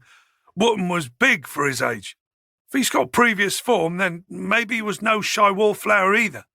He glanced at Sutherland. If we continue with the supposition that our killer's Leon Martin, then he's 46 now. It's possible Martin landed too big, too difficult, a fish for him to cope with. Suggesting Leon Martin's small? Asked O'Neill. Not necessarily. He could be unwell, unfit. He's not young anymore, said Boyd. Do we have any contact DNA from Wotton? Asked Sutherland. Skin under nails, that sort of thing. They've taken finger swabs, said Boyd, glancing at Sully, who mouthed not yet. He made a note to chase up Dr. Palmer at EFS for the results. They'd had 24 hours now. We'll find out. What about those flowers? Asked Sutherland, and the handwritten message along with them. You felt like there may be mileage in those last time you briefed me. Yeah, on the old flowers, the ones that the A21 lay by, we got nothing. No DNA on the cellophane wrapping or the message tag. But that's been out there in all the elements for God knows how long, so no surprises there. I'm also waiting for EFS to let us know with the A27 flowers. If we get a profile, then the first thing we'll do is cross-reference it with the stuff Okaki picked up. But we also can run it through the ND-NAD and see if our man has left any trace of himself at a crime scene over the years. If we get a match of that with any of the farmhouse profiles, said Sutherland, then this really is Leon Martin. Boyd nodded. That would be the most likely conclusion. In which case, Gav, said Okaki, should we talk to Christy Clark some more? She reached across the table, pulled the tin of sweets away from Sutherland, and dipped her hand in. If we bag Martin, boss, sounds like we're going to need Christy Clark's help. Not just in visually IDing him, but maybe even his help before we interview him. He's the only person who really knows Martin, added Minter. Boyd nodded. And the message? Sutherland reminded him. If we get our hands on chargeable suspects, then yes, graphology comparisons will help build a base for CPS, Boyd said. No, I mean the actual words. I know you want to keep that to your team, but look. He held his hands out like Oliver Twist, asking for more. I'm not going to run to the sun with it. Plus, for Christ's sake, I am your boss. There were a couple of sniggers at that, which came from the direction of Sully and Okaki. Boyd glared at them, then shrugged. It looks like a song lyric or a line from a poem. He looked down at his notes. The lonely people slip aside. In the ground, their time to hide. Chapter 34. LSE Forensics, good afternoon. How can I help you? Answered a male voice. It's DCI William Boyd from Sussex CID, said Boyd. Ah, yes. And how are you, Detective Chief Inspector? Boyd was almost certain, from the tone of his voice, that it was the same receptionist who had annoyed him on his first visit. Fine, he said, tersely. Can you put me through to someone in photographic forensics? Of course, came the silky reply. Would that be our digital media forensics department? If that's what you lot call it, then yes, please, he added as an afterthought. Boyd was treated to 10 seconds of lift music, just long enough to have Lady Gaga lodged in his head like a splinter for the rest of the afternoon. Then, Phil McNeil, Digital Media Forensics Team, how can I help you? Boyd introduced himself again. Ah, you're the policeman that the BBC South East had to bleep out a few months ago, right? Yes, Boyd sighed. That's going to end up etched on my gravestone, I suspect. He heard McNeil chuckle. How can I help you, DCI Boyd? Are you able to do some digital trickery on an old photograph? I should think so. What sort of trickery are you after? Do you want it cleaning up? No. Boyd had no idea what the technical terminology was for it. I have a passport photograph of a man aged 25, and I'd like it aged up to look 46. Is that possible? Ah, yes. You're talking about progressed skull morphology, McNeil replied. Am I? Boyd said. I'll have to take your word for that, I'm afraid. Well, yes, unless you want to just download one of those phone apps that lets you take a selfie and then adds a few wrinkles and blemishes to your photo. No, we're a bit more savvy than that over here, Boyd lied. It had actually crossed his mind. Good to hear it. You see, the shape of a face changes dramatically from your mid-20s into old age, explained McNeil, even though Boyd hadn't invited him to. That's the bone tissue reshaping more than anything else.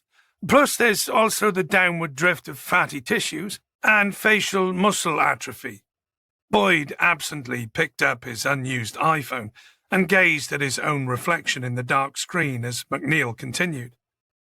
Gravity and age gradually pull everything downwards, like wax melting very slowly, which, of course, is where plastic surgery can help out and move the soft tissues back upwards.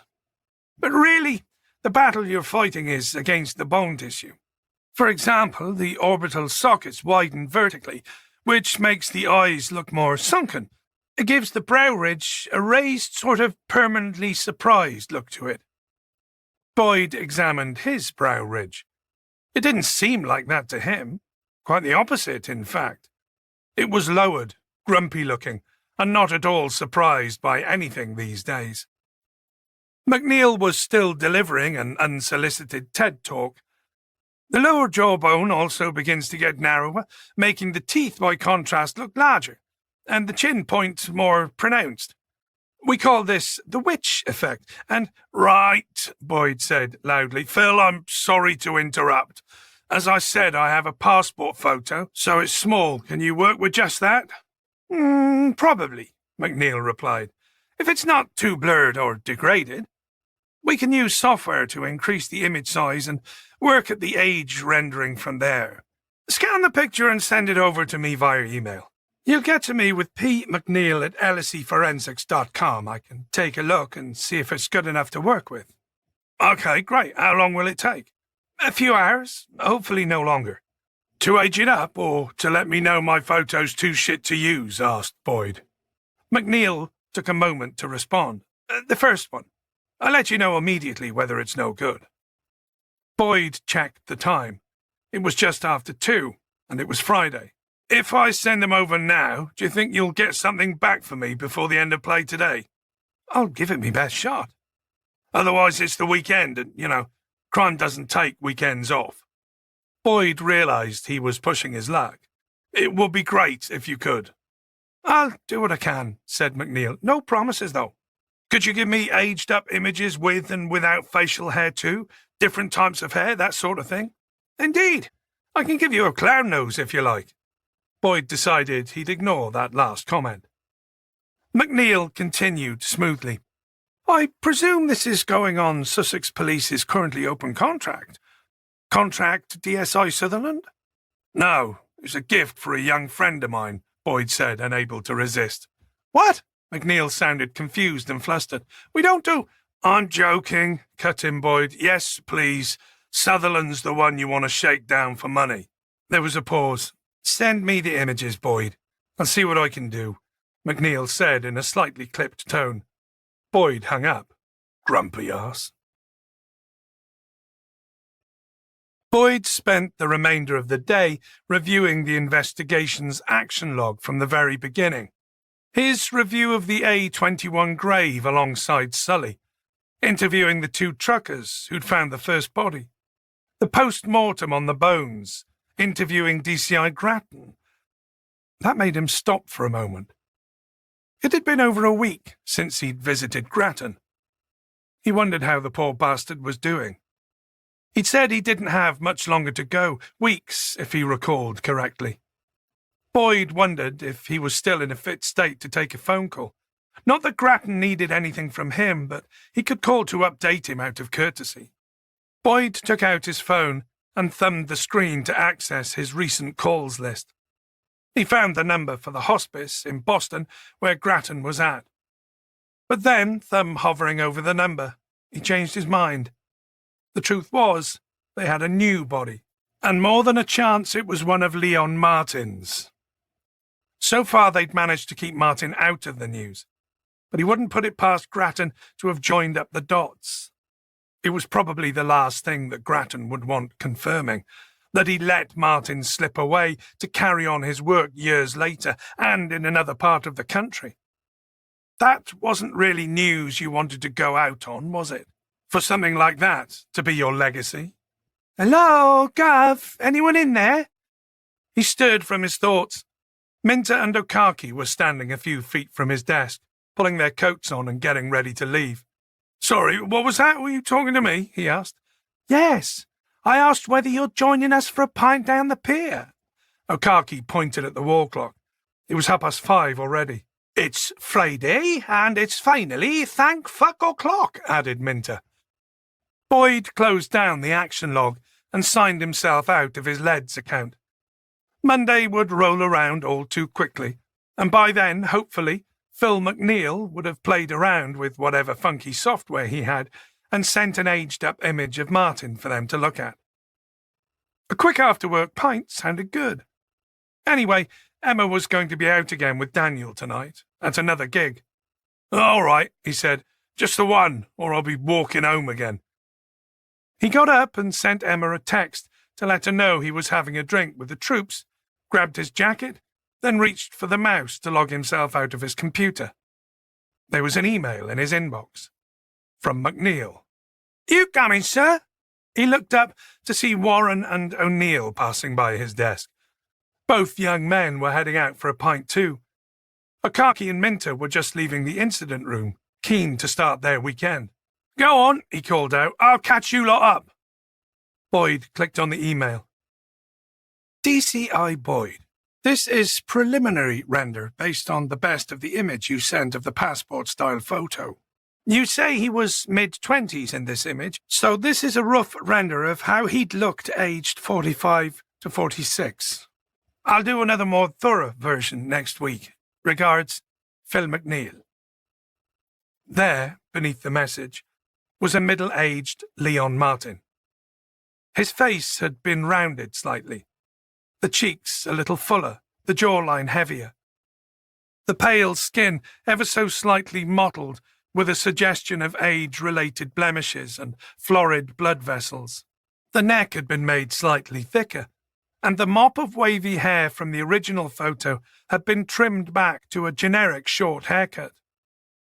McNeil had gone with no facial hair for this first draft render. Boyd stared at the image for a solid minute. Leon Martin at 46 looked entirely forgettable.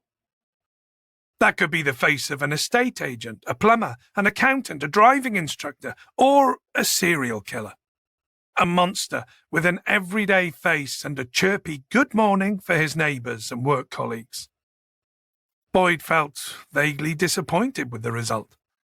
He wondered whether McNeil really had used his fancy-pants software or just a cheap and cheerful Snapchat filter that he was passing off as something more technical and forensic.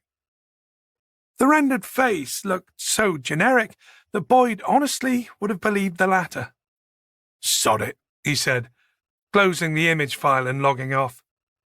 He hoped that on Monday he'd get a better quality rendering, and then they could experiment with hairstyles and facial hair. Chapter 35. Boyd didn't race to catch up with them. He had a text from Emma reminding him that she was off out with Dan, that there was a meal sitting in the fridge for him, and that Ozzy had been fed, walked and pooped, and would be good for a couple of hours. She ended her message with, "Have fun with your mates," and a kiss. Boyd finally met up with his team inside the beer garden. He saw Jay, Okaki's other half, was there at the bar, getting the drinks in. The rest, Okaki, Minter, Warren, O'Neill, and a few other CID staff from the main floor, had commandeered a couple of tables and were chatting away. He just hoped that none of his team was going to spill the words of that poem or any other information from the case. He wandered over to join them. "Evening all." He was greeted by a chorus of govs and sirs, and over the noise he heard Okaki shouting that Jay was getting him a pint of lager. Boyd nodded, then decided, since he was still standing, to give Jay a hand. He approached him from behind and slapped his hand on Jay's back between two muscular shoulder blades. "Been a while, Jay?" Jay turned around, beaming at the sight of Boyd. "Boss!" "I'm not your boss, remember," he replied, though he couldn't help grinning. "Just Boyd is good. How's things with you, big man?" Since the Nix case, where Okaki's boyfriend had quite literally saved his life, Boyd hadn't actually seen him. He'd heard about Jay pretty much every day, however. Okaki talked about him as though he was a large, doting Saint Bernard, one who needed constant walkies and the odd bit of house training. "Good, yeah. Still throwing drunk gits out of nightclubs. Pays the bills more regularly than upcycling does." Jay had his own little business, buying job lots of old furniture from house clearances, sanding them down and polishing them up for resale. "Hey, Boyd," he said, "Sam tells me you're chasing down a serial killer." Boyd raised a finger to his lips. The pub was pretty noisy. With an old Kylie Minogue track and the noise coming from their group, it wasn't as if Jay had bellowed it out in a quiet library, but all the same. "Yeah," he replied softly, "although she really shouldn't have told you." He made a mental note to have a quiet word with Okaki about work talk at some point. Undoubtedly, most of the force shared the worst parts of their working day with their partners, but they weren't supposed to.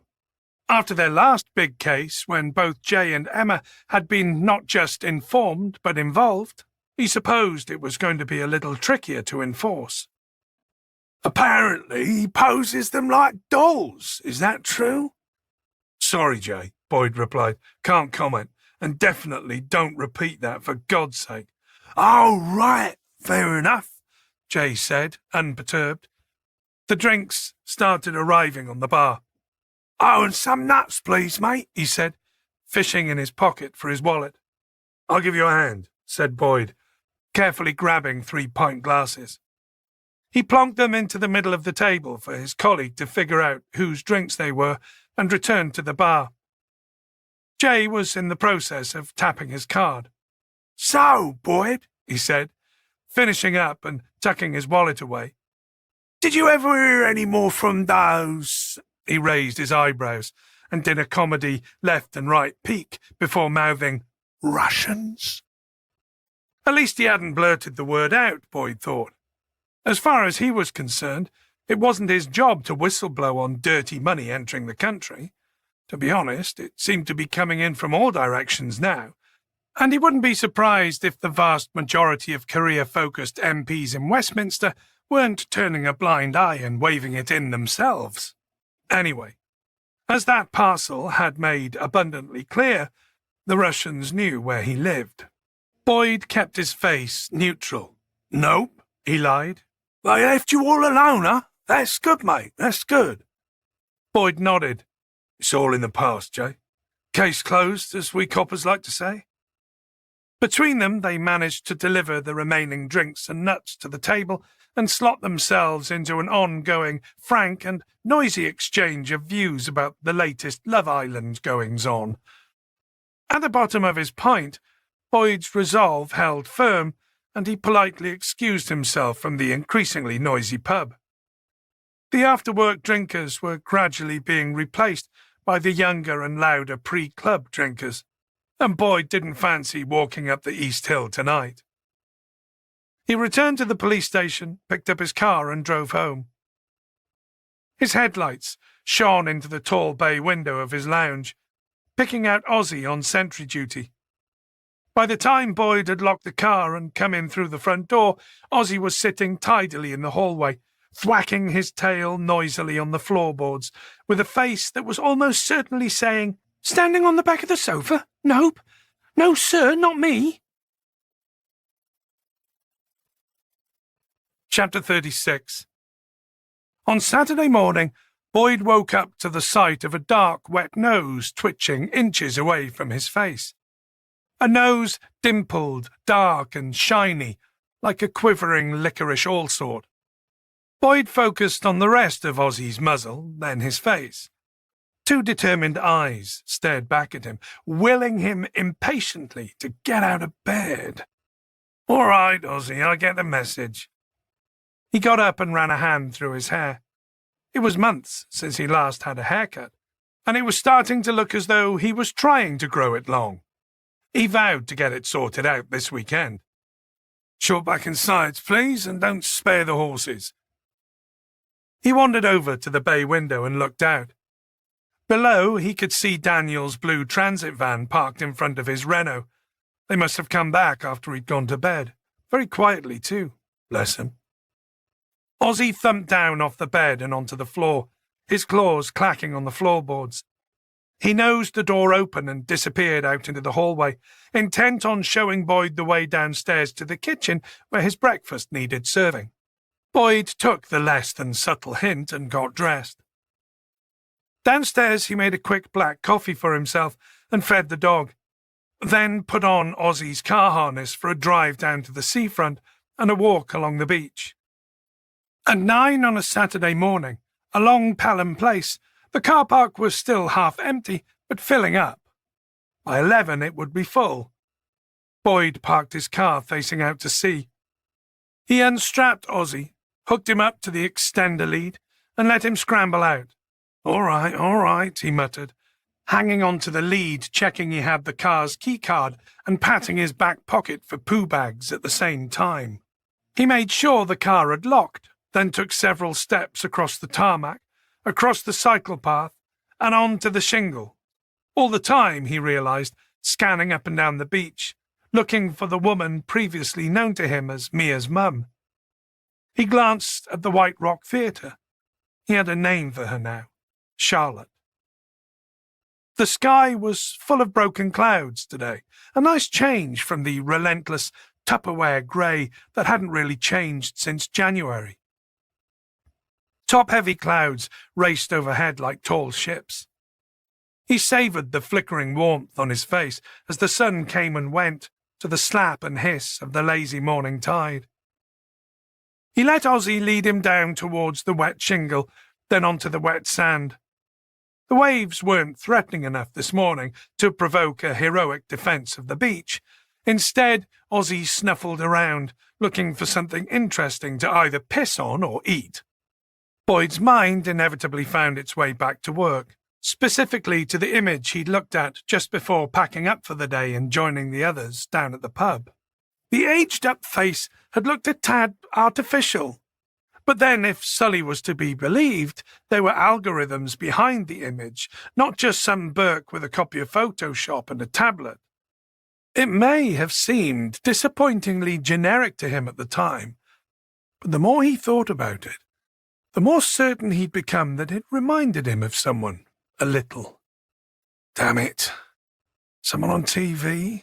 Someone he'd met? Someone at work? It was too vague a resemblance to come to him, no matter how hard he racked his brains. Maybe on Monday, when he'd had McNeil's variations, a name would pop into his head. Bollocks. It was frustrating. Chapter 37. It was Monday afternoon before Boyd finally received the additional images from McNeil. Despite his departing surliness on the phone, McNeil had gone the extra yard and given him a generous range of hair and facial hair alternatives. He stared at the images, 10 in total. There were fatter and thinner variants, longer and shorter hair, different facial hair from goatee to full-on ZZ Top beard. But the first image, the one with the standard short back and sides and a slightly more rounded face, kept calling him back for another look. Damn it, I know that face. Didn't you interview him last week, sir? Came a voice from behind him. He turned to see DC Warren peering at his monitor. He'd just come in from his post-lunch fag and still had his coat on. Boyd glanced back at the screen. Yes. That was who it bloody well was. Christ! The mental itch had been driving him insane all weekend. Mullen! He nearly shouted. David Mullen! Shit, yes! Bloody hell, sir. Is he actually Leon Martin, then? Asked Warren. Boyd looked again at the image. It wasn't Mullen's face exactly, but... Shit! It was a strong likeness, yes. Maybe, Warren. He may well be. Apart from looking very similar to the computer-generated image, Dave Mullen also ticked some other boxes too. He was a delivery driver. He was the right age. He was the one who found the body, and... Didn't the other, Dave, say something odd about him, about his reaction to seeing the body? Do you think we should call him in for questioning, sir? Warren asked. Boyd shook his head. Not yet. If Dave Mullen was Leon Martin, then he was good at disappearing and at hiding his identity. Let's not give him a warning. Okaki drifted in and looked from Warren to Boyd. What's new? She asked. You look like you're onto something. We may have him, said Warren. What? She turned to Boyd. Really? No, he replied. Let's not pop the champagne corks just yet. We may have something here, that's all. Okaki walked around the end of the desk so that she too could see what was on his computer screen. That's the man you had in for a statement last week, isn't it? She said. Mullen, said Warren. It looks a bit like him, yes, Boyd replied, a bit. He really wanted to keep a lid on the excitement. Bad decisions were made when you congratulated yourselves too quickly. Warren, I want you to see what you can find on him on our systems. Places of work, previous addresses, relatives, medical records, criminal records, if any. Warren was already moving. On it. Okaki? Gav? Social media. See if you can find a Facebook, Twitter or Instagram profile. Then check his contacts, his posts, interests, interactions. See if there's any geolocation data on any posts he's made in the last week. We'll need to make a robust pitch to get access to his private online footprint. We'll need more than that computer render for the likes of Facebook to let us snoop around, Gov. Boyd nodded. One piece of speculative evidence wasn't enough. They were going to need a lot more. Hold on, he said suddenly. Okaki remained rooted to the spot beside his desk. Not you, he said. You go and get going. His voice trailed off as he clicked through the action log to the index. Okaki nodded, pulled off her coat and scarf, and made her way over to her desk. Boyd's eyes remained on the screen. Where is it? Where is it? He finally found what he was looking for. The link to Sully's image folder for the A27 lay-by. He opened it and scanned through the thumbnail images. There were hundreds of the buggers. He enlarged the thumbnails to a more helpful size. Then, after a few minutes working his way down the list, he found what he was looking for and double-clicked the image. It showed the message card that had been taped to the signpost along with the flowers, and the blurred biro scrawl of those song lyrics. Boyd felt a kick of adrenaline and wished to God he could turn it off until he had something concrete that he could get properly worked up about. He clicked back to the index and looked for the statement entries. He found Mullen's, clicked on the link, and the screen flickered to show Mullen's signed, dated, and printed statement. Boyd compared that image with a photo of the card. The writing looked as though it could have been scrawled by the same person. There were variations, though, and any graphologist would tell you mood and fatigue affected the shape, size, and lean of a person's writing. But there were tells, distinct ones that were always constant. The godsend was that he'd written the day alongside the date, which gave them a Y. The tail of Mullen's Y was the same or very, very similar vertical slash to those on the message card. The lonely people. Okay, that'll do me, he muttered under his breath. That's good enough. Chapter 38.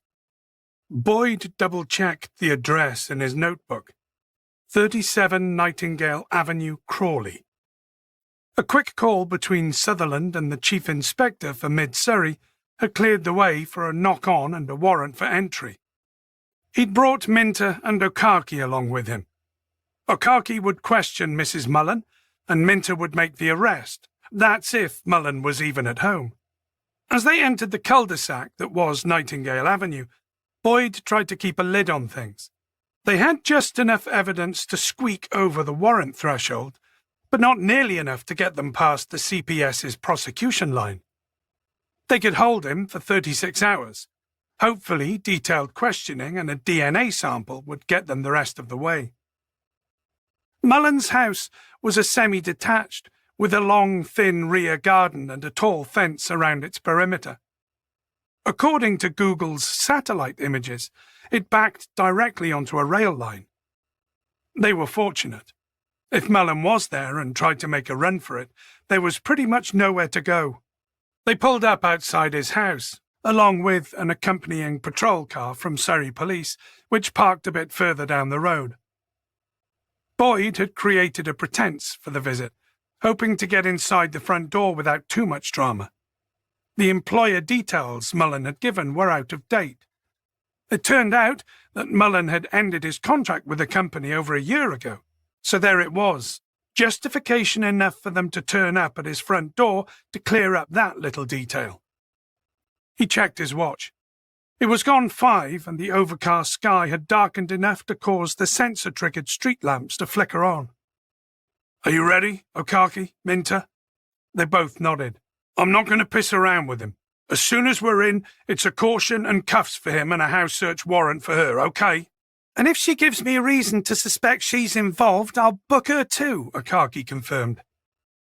They'd discussed this possibility earlier. Karen Mullen appeared to have been his partner for 7 years, and his wife for 2 of those.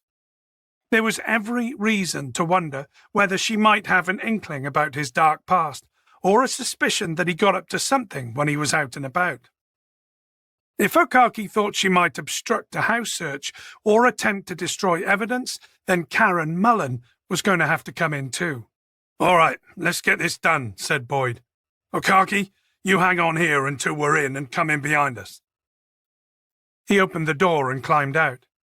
Minter followed suit, and they walked up the garden path towards the front door. Boyd pressed the doorbell and turned to Minter. "Smile, remember? It's just a friendly, detailed, clarifying visit." Minter flashed him a cheesy grin before dialing it back to something more professional. Boyd heard the slap of approaching slippers on linoleum, and through the frosted glass he could see someone emerging from the gloom within. A hall light snecked on, and he could see it was a woman. The door opened. "Yes?" "Mrs. Mullen?" asked Boyd. She was in her mid to late 30s, 5 or 10 years younger than Dave Mullen. Her hair was scraped back into a blonde ponytail, and her face looked blotchy and pink. She had the red-eyed look of someone who could do with a good night's sleep. Her eyes rounded the instant Boyd raised his warrant card. "I'm DCI Boyd, and this is DS Minter. Is Dave in? I'd just like a quick word with him, if that's okay." "Is he in trouble?" she asked. "No, just there are a few details in a statement he gave to us the other week that I wanted to follow up on." "You're the police?" she said, rather loudly. "Yes," replied Boyd. She leant to look past him at Minter, standing on her porch step, and at the patrol car parked further along the cul-de-sac, already attracting twitching curtains from her neighbours. "What's he done?" she said loudly again. He wondered if she was hard of hearing. "Nothing," he replied. "I just need to have a quick chat with him and clarify a couple of things." "You want to come in, do you?" she said again, almost shouting. "Could you not just have called?" "Yes, we'd like to come in, if that's all right." Boyd lifted a foot and put it on the lip of the door. "We were in the area and thought it would make sense to drop by and get this sorted quickly." She shuffled forward slightly to block him. He's in the bath upstairs," she smiled. "Let me just close this for a mo and I'll go and tell him you're here." Boyd held on to the edge of the door. Strictly speaking, a pace infringement. But needs must, he reasoned. "Why don't you just give him a shout, Mrs. Mullen? I'll wait here."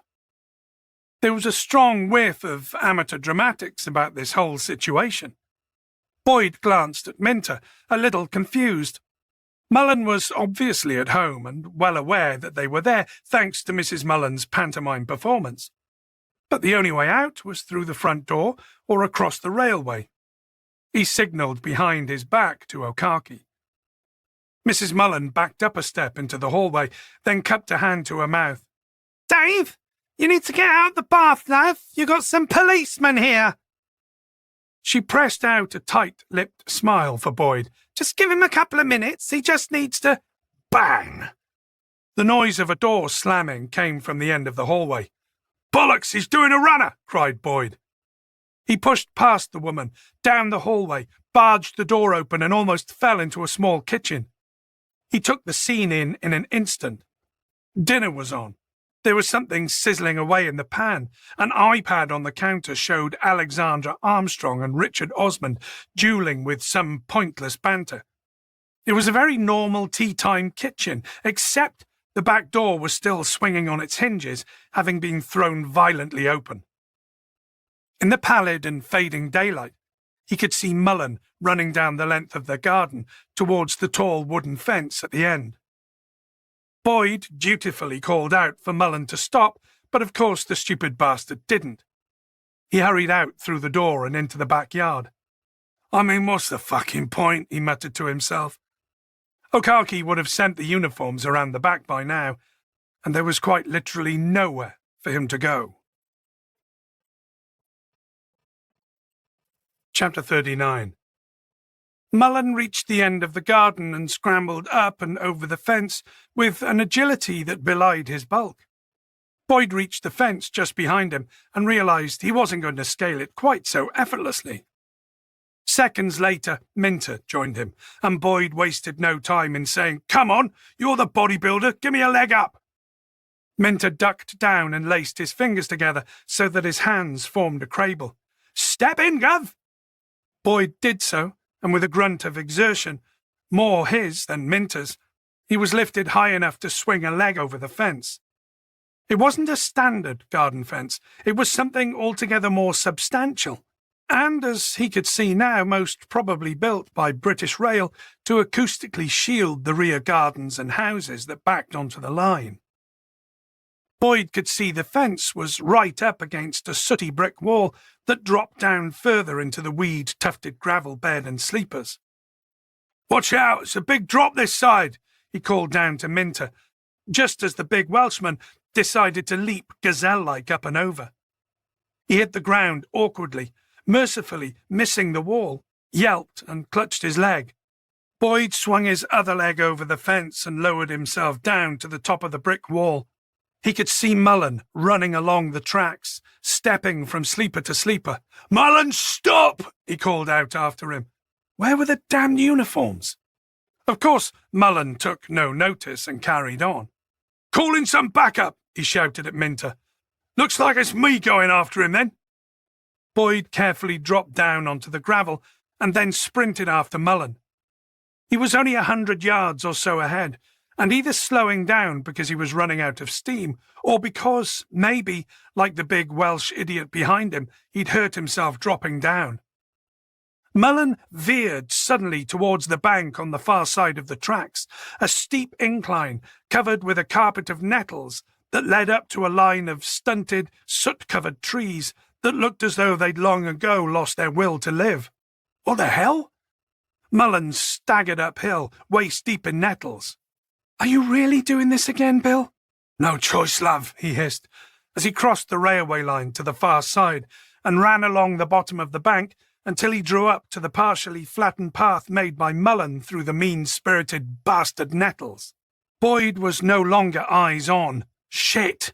He began to climb uphill, realizing halfway up that if he did manage to catch up with the man, he'd have precious little left in the tank to do anything with him. As he scaled the top of the hill, he dipped under the skeletal low boughs of the trees and picked his way into a narrow apron of scrappy woodland. With the meagre daylight, filtered out further by the branches and glimmers of sullen amber streetlights blinking on beyond the trees, there was an eerie blood-orange tinge to this scrap of lifeless wilderness. It was the kind of hinterland that surrounded motorway service stations and out-of-town retail parks and ended up littered with needles, condoms and used nappies. "Mullen!" he called out. "Stop fucking around and give yourself up!" His words rattled off the trunks and gnarled branches and startled a bird out of the leaves above him, making him jump. "Mullen!" Boyd felt a shove from behind and lost his balance. A moment later, as he tried to stop himself tumbling back out of the woodland and down the bank, he found himself pinned up against a tree trunk. One hairy forearm pressed against his throat and the glinting tip of a penknife blade uncomfortably close to his right eyeball. Mullen leant forward, and for one ghastly moment Boyd thought he was either going to nut him or kiss him. "You sad little people," he whispered hoarsely, as out of breath as Boyd. "Can't you leave Weth alone?" It's over," gasped Boyd. Do you really want to add killing a copper to your tariff?" The dark form leaning over him paused for a moment, the tip of the blade trembling so close to Boyd he couldn't even focus on it. "DCI Boyd, are you okay in there?" The shout didn't sound too far away. "Best you take your Kit Kats and fuck off then," Mullen hissed, pulling Boyd forward and sticking out a leg, tripping him over. Boyd fell, tumbling down the steep incline, rolling through the bastard nettles and flattening them in a 6-foot-wide path, before clattering heavily onto the bed of old gravel stones at the bottom.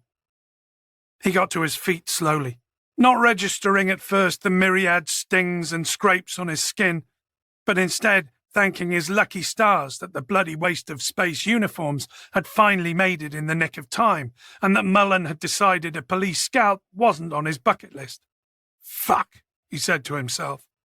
He was still wheezing from the exertion, and shaking with the adrenaline, both from his rapid descent and from wondering whether or not his right eyeball was about to be plucked out like a cherry tomato. He heard the crunch of stones to his left and saw Minter hurrying towards him. "Boss! You okay, boss?" Boyd doubled over, resting his palms against his shins as he drew in a deep breath to stop himself from keeling over. Minter was beside him a moment later. "Boss!" "He got away," huffed Boyd. "The bastard's got away again." Chapter 40.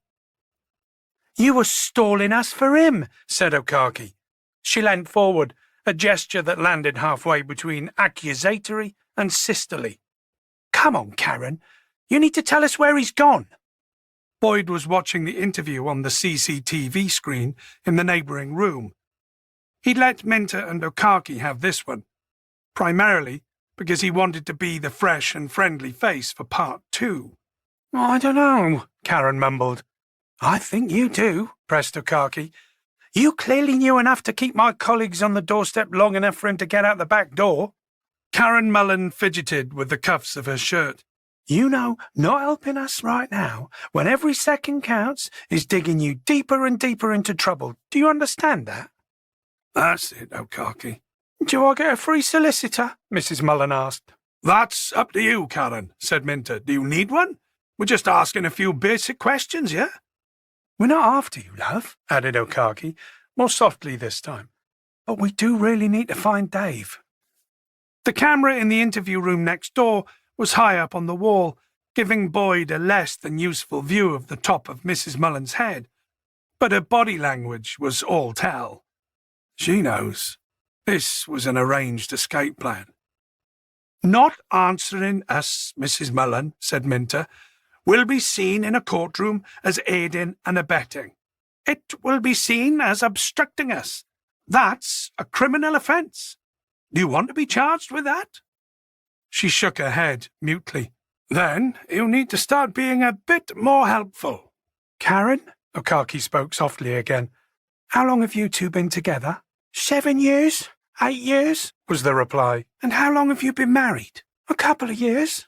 "And in that time, Dave's always worked as, a delivery driver?" Mrs. Mullen nodded. "What does he deliver?" The hapless woman shrugged. "He's a man with a van, all sorts." "Does he deliver locally? Further away?" Okaki asked. "Nationally," Mrs. Mullen replied. "He's got his own website, MCS, Mullen Courier Service." Boyd pulled out his phone. "He's got his own business website?" Okaki confirmed. "Yes." Boyd tapped the company name into his phone and studied the screen for a moment. Minter had done the same. He showed the screen to Okaki, then got up and headed for the door. "Be back in a second," he said. "For the recording, DS Minter has left the room," said Okaki. Minter entered the observation room next door and held the screen up for Boyd to see. "He's got business premises, boss. Did you get that?" Boyd held up his phone, showing an identical address and map that indicated a business unit in Crawley. "The business park is just through those woods by the railway," Minter informed him. Boyd scrolled back up the page. There were photos of Mullen standing in front of 2 white vans, both Fords, a Ford Transit and a Ford Courier. Both vehicles had their rear doors wide open, revealing the space he had in the back, and, presumably for customers' peace of mind, rolls of bubble wrap and foam for protection in transit. "He was heading for his van then," said Boyd, "to drive it away or ditch something that was inside it?" Boyd nodded. "Get some uniforms over there right now." "Right-o," Minter said, heading for the door. "And make sure you tell him he's carrying a knife," Boyd called after him. Minter hurried off to CID with his phone still clutched in one hand. Boyd looked back at his own phone, at the photo of Mullen, standing proudly between his 2 vans, with a wide smile that resonated with the tagline below, "Any object, anywhere, anytime, safely, quickly and discreetly." Boyd tapped the screen and spread his fingers, zooming in on the picture. "Gotcha," he whispered. The number plates were legible. Back in the interview room, Okaki broke the long, protracted silence. "So, come on, Karen. Where's he gone and why did he run? What's he been up to? No answer. If he's innocent, if he's not got anything to hide, then I'm sure we can clear this up really quickly, but we need your help, Karen. He's a good man. He's been good to me, she said. Okaki nodded, offering the woman an understanding smile. But? He's had trouble with you lot in the past, replied Mrs. Mullen. He told me what you lot are like, for picking on lightly sorts all of the time. He doesn't trust any of you. Lightly sorts? She shrugged.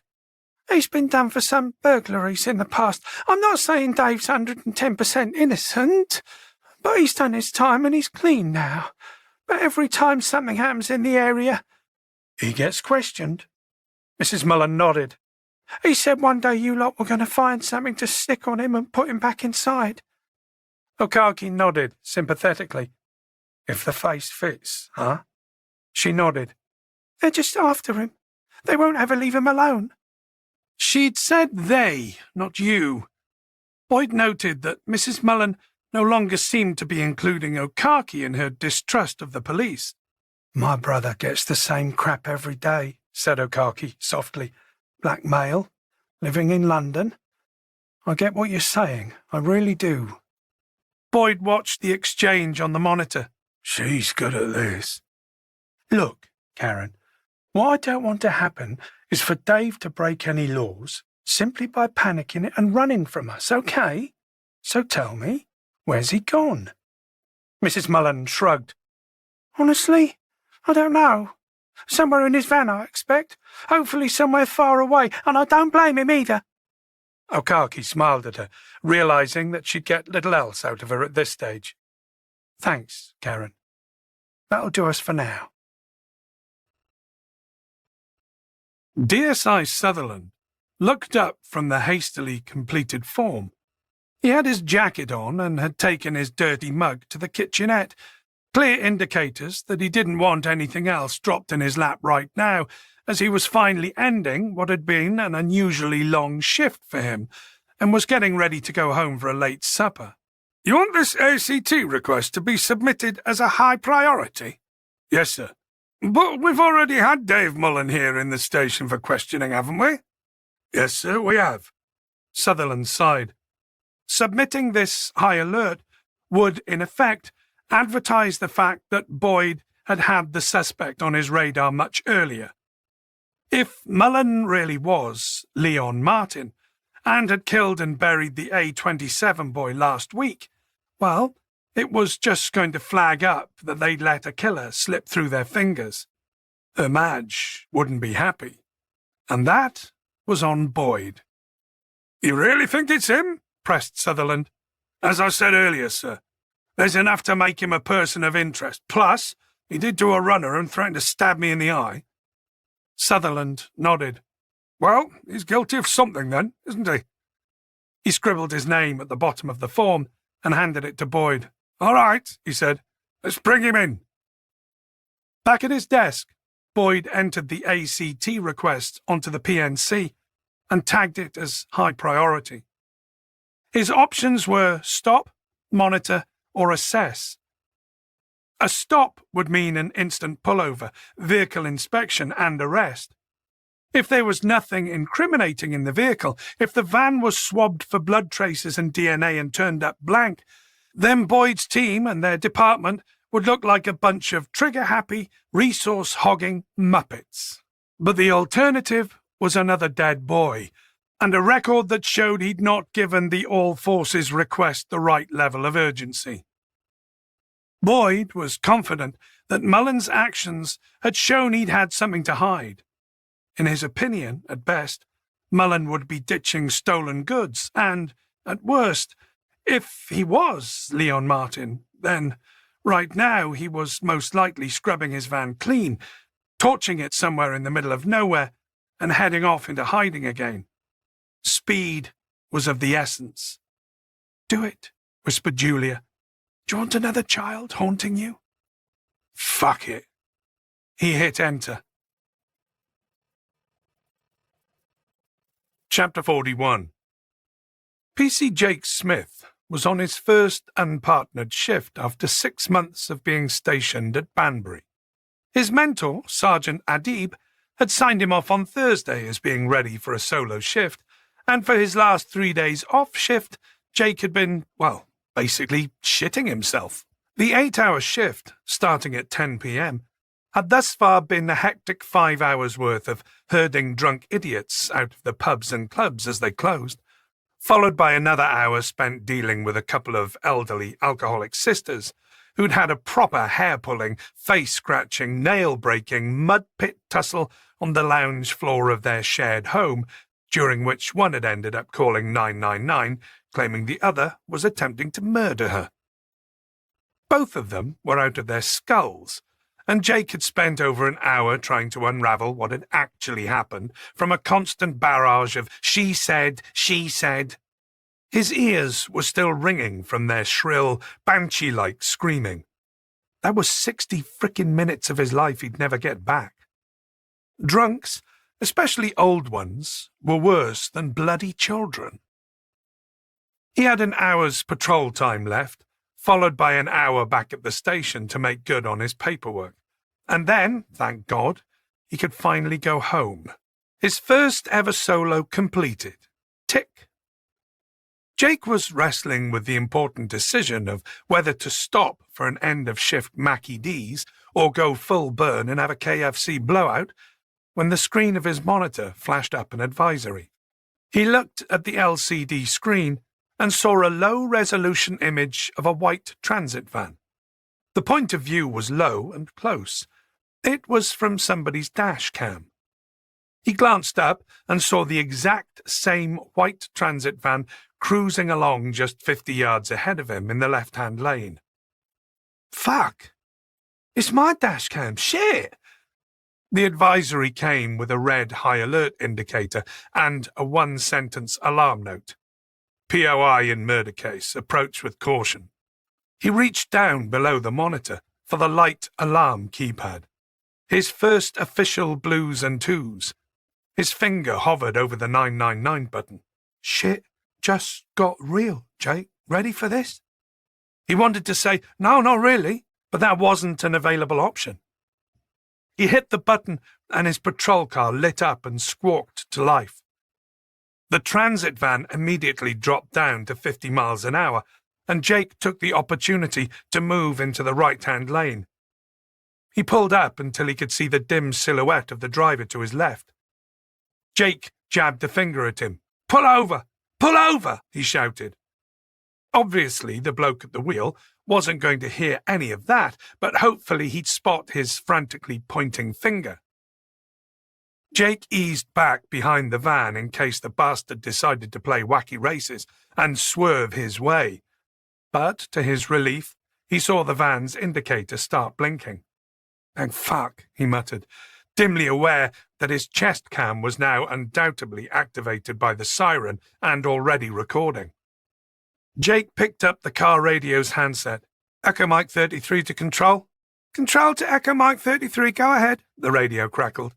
I'm pulling over a white Ford Transit van, Papa Oscar 09 at Romeo Sierra Golf, following an AMPR ping for a murder POI. Location A4260, heading into Twyford. There was no hard shoulder to work with, so the van just kept on going. Jake decided the first off-road they passed without turning into, he'd escalate this to a pursuit and call in for backup to intercede up ahead. They passed a sign indicating an off-road 100 yards ahead. Then the 3 countdown signs. After the last, the van gently slowed down and veered to the left onto the slip road. Jake let out a breath. Thank fuck.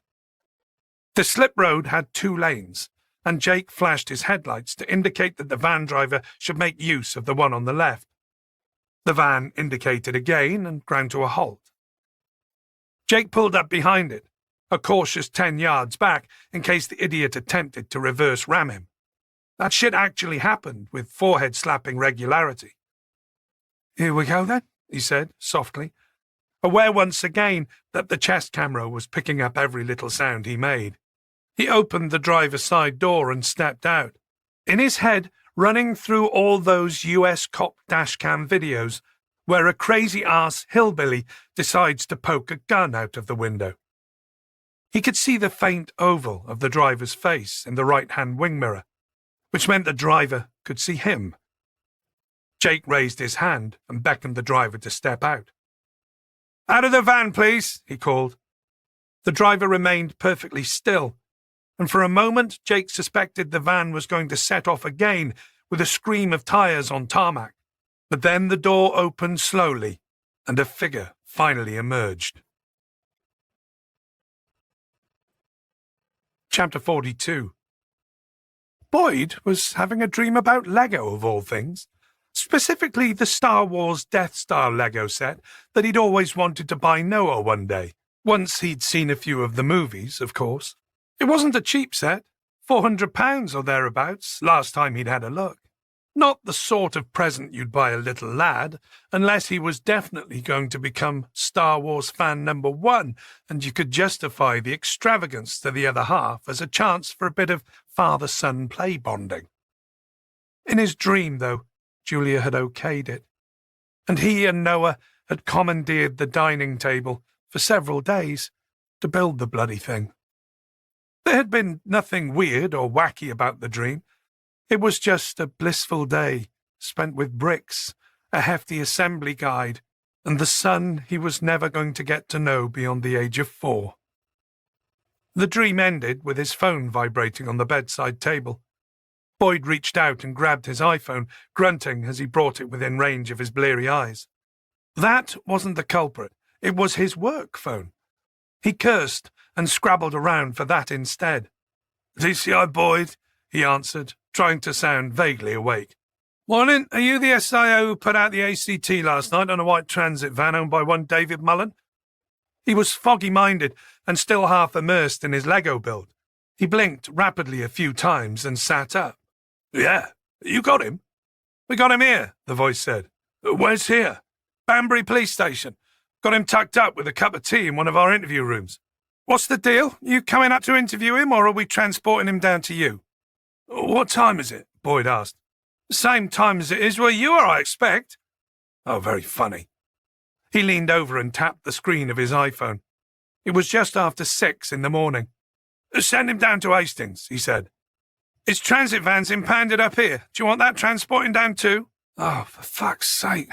"Right, fine, I'll come to you. Who do I ask for?" "Dear Thomas. See you later then, sir." The line went dead. Boyd sighed and dropped the phone on the bedside table and looked out of the window. The sky had transitioned to its regular grey of dawn, making no promises about turning blue at any point later today. He got out of bed, leaving Ozzy snoring, his head on the pillow that, in another life, another time, would have belonged to Julia. He dressed quickly, grabbed his 2 phones and his car's keycard, and shambled down the stairs, still trying to wriggle his feet completely into his work shoes without the hassle of having to fuck around with untying and retying his laces. Boyd arrived at Banbury Police Station just before 10. He parked in the last remaining visitor space and hurried inside the building. He flashed his warrant card at the desk sergeant and asked for D.I. Thomas. A few minutes later, a slim man with comically Edwardian sideburns, wearing a tightly buttoned waistcoat that only a skinny ass could get away with, appeared beyond the electric barrier and waved. "You DCI Boyd?" "Yeah, D.I. Thomas?" "Yep, come on in." He pressed a button on his side, and the barrier clacked open. Boyd followed Thomas through and down an echoing hallway. "Thanks for coming all the way up, sir." "Gotta be done," Boyd said. "I've been whiling away my shift waiting for you to arrive, getting up to speed." He looked at Boyd. "Your boss, Sutherland, is it? Called my boss. Is this guy the actual Ken doll killer?" "Fucking great," Boyd thought. "So much for keeping that quiet." "Well, that remains to be seen," he said. "He's looking like the hot favourite at the moment." Thomas seemed excited. "Nice one." "Was he alone in his van?" asked Boyd. Thomas nodded. "The arresting officer said it was just him, no passengers." "Anything of note in the back?" "Delivery items. He's one of those delivery freelancers. Pigeon post plonkers, as we like to call them," Thomas sighed. "Or white van mafia. They're a bloody nightmare these days." "How do you mean?" "They're all over the shop, most of them. Driving too fast, working too many hours, falling asleep at their wheels. They're a damned hazard. Good old 0-hour contracts. They should be bloody well banned, said Boyd, realizing as he said it that he was sounding more and more like Emma these days. Thomas pushed open 2 swing doors and then pointed down the corridor ahead. Mullen's in room 2. I'll go grab us a brew. Tea? Coffee? Coffee. Black, thanks. No problem, I'll be back in 5. Thomas, Boyd called after him. He stopped and turned. Yeah? Can you grab me something to eat? I've not had any breakfast yet. Chapter 43. Boyd entered the interview room. Mullen was sat at the table, hunched over so that his head was nestled on his folded arms. He was being watched by a uniformed officer. As the door swung shut behind Boyd, Mullen roused himself and looked up.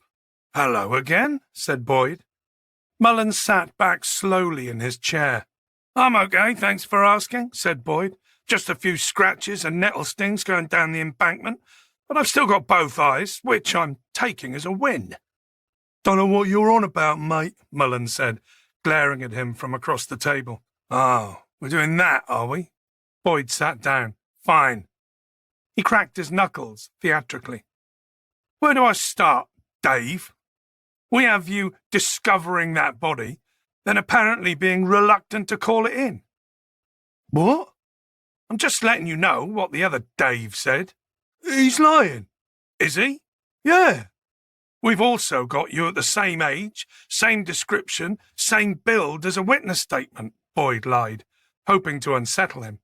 A speculative forensic likeness wasn't going to have the same impact. He wanted to rattle Mullen before D.I. Thomas returned and the recording machine went on. It seemed to be working. Mullen wasn't looking so cocksure of himself now. I know who you are, said Boyd softly. Or should I say, were? The colour drained from Mullen's face.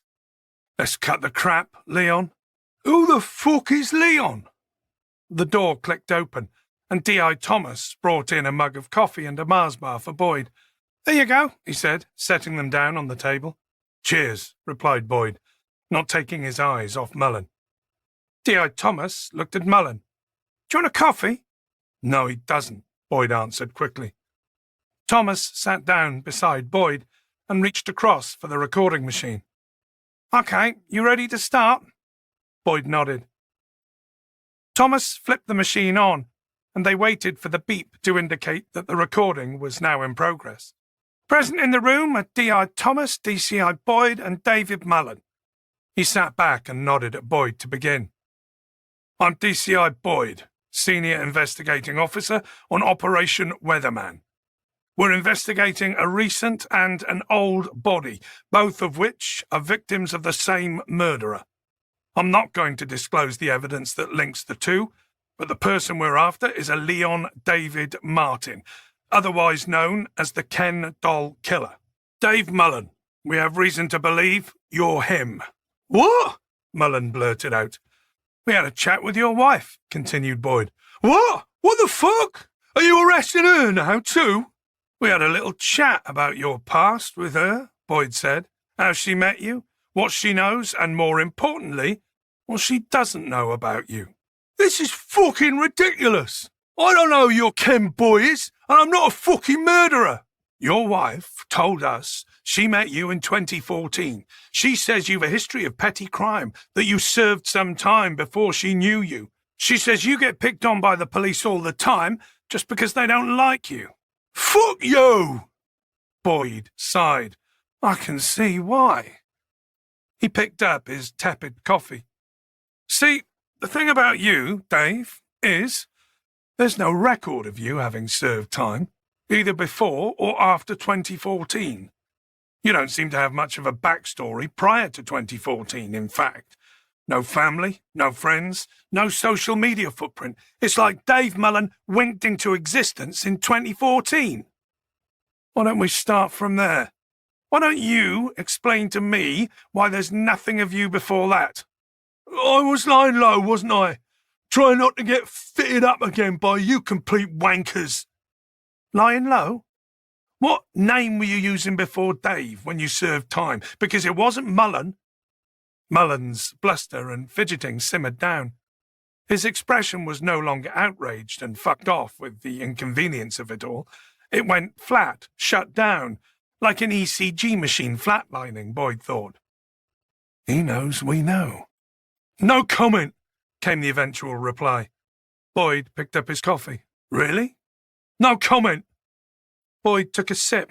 It was bloody awful vending machine coffee that tasted of coffee, chocolate, tea and soup at the same time. Dave, you're not in a great situation here.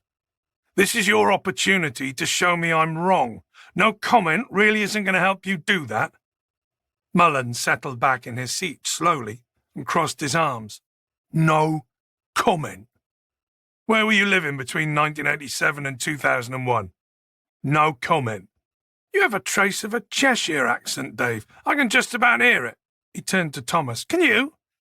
D.I. Thomas nodded. A bit. See, Dave, earlier you said fuck. Now when I say it, and I do that quite often, it rhymes with duck. But when you said it, it rhymed with book. So, I'm pretty sure you didn't grow up down in Sussex. So how about we cut the no comment crap and you tell me who you are? Because one thing I'm certain of is that you weren't born Dave Mullen. Mullen leant forward, arms still crossed. No fucking comment. Boyd and D.I. Thomas stepped outside the interview room some 30 minutes and several more no comments later. I'm wondering whether to have him transferred down to Hastings. The van as well, Boyd said. He had the case material down there, and he'd like Okaki to have a crack at him. She'd been talking to his wife, and may well have better luck with Mullen too. He's been in custody since 6 a.m. It's now 11, Thomas pointed out. I know, time's ticking down. You'll lose another few hours transporting him, then there's the mandatory travel rest before you can interview him again. Boyd sighed. I know. They had Mullen for 24 hours. Then it was time to either piss or get off the potty. Transferring him to Hastings was going to eat up too many of those precious hours. Have your CSI been through his van yet? Asked Boyd. Thomas shook his head. Not yet. But your arresting officer said there were parcels in the back, right? Delivery items, he said. There are some small items of furniture, a large mirror, an antique clock, fragile stuff. Mullen bolted like a bat out of hell when we turned up at his house, and the first place he went to was his van. There's either something of interest in there now, or there was, not so long ago. You want me to get some of our soccos in there? Offered Thomas. Boyd nodded. It would be incredibly helpful if they found something I could waggle around in front of him. Try and nip this no-comment crap in the bud. You want to resume with Mullen? Asked Thomas. Nah. Take him back to custody for now. I got some calls to make, Boyd said. Yes, sir. With that, Thomas headed back into the interview room to collect Mullen. Boyd pulled out his work phone and dialed Minter. He answered immediately. Boss? All right. How's it going? No comment. I bloody hate those. We're going to comb through his van for any forensic traces of Stephen Wotton, Boyd said. If this is the van he used to transport the body, there's got to be something in there. It's going to be a few hours of waiting around, though. Clock's ticking down, boss. No shit. Look, he's given me some crap about having a history with the police as a result of petty crime, being a victim and all that. His wife said he did some time inside. See if you can dig anything up. Right-o. And send Okaki up. To Banbury? Yes. Boyd thought he could hear a note of resentment in his voice. You're busy, Minter, and she's had a bit more luck with Mrs. Mullen. Is she there? Yes, she is, boss. I'll put her on. He heard the line rustle. Then, Gav? Okaki, I want you to come on up. We've got Mullen for 18 more hours before we charge or release. I've called a stop to the interview while Banbury's forensics pick their way through the van, so nothing's happening for a while. You've got time to drive up. I need you in the room, talking with him about what his wife's been saying. You may have better luck than me. No problem, she said. I'm on my way. And bring the case file on my desk. Save me printing out again up here. Will do. I'll have a brew waiting for you. Ask for D.I. Thomas at the desk. Boyd hung up then dialed Dr. Palmer at the LSE Forensic Services to check on their progress. Janet Bowler speaking. DCI Boyd, Hastings CID, he said, momentarily thrown. Can I speak to Dr. Palmer? I'm afraid not. She's been taken poorly. Can I help you? Fucking great, Boyd thought. Of course she is. Right, she did an autopsy for us 5 days ago, he said. Ah, yes. Was that the no ID one from the A27? He was ID'd, Boyd said. He's Stephen Wotton. Anyway, she said she'd have DNA swabs from his hands and some other likely swab locations back by the end of last week. It's now Tuesday. Oh, that's not very good, is it? Janet said, sounding flustered. No, not really. I'll have a look to see where we're up to with those. Well, hopefully they're done, right? Asked Boyd. And I'm just waiting for the emailed report. Yes, I'm sure they are, Janet Bowler said, a note of panic creeping into her voice. Can I call you back when I've tracked this job down? Please do. He gave his number. As soon as you can. I'm interviewing a suspect, and I'm a little pressed for time here. Chapter 44. It was gone 3 o'clock in the afternoon by the time Okaki finally turned up at Banbury Police Station. Sorry, Gav. The traffic around the M25 was bloody off. Boyd rubbed the sleep from his eyes with the heel of his hand, jolted awake by her arrival. Napping, sir? Thinking, with my eyes closed, he answered. Helps me concentrate. Well, lying flat out on their couch, apparently, she said, smiling. D.I. Thomas had given Boyd use of the soft interview room to spread out. Most stations had one of these now. They were designed to resemble a Premier Inn lounge as opposed to a Stasi interrogation room. They were there for sensitive conversations with more vulnerable types. This one had a sofa and 2 armchairs, a box of toys in the corner, and a low coffee table, with a vase full of plastic flowers and a box of tissues on it. Boyd swung his legs over the edge of the sofa, sat up and straightened his tie. I was running through the case, he said sheepishly. Sure you were, Gav. Okaki pulled the case file out of her shoulder bag. D.R. Thomas is getting Mullen up from the custody floor. We're going to be in interview room 2. Boyd reached for the mug of coffee that Thomas had bought him a couple of hours ago. It was half empty and had formed a milk skin. I'm still waiting on Ellison to send me a report on those Wotton swabs, he said. It's been 5 days. I know. Shit, right? She dropped the case file on the coffee table. What's Mullen been like so far? One no comment after another, he said, pushing the skin on his coffee to one side and taking a cautious sip. Great. She rolled her eyes. One of those. Not from the beginning. He was bolshy as hell then. He went quiet after I mentioned Dave Mullen didn't seem to exist before 2014. Minter's been digging on that, said Okaki. And? No idea. I didn't hear from him on the drive up, so I'm guessing there's nothing yet. Have the Sockos here found anything in his van? Not yet. They're pulling it to pieces, reducing it to kit form, hopefully. Okaki pulled out the page of aged-up Martin photos from the folder. Right. And this is all happening based on one computer render? Boyd nodded. She looked at it silently for a moment. I mean, to be fair, this does look a lot like him, doesn't it? Plus he ran. Well, you are a big bloke, Gov, with a scary face. He ran, and when I caught up with him, he threatened me with a knife. You've got to be desperate to do that to a copper. He's got a van and he's changed his name. There's something going on. The door to the room opened, and D.I. Thomas stuck his head in. Any news? Asked Boyd. Not great news, I'm afraid. Mullen's just asked for a duty solicitor. Ah, for fuck's sake. How long will that take? About an hour, Thomas replied. To be honest, you might as well go and grab a coffee or something. There's a Greg's up the road. Boyd perked up. A Greg's sausage roll and a coffee were exactly what he needed right now. I can call you when the solicitor's clocked in and we're ready to resume the interviews, added Thomas. Yeah, that actually sounds like a half-decent plan, Boyd said, smiling for the first time that day. This is so bloody good, muttered Boyd, spilling flakes of pastry from his mouth. Okaki raised a brow. It's a baked bean and sausage pasty. Yeah, well, all I've had all day is a Mars bar and a stale vending machine sandwich. After that, this gunk is bloody Michelin star gorgeous. They should have that as a franchise tagline. The last 4 words, anyway. She looked around at the Greg's eat-in area. They were the only ones there. Okaki bit into a salad wrap. If we don't get any forensics out of this van, we could always try the other smaller one back in Crawley. No point, he mumbled through a mouthful of pasty. Well, there is a point, to be thorough and all that. But he took his van, which I presume is because it had something in it that he didn't want us to find. If this is a no-show, I suspect the other van will be too.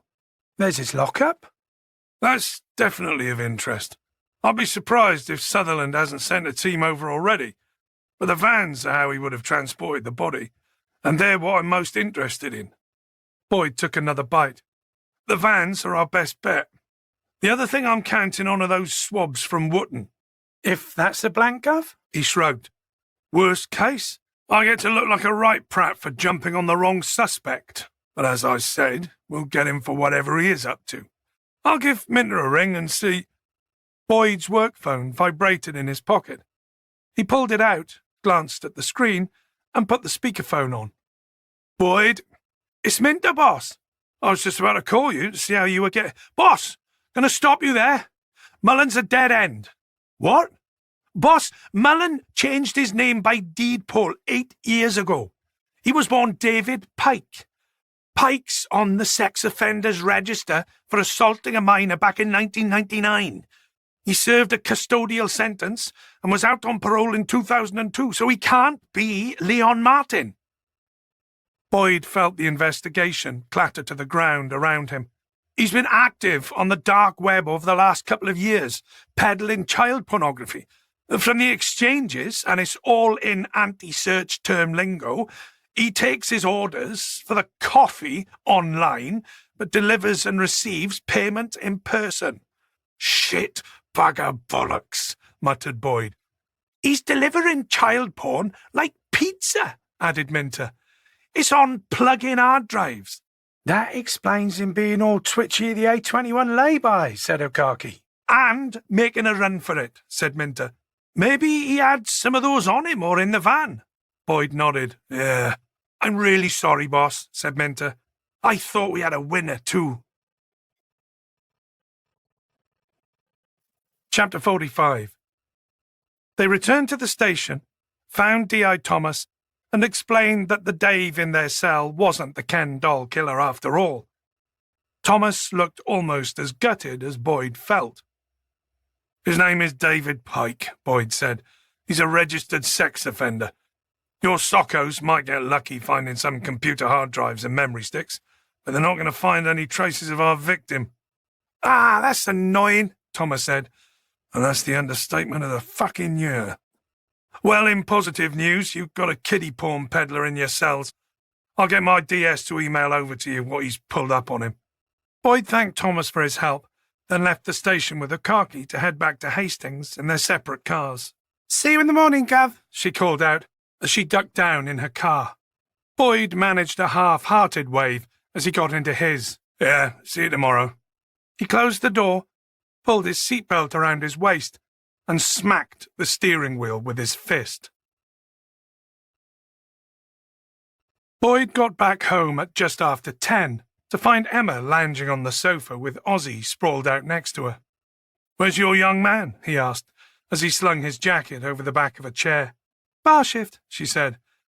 There was a costume drama on TV and a half-finished bottle of J2O beside a subdued and glowing fire in the grate. How was work today? She asked. You saw my note on the dining table? Yeah, what time did you leave? Silly o'clock, he said, kicking his shoes off. Was it helpful? Did you get your man? Boyd loosened his tie and undid the collar button of his shirt. Got a man, just not the man. We picked up a sex offender who'd managed to go off radar, but he's not the man I want. Oh. Apart from that, what a waste of a bloody day that was. He nodded at a half-empty bottle. Not a bad idea. He got up. Want anything from the kitchen? There's an open tube of Pringles. Can you bring that? Boyd returned a couple of minutes later with the Pringles, a bottle of Malbec, and 2 glasses, in case Emma wanted to join him. He shook some Pringles from the tube and poured himself a generous glass of wine. Complete bloody waste of my time, he repeated. Is this the lay-by body? Emma asked, curious now. He nodded. I can't really go into details, Ems. You did with Nick's, she pointed out. Yeah, well, you know I shouldn't have done that. But you did, she said, and I was helpful, if I recall. He nodded. That you were. So, broad brushstrokes then, tell me. Boyd sighed. Unlikely though it still seems to be, we may just have a serial killer out there who's been preying on a victim pool that no one really seems to care about, unnoticed, for the last 20 years. No way! Who's the victim pool? She asked, sitting up. He selects his victims from among the homeless, urban rough sleepers. They're anonymous, transient, virtually invisible so far as social care is concerned. Lads old enough that we class them as adults and completely wash our hands of them. They're off the radar. I suspect some of them aren't even officially listed as missing persons. Oh, God! Right. As if life isn't shit enough, they've got this guy out there trawling for them. He really didn't want to think how many bodies might be out there, buried at the back of grubby roadside picnic areas, never to be found, missed, or mourned. So this guy you went to interview today? Emma got up, crossed the lounge, and took the tube of Pringles away from him before he could finish the lot in one sitting. How does he fit into the case? He was one of the men who found the body, Boyd replied. Sometimes it helps to take a look at the unlikely, the ones who innocently discover the body, he sighed. I thought we had one of those on our hands. Men? As in plural? Huh? You said men. Oh, right, Boyd nodded. The other bloke was a truck driver. He was driving in Europe at the time of the death of our recent body, and he's too young for the old one. He'd have been in his early teens back in 2000. Assuming that the old body and the recent body were killed by the same person, she pointed out. Boyd nodded. Assuming, Dad. She repeated the word in case he'd missed it. Assuming. He shook his head. There's sufficient evidence that it's the same person. What's that? What's the evidence? Can't say what, Ems, I'm sorry. She didn't press him, instead reaching for the wine. As she leant forward, the tube of Pringles rolled from her lap to the floor. Quick as a flash, Ozzy, who'd been fast asleep and snoring, was on his feet, straight on the floor and hoovering up. Boyd laughed as Emma tried to wrestle Ozzy from the scene. She had to settle for saving the tube with the remaining crisps instead. Ozzy licked his lips, sniffed the floor, and hopped back up onto the sofa as if nothing had happened. For God's sake, Ozzy, you're such a food cow, Emma muttered. A food cow? Boyd repeated, laughing again. And what the bloody hell is one of those? She grinned. You know, cows are always chewing. He's always eating something or other. I don't know, it just fell out my mouth. Anyway, she said, don't change the subject. You were telling me about work. She shot him a shrewd look. So, this guy, the killer, where's he been? Why's he suddenly appeared again now? Boyd took a long glug of his wine and leant back. There was a previous investigation into him back in the day, but he supposedly killed himself and the case was closed. Supposedly? Surely they had his body. Boyd explained about Martin's van left at the cliff edge, the fact that he'd possibly allowed his last victim to escape so that he could tell the police that Martin's intention was to kill himself. And they assumed he was dead, said Emma. She repeated it again. Assumed? They didn't have much to work with back in 2001, Ems. Sometimes you just run out of leads and you have to pack everything up and move on. Right. He took another mouthful of wine. I don't know. What? The previous SIO was pretty thorough. His CSM and forensics team were not so good. CSM? Crime scene manager. They charged in like a herd of elephants and completely screwed up all the scene evidence. They trashed everything and ended up with completely cross-contaminated, unreliable DNA samples that belonged to dozens of different individuals. Well, isn't that something you can just look up and match, like a fingerprint database? Now, in a lot of cases, yes. Back then, no, he said. They had one dominant profile, which they labelled as the killer's. How did they know it was the killer's DNA? She interrupted. He looked at her. They matched it with some of his things from home. Okay, but unless they actually, what's the word, sampled? Swabbed? Yeah, swabbed the killer, there's no guarantee this dominant profile was definitively his, right? Or am I missing something stupid and obvious? Boyd finished his glass and reached for the bottle. No, you're spot on. So, does he have family? Could a brother or sister be swabbed to verify that? None. None at all? She shook her head. So, like I said, how do you know it is his? He answered with a shake of his head. I'll admit, there's not much I can use with certainty from the 2001 evidence. Not gathered forensics, anyway. Could you gather some more, Dad? I mean, DNA samples last for quite a while, don't they? He looked at her. That's where my thinking's headed, Ems. We've got to go to the source and start over. His house was boarded up and never sold, so we may get lucky. It's worth a shot, anyway. Plus, forensics databases have changed a lot since then, haven't they? She said. You might get a break that the other SIO didn't have. Chapter 46. Boyd arrived at work early enough to catch the night shifters clocking off. There were a couple of members of CID with whom he'd yet to exchange anything more than an all right since he'd started in January. They were the ones who actually preferred the night shifts, crazy bastards, and signed up for them routinely. He dropped his coat and shoulder bag onto his desk and hurried to the canteen to grab a cappuccino and a pastry. Emma's breakfast fruit bowls with a spoonful of yogurt just weren't keeping him going until 11. He felt guilty that she was making them for him the night before, and he was scoffing them, followed by a sticky cinnamon whirl. The scales had shown a modest drop of only 2 pounds over the last month, and Emma was scratching her head as to why the results weren't any better. He took the steps up to the canteen 2 at a time in the hope of burning off a few extra calories. If he wasn't careful, there was going to come a point very soon when she would begin to question whether he was secret eating at work. He came back, set his contraband down on his desk, and pulled open Grattan's case file. This is going to be rendered redundant by Operation Weatherman, he thought. Mike Grattan's legacy was going to be a case that was never solved, and if Boyd had anything to do with it, superseded by an investigation that was going to make good on all their mistakes. As Emma had said last night, they had the benefit of 20 years' worth of better science, better data technology, and better practices and methods. Boyd spent the morning picking through the details in the file, looking at it with fresh eyes, and a post-making of a murderer sensitivity to investigative blunders from the recent past. The daylight, piercing through the worn threads of Grattan's work, was blinding. The farmhouse where Martin had been living had not been treated with the same forensic caution as a crime scene where the murderer was as yet unknown. As far as everyone had been concerned, they'd had Leon Martin's name from the first moment they entered the farm, and a certainty that this was the right place.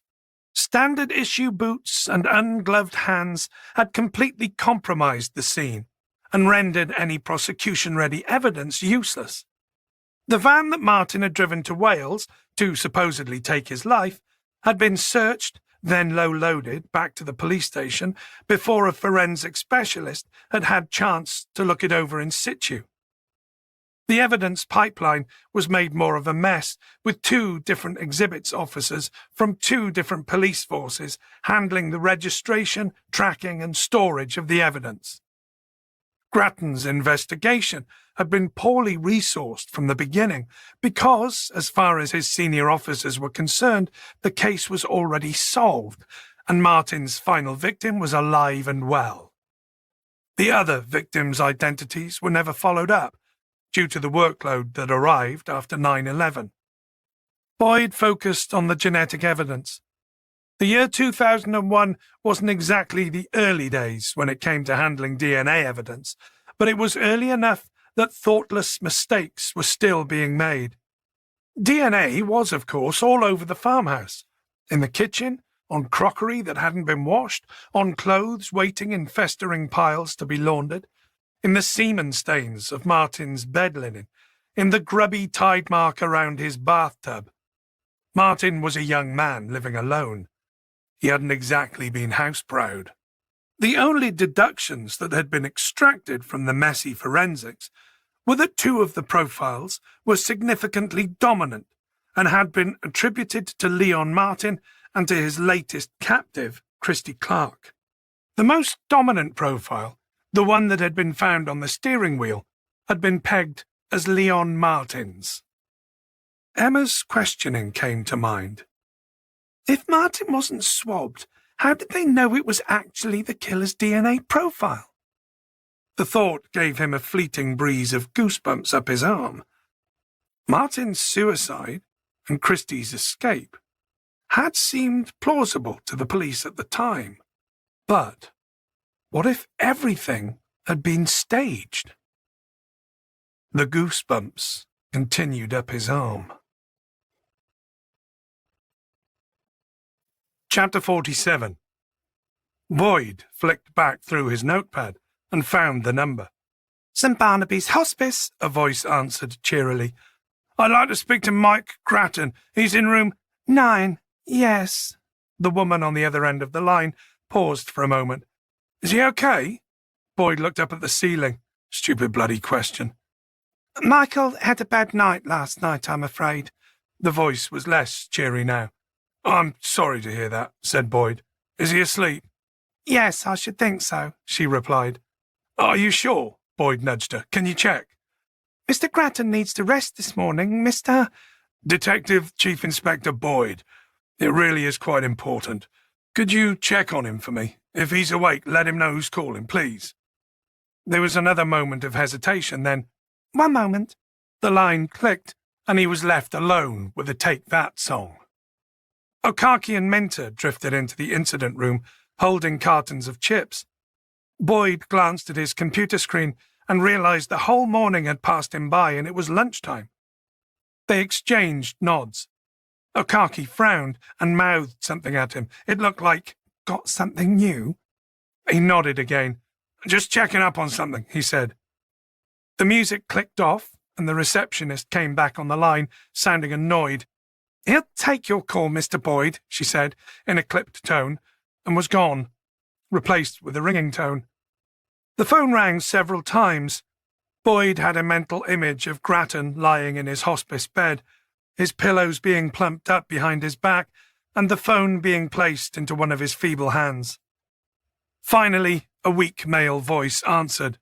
"Boyd, this is Mike." Boyd could hear the steady hiss of air from the respirator and the soft beeping of one of Grattan's monitoring machines. "Grattan," he began cheerily. "How you doing?" "I've been better." "Right, the nurse at the front said you'd had a pretty bad night." "Most nights are bad. Just want to get this pain in the arse over with now." Boyd winced. What do you say to something like that? To almost quote Boris, "Get exit done, eh?" he quipped. The words were out of his mouth before he had time to think.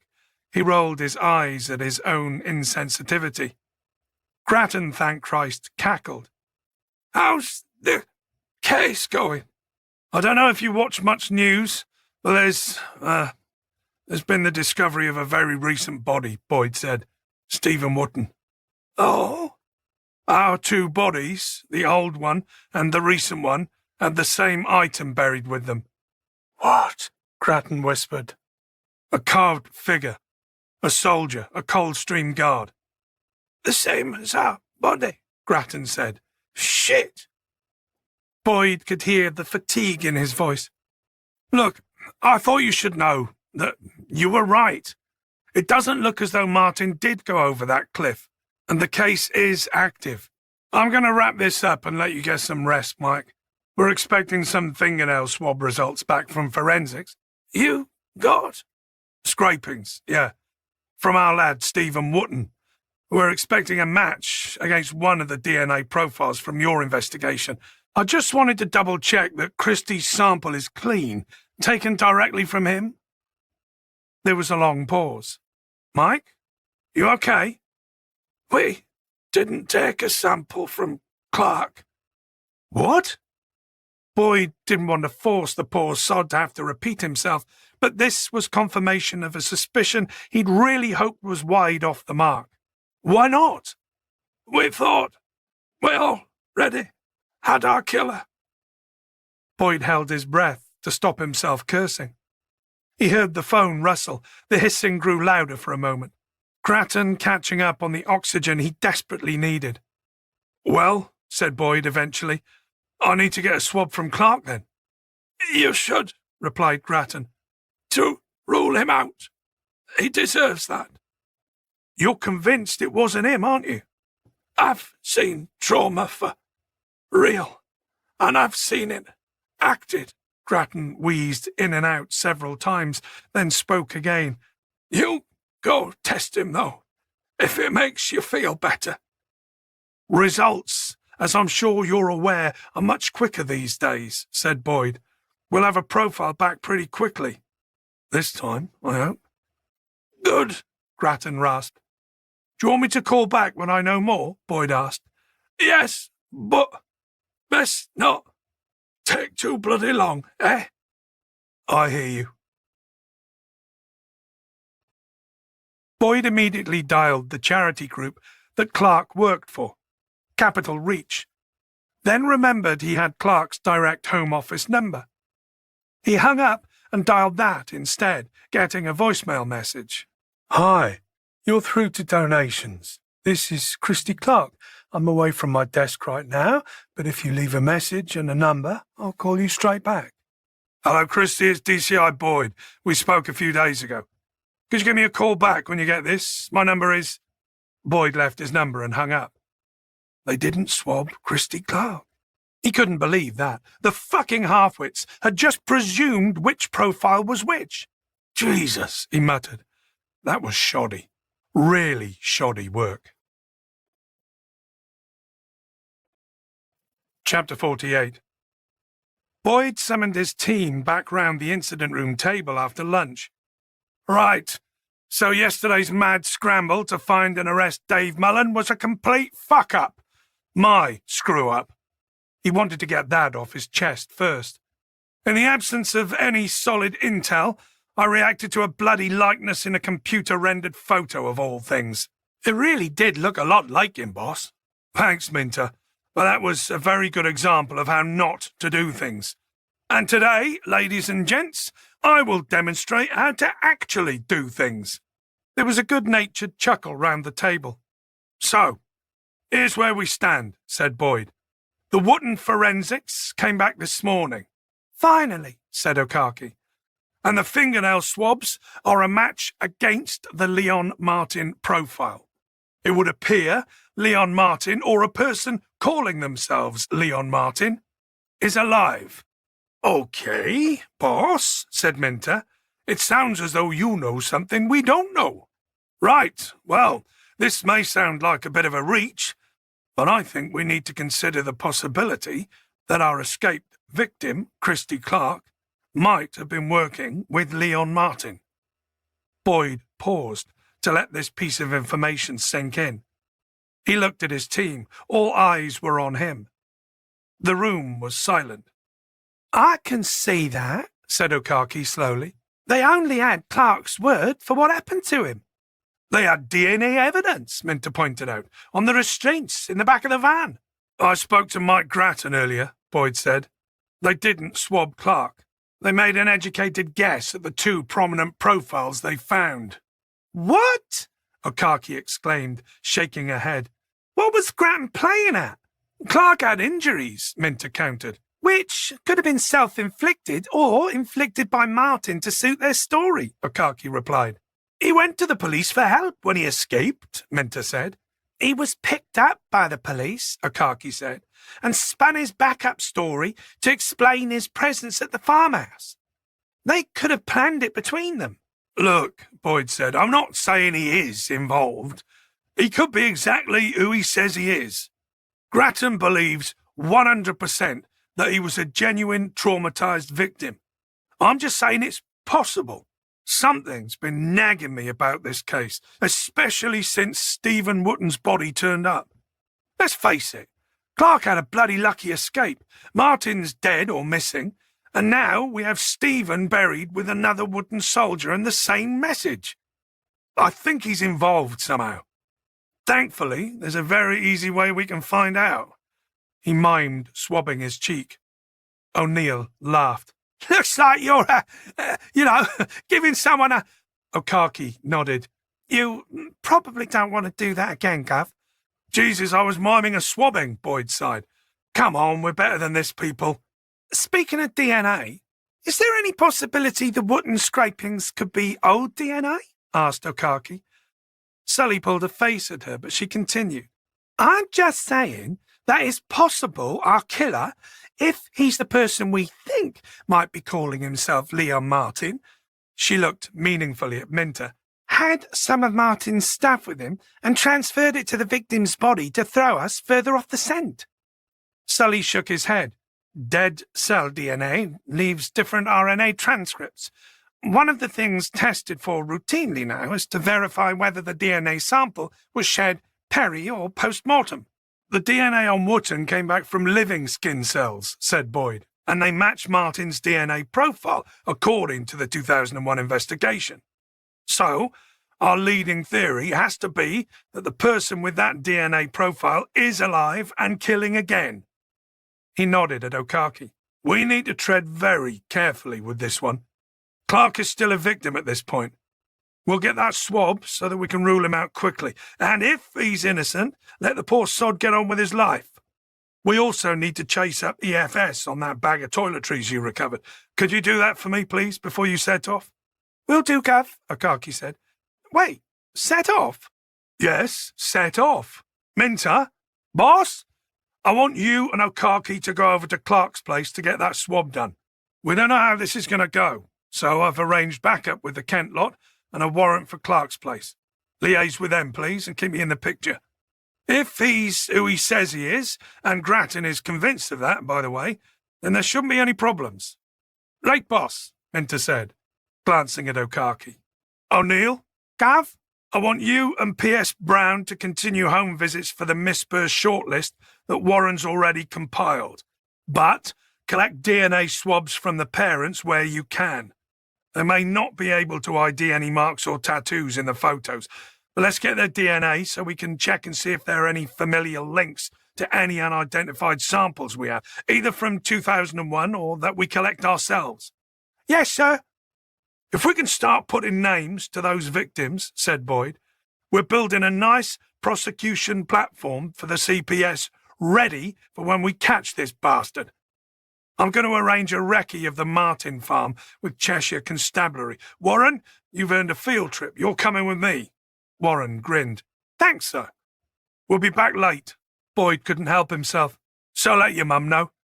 The others round the table made "aww" noises, and Warren, blushing, replied with 2 fingers. Sully, can you come along on this one with us? Boyd asked. Ooh, I earned a day trip too. Marvellous, Sully replied. I want your opinion on whether the farm's still intact enough for us to squirrel out some valid forensics. Boyd tapped his finger on Grattan's case file. The crime scenes were managed poorly. He then nodded at Minter. Minter managed to get a much better photograph of Martin just by going down to their evidence room and helping himself. It grieves me to say this, but I think we have to accept the Grattan case was a mess. Boyd looked at the faces sat around the table. This is going to be a long haul, folks. Lots of bits to tie up. So, let's get going. Chapter 49. Okay, this looks like us, said Minter. He parked the car up on a grassy hump 20 yards down the leafy country lane. Up ahead was the sign for Corner Cottage, Clark's place. Okaki looked up and down the lane. So where's our backup? They're meant to be here. Late, obviously, said Minter. Maybe they drove past a McDonald's and just had to pull in. She chuckled. You're not a big fan of Kent Police either? I've had to cooperate with them several times. They've not been great. I worked with them, she pointed out. Minter nodded. Oh, yeah, of course you did. Sorry, I didn't mean to. It's okay. Wasn't exactly happy there. Why? Minter asked. What happened? Okaki shrugged. Let's just say they have a pretty old-school culture over there, she smiled. It's the kind of place where they still have old sweats who call female colleagues love or sweetheart. That's a rubbish Kent accent, said Minter. That was definitely Essex. What the hell do you know? You're Welsh. Well, you got me there, he laughed. I'm going to give their station a call, see where those muppets have got to. Fine, I'm having a fag. Okaki got out, closed the passenger side door, pulled out her cigarettes and lit up. She looked up and down the lane. It was overgrown, the tall trees on either side forming an almost continual tunnel of branches and budding spring leaves that cast the lane beneath in a fidgeting lattice of shadows. Not gonna lie, she said quietly, puffing out a cloud of smoke. This is the perfect place for a serial killer to live. It was hushed, private, remote, and best of all, there was no CCTV or ANPR cameras, and no neighbours. Minter opened his door and climbed out. Bloody rubbish lot! What's up? They got a shout, so they're off dealing with that. They got nobody else they can send. No. Okaki looked over at the house. So, what's the plan, Minty? Are we waiting until they find a spare patrol? I don't know, mate. Maybe give them another 10 minutes? Boyd would have undoubtedly said, sod it. But Minter was more cautious. Minter's approach was right, of course. The professional thing to do, but we could check and see if he's at home, said Okaki. While we're just fannying around out here, she nodded ahead, I could go take a peek, see if his vehicle's there. Minter sighed. You really don't do patience, do you? Nope. Jesus. All right, but ditch the fag. That smell carries. Okay. She took one more defiant puff, then crushed the cigarette beneath her heel. I mean, it's only 50 pence I just wasted. He shrugged. If you have to smoke, why don't you vape instead? Okaki pulled a face. That's like asking a wine lover to drink grape juice. I'll just be a minute. You wait here. Stay on the lane, Minter said, getting back into the car. Yes, Mummy. Chapter 50. They stopped at a service station on the M6 because Sully desperately needed a piss break. Boyd couldn't resist ribbing him for not taking a leak before they set off, even though he fancied grabbing a coffee anyway. As he and Warren queued beside the Costa counter, Boyd checked his work phone for any updates from Minter. Sir? He turned to look back at Warren. Yeah? I just wanted to say thanks again, for bringing me along. No need. This will be good field experience for you. You need to walk a few crime scenes, get the hang of sniffing around them before you can lead a murder investigation, Lead? Warren asked, a shocked look on his face. Don't get your hopes up, sunshine, Boyd laughed. Not yet. You're a couple of ranks shy of that just now. Right, I know, Warren said, colour rising in his cheeks. But you've done some good work. Thanks, sir. Crime scene pacing's a knack. I don't know how Sully goes about it. You'll have to ask him, but for me, it's about getting a sense of the environment, the three-dimensional space in which a crime has happened. It makes it a lot easier to visualise crime sequences in your head. Warren nodded. Right. Looking at a CSI report, the floor plans, the diagrams, the photos is important, continued Boyd. But you should always visit the place where it happened so you can place everything, if you know what I mean. Yes, sir. Boyd shrugged. Some DCIs never step out of the office. That's not for me. Think we'll find much today? Warren asked. It's more of a quick recce today. If Lanks are wrong, and there are signs the farm's been broken into and used, then it's probably not going to give us that much, if anything at all. Speaking of, Sully weaved his way awkwardly, stop-starting across the service station concourse, and finally joined them. Busy here, isn't it? Boyd nodded. I suppose.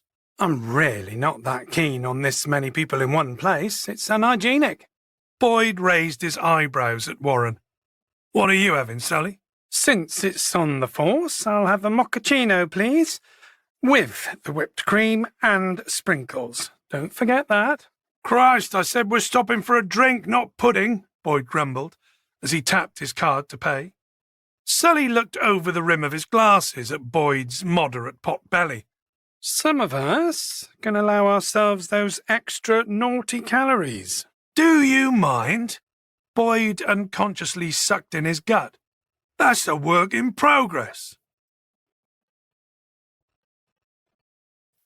Chapter 51. There's no vehicle parked there, said Okaki. It doesn't look as though he's in. What do we do now? Well, I guess we could have a little snoop around, Minter replied. He got out of the car and gently closed the door. You're sure it's empty? I'm sure. They walked up the lane and turned into the gravel driveway. Corner Cottage looked like the kind of home that some dear little old lady would share with a dozen or so cats. It was a bungalow surrounded by a small lawn and bordered by flower beds and an almost impenetrable Maginot line of Lelandai hedges. They stopped short of the front door. We should probably check if he's definitely out before we have a look around the place. Minter peered through a glass pane to the left of the frosted glass front door and glimpsed a gloomy hallway. He knocked on the door and waited. So much for let's wait for backup, Okaki said, sounding impressed. Minter knocked again. No response. Right then, he said, let's glove up. Thought you'd never ask, she replied, pulling a pair of blue nitrile gloves out of her shoulder bag and snapping them on. Next, she took out a DNA swab kit. We're looking for things outside that Clark would routinely touch and no one else. Minter nodded. You look for that, and I'll do a quick lap around the house to check what I can see inside. He turned round, treading carefully past a flower bed, and peering into another window further along. I've already done that, said Okaki. Minter waved a hand over his shoulder. Doesn't hurt to check, Okaki, he said, as he disappeared round the corner. She turned to inspect the door in front of her. The handle would be a good place to start. There might be other profiles present, but certainly Clark's was most likely. She unscrewed the vial of the forensic tub and gently lifted out the swab attached to the cap, making sure it didn't touch the sides as she did so. Between uncapping and capping, the only thing the tip should touch or even brush against was the subject surface. She moistened the tip with a drop of distilled water. Then, carefully, she leant towards the door handle and made a motion to grab the handle as a person would normally do, getting as close as she dared to identify which part of the handle would make the fullest contact. Then she gently stroked the tip of the swab along it several times. She capped the sample and filled in the location front door handle on the container's label. Okaki took one last look at the handle and was about to move on when she caught a glimpse of a dark fingertip ridge pattern on the brass plate, just to the right of the keyhole. She leant in closer. "Hello," she said softly. "You look like blood." She pulled out a photographic ruler and some tape and gently fixed it to the door beside the brass plate, then took a couple of pictures as close as she could get without losing focus. "Good, very good," she muttered as she checked the images she'd taken. The fingerprint ridges were as clear and defined as black ink. She pulled out another swab vial, moistened the tip, and stroked one side of the tiny bloody print several times until the moisture hydrated the print and caused it to blur. Against the white tip of the swab, the moistened black had turned dark red. Bingo! Okaki capped the swab, filled in the label, and dialed Minter. "What is it?" he answered. "We got blood on the handle, which means we've got reasonable cause." "Well, that's good, because I'm actually already inside," he replied. Through the frosted glass, she could see movement in the hallway. There was a click as the lock was turned and the door swung inwards. She saw Minter putting his phone back into his hip pocket. "Hello again?" How did you—" There was a cat flap in the back door. "Don't tell me you squeezed," she began, momentarily confused. "Yes, Okaki, I managed to squeeze myself through the cat flap," Minta said seriously. She pulled her face. "Sorry. I did, in fact, manage to reach through the cat flap and turn the back door key." He grinned guiltily. "Which is all fine, now you found some suspicious blood." Okaki raised a brow. "Of course, you found the blood first, and then I found my way in," he said, moving aside to let her in, right? Minta checked his watch. It was 3 p.m. "Do you think we should call Christie's work to make sure he is there and doesn't surprise us?" While he looked up the number, Okaki took a few more steps into Corner Cottage and peered into the kitchen. It looked pitifully old-fashioned. The units seemed as though they'd been installed in the 70s, all cream MDF, with the veneers chipped at the corners and some of their doors hanging at an angle. The floor was worn lino, a black and white chessboard pattern, with the black squares almost worn to white. She could hear Minta talking to someone as she picked her way carefully around the kitchen. It was tidy, that much she'd noticed instantly. Unusual for a man living on his own, she mused, thinking of Jay and the permanent piles of unwashed dishes at his place. Minta hung up. "Okaki, where are you?" "In the kitchen." He poked his head in. "He's not at work. They say he's on annual leave." "On holiday?"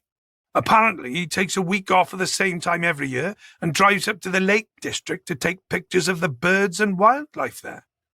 "Which means he could be there or—" "Shit," Minta said. "He could be back any minute." "Well, we better get on with it quickly then," said Okaki. Chapter 52. Warren checked the Maps app on his phone.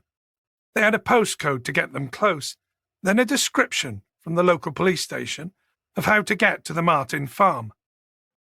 Being a rural postcode, it was annoyingly vague, and, to add salt to the wound, it had started raining heavily, with big, viscous spatters of rain drumming on the windscreen. Boyd had taken a shift at the wheel after their second pit stop, courtesy of Sully's pea-sized bladder. "Is it left up ahead or not?" he asked, trying to keep the irritation out of his voice. "I don't know, it's doing that pausing thing again," Warren said. Boyd upped the rate on the windscreen wipers. The front one was a noisy bastard. Whip-gurn, whip-gurn, whip-gurning as it struggled to clear the rain. "Warren, I need an answer, preferably today." Boyd had slowed down to an almost stop at a turning, indicator blinking right to show his intention. Behind them a truck rolled to a begrudging halt. "It's still paused. I think it's the signal," said Warren. "Or lack thereof," Sully offered helpfully from the rear seat. The truck honked loudly. Sully jumped and turned round to look out at the monster hovering intimidatingly close behind them. He flipped a birdie at the driver. "Sully, for Christ's sake," said Boyd. "He's bullying us," Sully said. "I won't tolerate that." The deafening honk reverberated around the inside of the car once again. "Let's just be professionals here," Boyd snipped, glaring at Sully through the rear-view mirror. "Maybe it isn't this turning," said Warren, his pale cheeks blotching. "I'm sorry, I really don't know, sir." "Give me that bloody phone," Boyd grunted. He looked at the frozen screen. The blue direction arrow had given up the ghost and vanished completely. They were on a single-lane A road, with a number of rural roads splitting off to the right, each one snaking in radically different directions for no apparent reason. It could have been this road, or the one before, or the one just a little further along. "Ah, for fuck's sake," he muttered. The truck honked again. Boyd had had enough.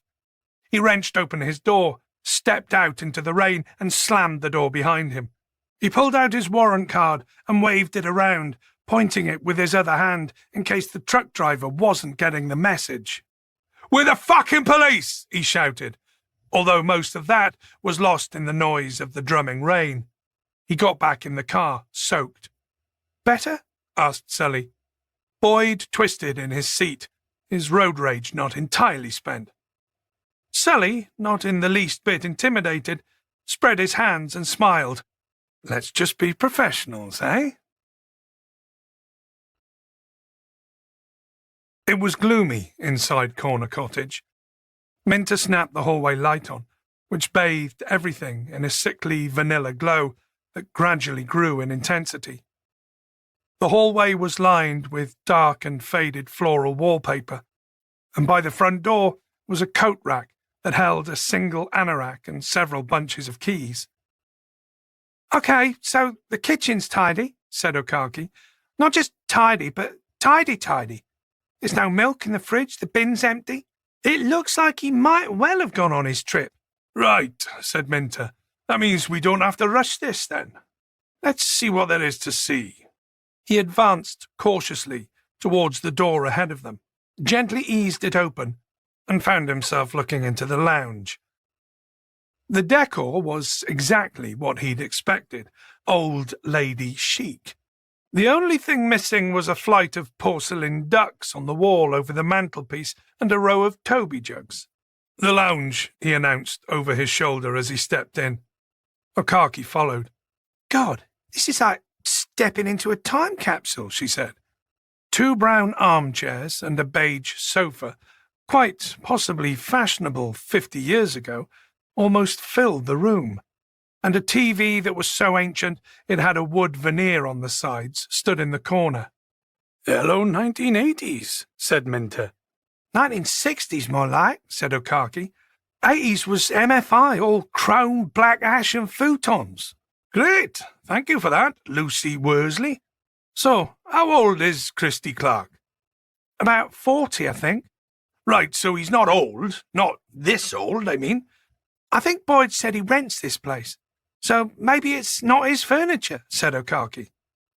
Minter carried on studying the room in a slow rotation. There was an old oval mahogany dining table in the corner. He could see paperwork scattered across it, and the house phone, an old one with a rotary dial. "So, there's his work-from-home space," he said. Okaki dug into a forensics kit. "I'll get some swabs." Minter nodded. "And I'll go and check out his bedroom and bathroom." He left her to it and disappeared into the hallway. She approached the dining table.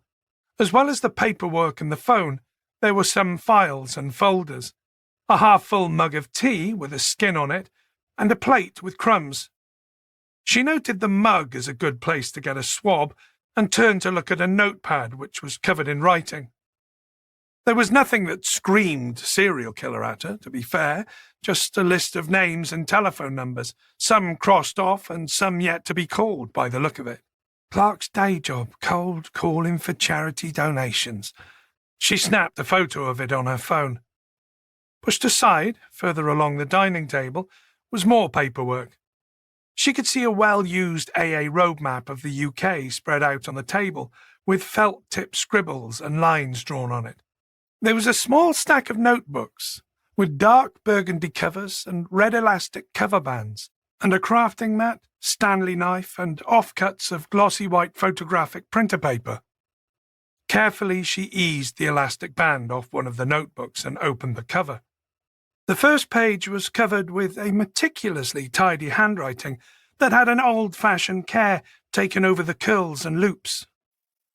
It was a diary entry. 12th September 2011. Life is no more precious than any chemical reaction. Go deep enough, that's all it is. Chemistry. Go deeper than that, and it's just electrons in motion.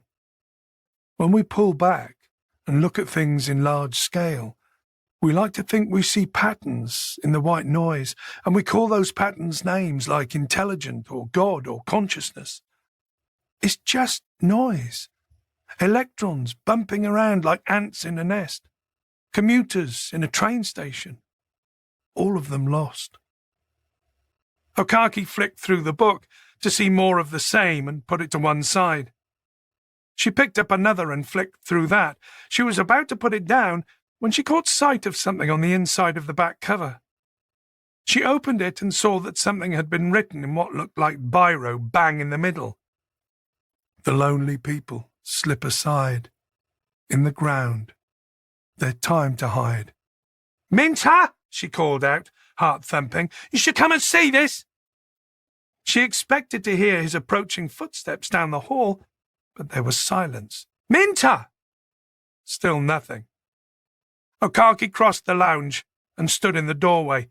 The doors leading from the hall had been opened, Minter's way of indicating that a room had been visited. "Yo, Minty, you there?" she called. She took a step down the hallway and noticed that the front door was open. She'd been the last one through it, and was certain she'd closed it behind her. Chapter 53. "Whoa, okay, so here it is. This turning has to be ours," said Warren, who, in a bid to prevent Boyd from having a heart attack, was now behind the wheel. "Well, we've been down every other bloody one," Boyd grumbled. He looked up from his phone. He couldn't see anything that looked like a proper turning, but Warren's eagle eyes had. Warren diligently indicated right, even though the road was deserted, and pulled into a completely missable gap between two overgrown trees. They drove up a deeply rutted track that might once have been tarmac, but was definitely now honest-to-God dirt. The trees on either side had grown brazen, their limbs reaching across to each other overhead, while nettles and brambles had staked a claim along the ridge of mud between the wheel ruts. "Probably should have thought ahead and grabbed a Land Rover from the pool," offered Sully, as the car bucked and rolled along the soiled trenches, and undergrowth scraped the underside of the car noisily beneath them. "A tractor might have been better," replied Boyd. Their pick from the pool, a Ford Galaxy, was struggling, and Boyd was beginning to think they should have parked on the roadside and walked down, when the car dipped into a deep rut and they came to an abrupt halt, the front bumper wedged in the mud. "Reverse," he said. Warren eased the car backwards a few yards and tried to steer to the left to go around the rut, but the tyres refused to scale the sheer walls of the deep, muddy trench. "Bollocks," said Boyd. "Well, we now know it's not easily accessible," said Sully. "We may still have our untarnished crime scene." The track ahead curved to the left, and Boyd could see sky. Presumably where the woodland ended, the farmhouse was. "Looks like we're walking from here," he announced. Sully chuckled. "Does England have its own version of Louisiana swamp inhabiting banjo-playing weirdos?" "Yeah, that's Norfolk. Come on," Boyd said, trying to open the passenger side door. The bottom bumped against a dirt ridge. "Arse! What about your side?" Warren's door scraped open, barely. "We're out on your side then," said Boyd.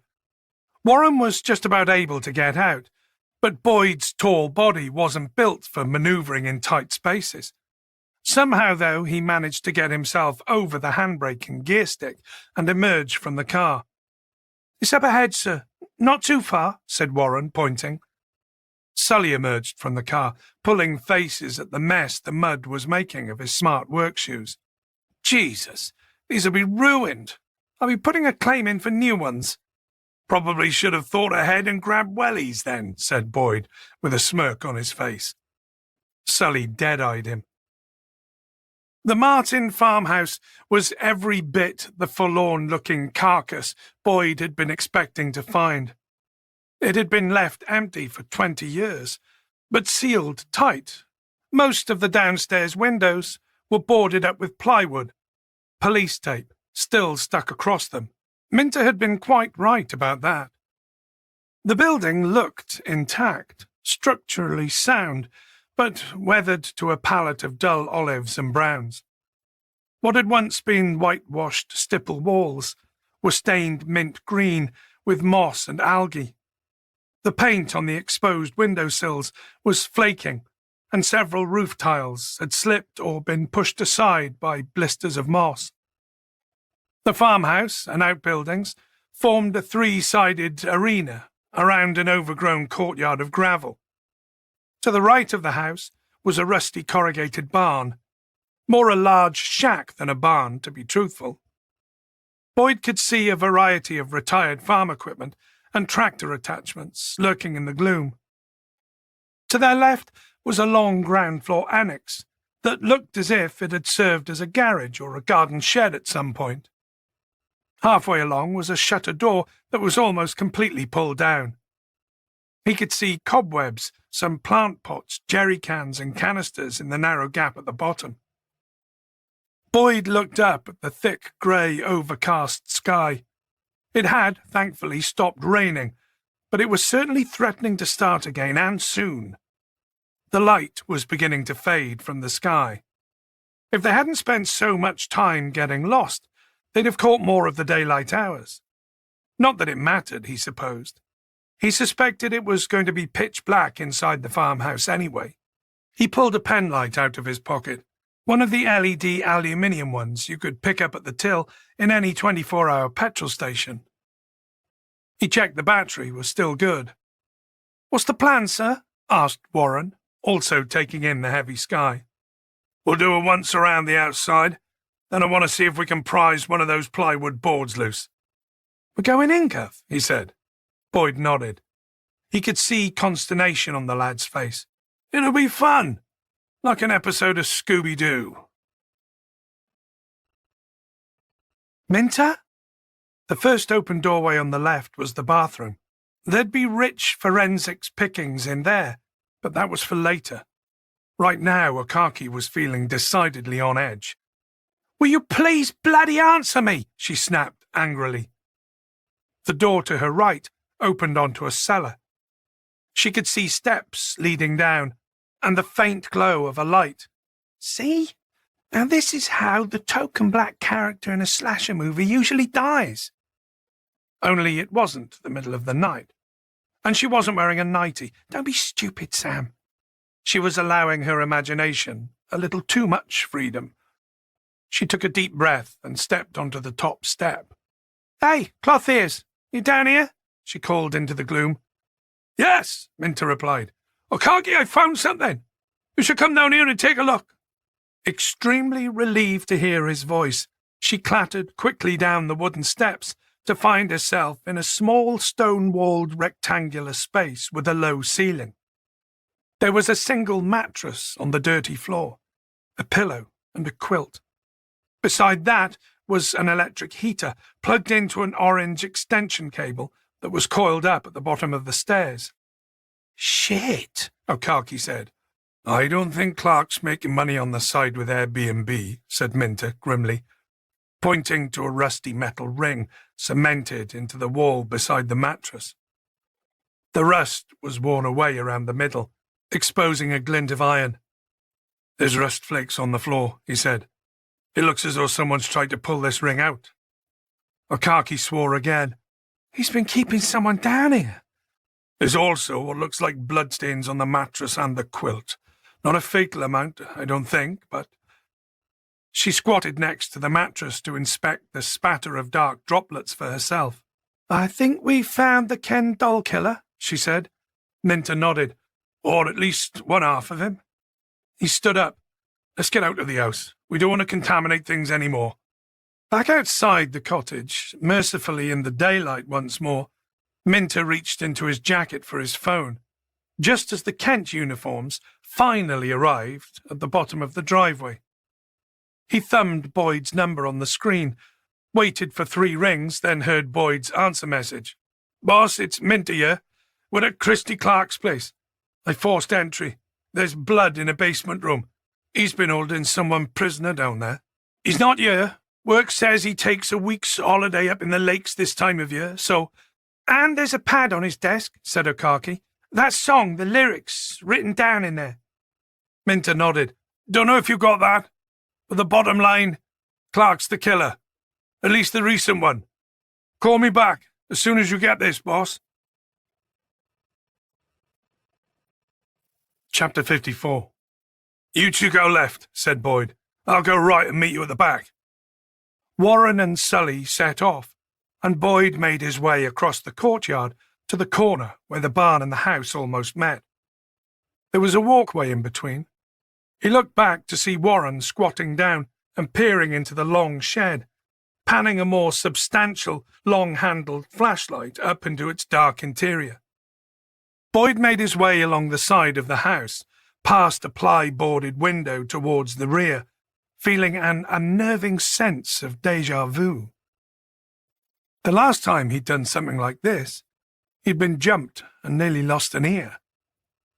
He looked up at the drab grey sky, complete with the inevitable crows circling overhead, then across at the nearby trees, their skeletons still visible from winter. Yep, the setting was virtually identical.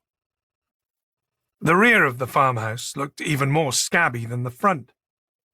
All the downstairs windows had been boarded up here too, though the tiny upper windows had been left alone. They were murky, almost opaque, with 2 decades' worth of algae. That was encouraging. If kids had chanced to cross the place, then almost certainly at least a few of those boards would have been smashed. In the middle of the stone rear wall was the back door. Plywood had been screwed firmly across it, leaving the upper and lower panes of glass just visible at the top and bottom. There was even a strip of police tape still stuck to the ply, the detached end flapping and rustling, stoically hanging on the wet wood to inform all that this was indeed a crime scene and, Gandalf-like, none shall pass. A rusty padlock dangled from an equally rusty hoop secured to the doorframe. It was unlocked. Warily Boyd stepped back. An unlocked door had been his undoing last time. The criminally minded and the utterly insane tended to have the same lax attitude to household security. He looked to his right, expecting to see Warren and Sully, but there was no sign of them. They were probably still checking the outbuildings. His gaze returned to the unlocked door. This place has been or is being used. Okay, he whispered, don't be an idiot again. Boyd firmly believed that you either learned from those little life lessons or deserved what you got. He pulled his phone out to check the signal situation. Still shit. Nothing, in fact. He looked again to see if the others were approaching yet. Hopefully one of them would have a signal. Between their police phones and their own, one of them should have at least a bar. He heard footsteps. It was Warren. "Where's Sully?" Boyd whispered. "There's a transit van in one of the sheds," he replied. "He's swabbing it right now, sir." Boyd quickly raised a finger to shush him. He pointed at the unlocked padlock. "You think someone's in there?" Warren whispered. Boyd nodded. "Shit. What do we do?" "We learn from my mistakes. It could be Martin or Clark. You got a phone signal?" Warren pulled his phone out and checked it, then shook his head. "Go back and ask Sully if he's got one. If he has, call him for backup now." Warren nodded, and was about to hurry back the way he'd come, when they both heard a whimper coming from inside the farmhouse. They looked at each other. "What's that?" Warren began. "Go!" said Boyd urgently, then quickly added, "and come straight back." There was another whimper. Boyd flapped a hand at Warren. "Give me a flashlight." Warren handed it over. "You going in?" Boyd sighed. "Yes, and, Warren, hurry the fuck up, would you?" Chapter 55. Boyd gently pushed the back door inwards. Mercifully, this one didn't creak like some theme park haunted house. He switched on the torch and found himself in an old rustic kitchen. In the middle of the room was a large wooden table, corners knocked off with age. Characterful, an estate agent would call it. To his right stood an old range with a hob on the top, and beside it a cracked porcelain sink. Pots and pans dangled on hooks from the low ceiling beams. If it wasn't for the multiple spider webs in the corners, and the accumulation of years of dust, plus, of course, the fact that it had once been home to a serial killer, it would have a certain rustic charm. He panned his torch around the room. It reminded him of photos he'd seen of Captain Scott's abandoned base camp, or a diorama in a museum.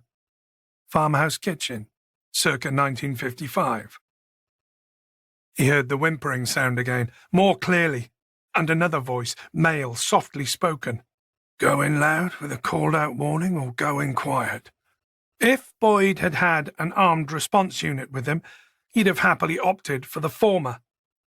Instead, he crept across the kitchen floor to an open door that very clearly led down to a basement. Closer now. He could see that the worn stone steps descended, not into darkness, but into the faint, flickering light of what must be a candle's flame. It was casting shifting, dancing shadows against the old brick wall. Basements. Why the fuck does psychos always seem to have fucking basements? He took a cautious first step down, relieved that the steps were stone and not wood, that would, more than likely, creak treacherously beneath his weight. He took another step. A couple more and his shoes would be level with the gently shifting shadows, potentially in view. He heard a man's voice, singing softly. Boyd heard the clank of metal on metal, a tool or tools being gathered. So, sunshine, let's get this done, shall we? The whimpering intensified in both volume and pitch. Boyd had had enough. "Police!" he yelled, scrambling down the last steps and aiming the beam of his torch directly at the back of a man who was leaning over something. The scene in front of him seemed to freeze in time, an image that Boyd forensically examined in the space of a heartbeat. There was the flickering candle, beside it a threadbare burgundy sofa that he instantly recognized from the photos in Grattan's case file. A young man was lying on it, hands and feet tied, mouth gagged. The man on his feet, a narrow-shouldered and unassuming figure wearing a roll-neck sweater, long hair pulled into a grey-brown ponytail, was leaning over him. He slowly turned round to face the beam of light. "Christy Clark?" Although Boyd had been half expecting it, it was still a shock to see him. Clark blinked in the stark light, raising a hand to shade his glasses. Boyd could see various expressions flickering across his face as he wondered what to do next. "Don't do anything stupid," Boyd said. "I'm aiming a gun at you." Clark's face creased with a hint of a smile. "Oh, DCI Boyd." His smile widened. "Now, we both know that's not true."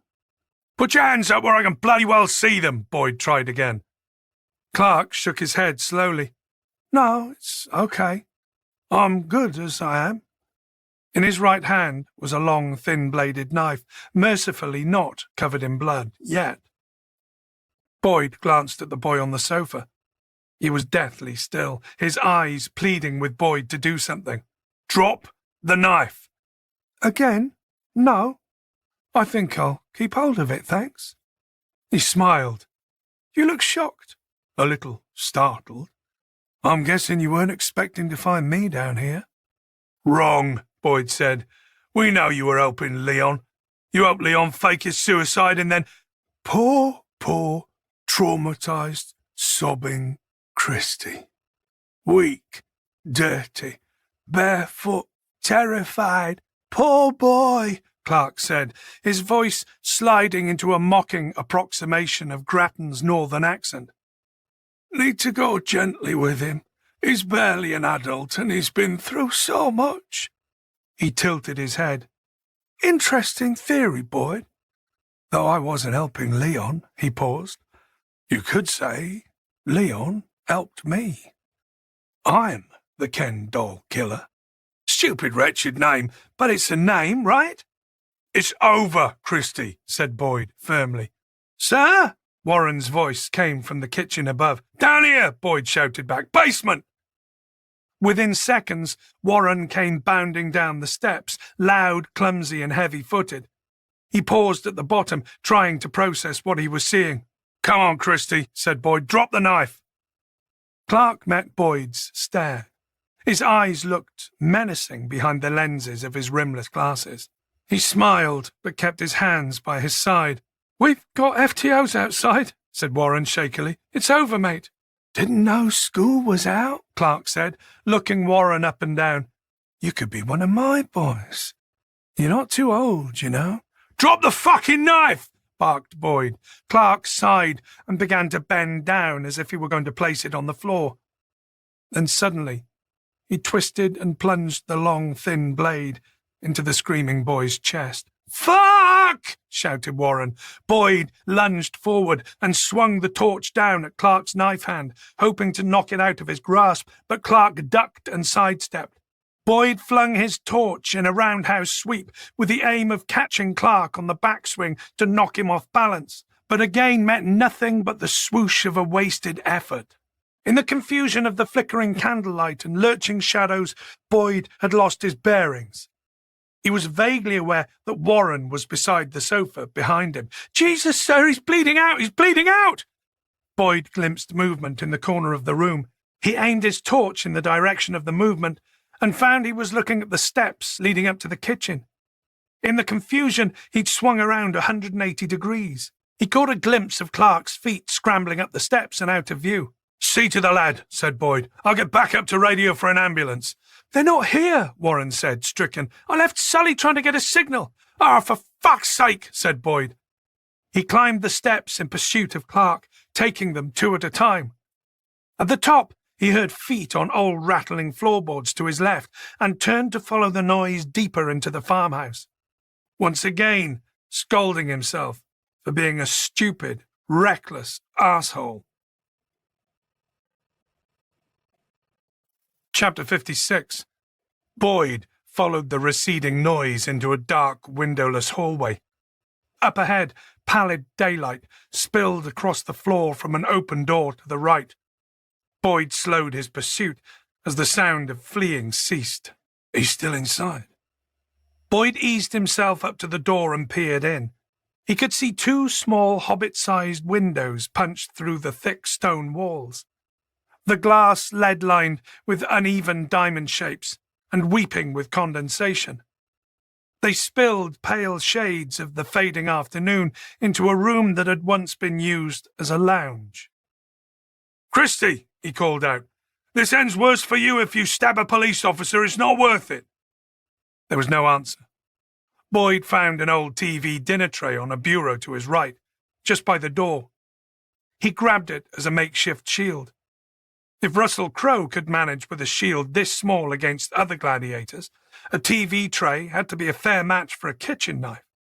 "Christie," he said again, "there are more police on the way. They will have guns." Again, no answer. Boyd took a step further into the lounge.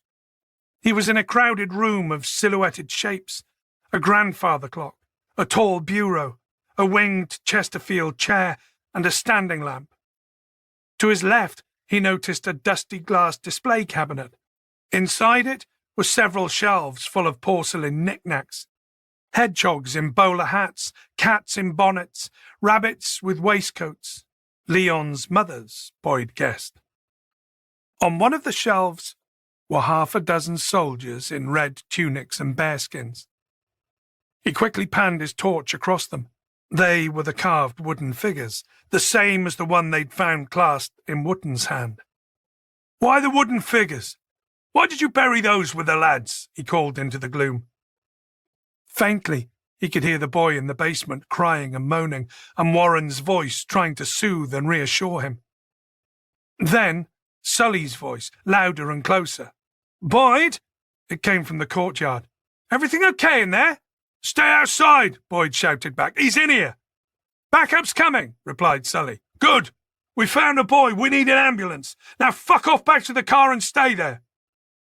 He heard the crunch of footsteps on the gravel and saw Sully's shadow crossing one of the tiny windows, momentarily darkening the room even further, like a passing cloud. Something tumbled over and shattered on the wooden floor.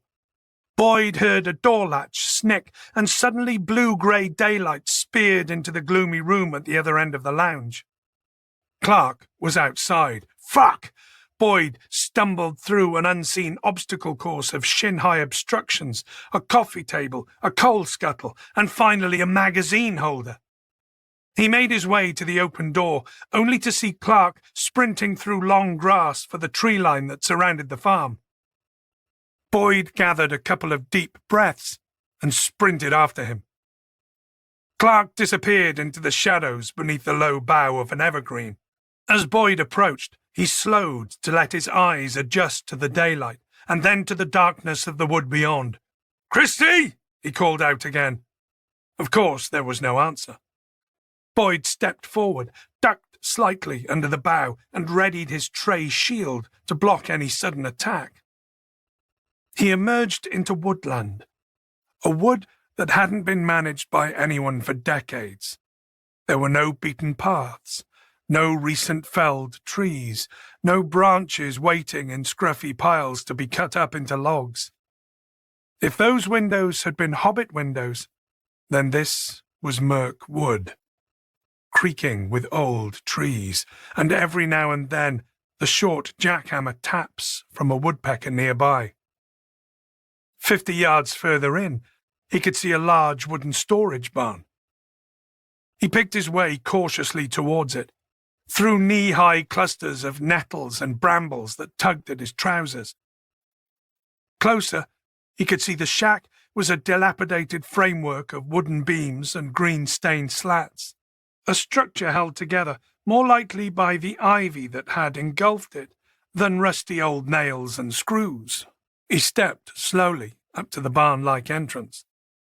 As he entered, he heard a creak above him and looked up to see horizontal slits and squares of daylight shining through where shingles had shifted, slipped, or warped. Moving among them, a dark, formless shadow, stepping from one support beam to the next. "I'm going to say this again. This only makes matters worse for you if you attack me," Boyd warned him. The shifting form froze. "I can't think how, Boyd, but I'm happy to talk for a bit." "It's over, Christie. Why don't you come down?" Boyd took another step forward and aimed his torch up into the loft.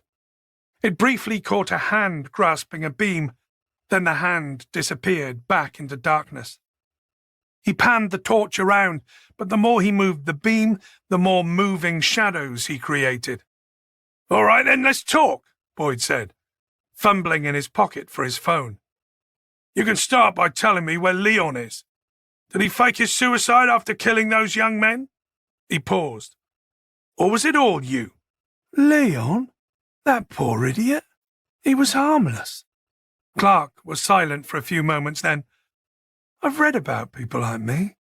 I've self-diagnosed. I know what I am." "And what is that?" "I'm a predator, Boyd." "I don't think you're remorseless, though," Boyd said. "Why the flowers, that message? Why the toy soldiers?" Clark laughed. "Oh, that was just part of the false trail. Part of poor Leon's legacy. The boy who grew up lonely, parented by a broken man and a suffocating mother. His father's face was ruined. You know, he was a soldier in the Falklands." "Yes, I knew that." "They both rather selfishly died and left him all alone." Boyd heard Clark moving around above him, the old wooden beams creaking. "Leon was so desperate for companionship, he'd have befriended anyone." "And that's why he brought you back here?" "Of course." "How long before you killed him?" Boyd asked. "I let him live long enough to understand him, to know his background, how pitiful a life he'd led. Long enough to realize he would tick all your profile boxes." Boyd heard the board above him creak again. He panned his torch around, but this time picked out nothing. There were stacks of logs in the eaves, and the areas where floorboards had been laid down, but no sign of Clark. "He's up to something." "So, that's Leon. What about you, Christie?" Clark laughed. "Oh, no. You don't get to hear my story, Boyd. That's for the history books." "History books?" "Oh, yeah. People love a mystery, don't they? You think 6 dead women in Whitechapel would still make the news today if Jack the Ripper had been named? Of course not. Not knowing something is what drives people crazy, don't you think?" "You should come down," Boyd tried again. "And you'll take me into custody, and there'll be interview after interview with another dumb copper who thinks he's worked me out." He laughed. "Poor Mike Grattan. He felt so sorry for me. He was so gentle with me. There'll be an armed response unit in here any minute now. If you bugger about with a knife in your hand, they'll be going for headshots. You do understand that, right? So the smart move, he continued, will be to drop your bloody knife, come down here, and I'll arrest you. No need for me to fill in any unnecessary firearms paperwork that way. Clark laughed. I like you, Boyd. I wish I could say the same, Christy. So how about it? No, I don't think so. I don't plan to become some sad old lifer, trading tidbits about myself for jail privileges. Where's this body? Where's that body? Were you abused when you were young? Did you have mummy attachment issues? Boyd could hear a rustling sound from above. You'll just have to work out who I was, for yourselves. The wooden beam just above him creaked loudly as something suddenly leapt down at him out of the darkened loft space above. He managed to swing the torch up just in time to see Christy Clark's face, eyes perfectly round, mouth parted wide with a whoop of exhilaration descending towards him in a blur of movement. Then the movement lurched to a sudden jarring halt, and dust, dirt, and shards of rotten wood cascaded down in a shower. Boyd heard a visceral crack and an oof of expelled breath, as Clark's body spasmed and jerked involuntarily for a moment before coming to a rest. A sack of lifeless ballast that swung lazily like a builder's plumb line. Chapter 57. Boyd finished the briefing, then cleared his throat. Okay, I'll take one or two questions now. The press room was rammed and suddenly very noisy with dozens of voices shouting out at once. Boyd pointed at a guy in the front row. Stephen Hall, the Sun. Bad choice. Okay, Boyd said, nodding. The room fell silent. Do you think Leon Martin played any part in the killings back in the 90s? On the balance of evidence, probably not. In fact, we suspect that Leon Martin might have been Christy Clark's first victim. Next question. Could Leon have been coerced by him? No. To be clear, we think Leon was a victim. I'll take another. The room filled with voices once again. Boyd tried to pick a journalist who didn't look like a tabloid hack, but then what does a hack look like? Georgina Bart, Daily Mail. Oh, for fuck's sake. You used Clark's name, but then you said earlier in your opening statement that his identity hasn't actually been confirmed yet. Boyd nodded. That's true. We're hoping to get lucky with familial DNA at some point, or maybe someone who knew him when he was younger will call in. Why do you think he killed himself? She quickly barked at the second question. The room was pin-drop silent once more. Stupid bloody question. Boyd took a breath and said, Perhaps the thought of spending the rest of his life in prison was too grisly a prospect to contemplate. However, the most likely answer, certainly in Boyd's mind, was the narcissistic one. Fame, or more precisely, notoriety. The sick bastard didn't want to give anything away. People love a mystery, don't they? He'd said. Boyd picked another eager raised hand. Alex Francois, GB News. There are unconfirmed reports that he left flowers where he buried the bodies, along with a message, a song lyric. Is that true? Boyd wasn't going to let Clark even have that line of crappy prose that meant absolutely nothing. If he quoted it here, it would end up becoming some bloody meme. Sick-in-the-head fuckers would probably treat it like a piece of Shakespeare, like it had some kind of obscure wisdom baked into it. The message was meaningless, random and unclear, and had no real bearing on the investigation. Oh, I can't even remember it, sorry. He looked for another question, and this time hoped he'd picked a grown-up. Kelly Lambert, Independent. He nodded for her to continue. Do we have an update on the boy found at the farmhouse? How's he doing? He's in a stable condition. He'll be okay. Thanks for asking that one. She went on. Do you think you'll be able to name and locate Clark's other victims? We believe so. He kept a diary with his victims' names in, and an old AA road map marking the graves. We've recovered 9 bodies so far. Some of these bodies are a quarter of a century old, so we're dealing with just bones, which makes them more difficult to track down. We will find them all, though, that much I promise. They deserve a proper burial. Have the victims' families been informed? Yes, and as far as we're concerned, their identities will remain confidential. He looked briefly to the side to see Sutherland and her Madge beaming like unlikely proud parents. It's clear that he used a position of trust as a charity worker to canvass for potential victims. There'll be some more work to do to determine if he was guilty of any more abductions and murders. For that reason, mainly, actually, we won't be releasing victim names to the press. There were more hands going up, but he decided the expected form of picking 3 or 4 questions to answer was enough. Right, that'll do for now, folks.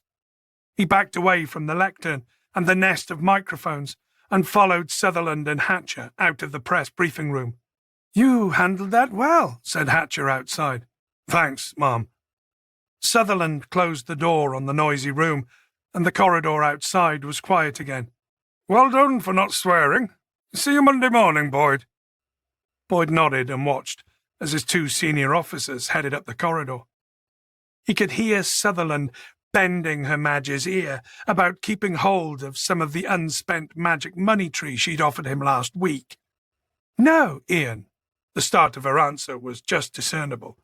If it's not been spent, it comes back into my discretionary pot. Chapter 58. It was late afternoon before Boyd was able to emerge from the police station. After the press conference, there had been the remainder of the case paperwork that needed completing before the very short-lived Operation Weatherman could be wound down. He got home, and to his relief, there were no press waiting outside his house. Emma, though, was in, for once. Where's Daniel? He asked. He's got a gig over in Somerset, a small music festival. It was a last-minute thing. Really? Well, what the hell are you doing here, then? I'd have thought that was right up your street. She smiled. I thought it would be nice to have some dad and dog time, if that's all right with you. Boyd gave her a long hug.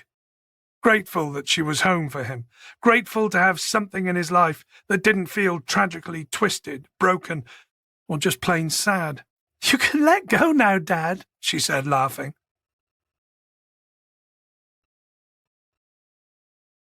The next morning, after a lazy, slow start, he took Ozzy down to the beach for a walk, or more accurately, Ozzy took him, as he wandered along the shingle towards Hastings Pier.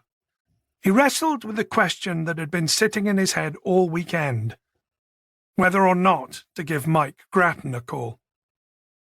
Presuming he hadn't seen the news, would he want to know he'd had the killer right in front of him all those years ago, feeding him tea, biscuits, and sympathy? Clark's diaries had revealed that 4 more victims had been taken since Leon Martin's supposed suicide. Probably not. But maybe he could try to edit the truth for him, let the poor sod know that the killer was dead and that the case was now closed. He decided on balance, if he was in the same situation, he'd want to know. Boyd pulled his phone out and found the number for the hospice. He dialed it and got an answer after half a dozen rings. Can I speak to Mike Grattan? He asked. He's in room 9.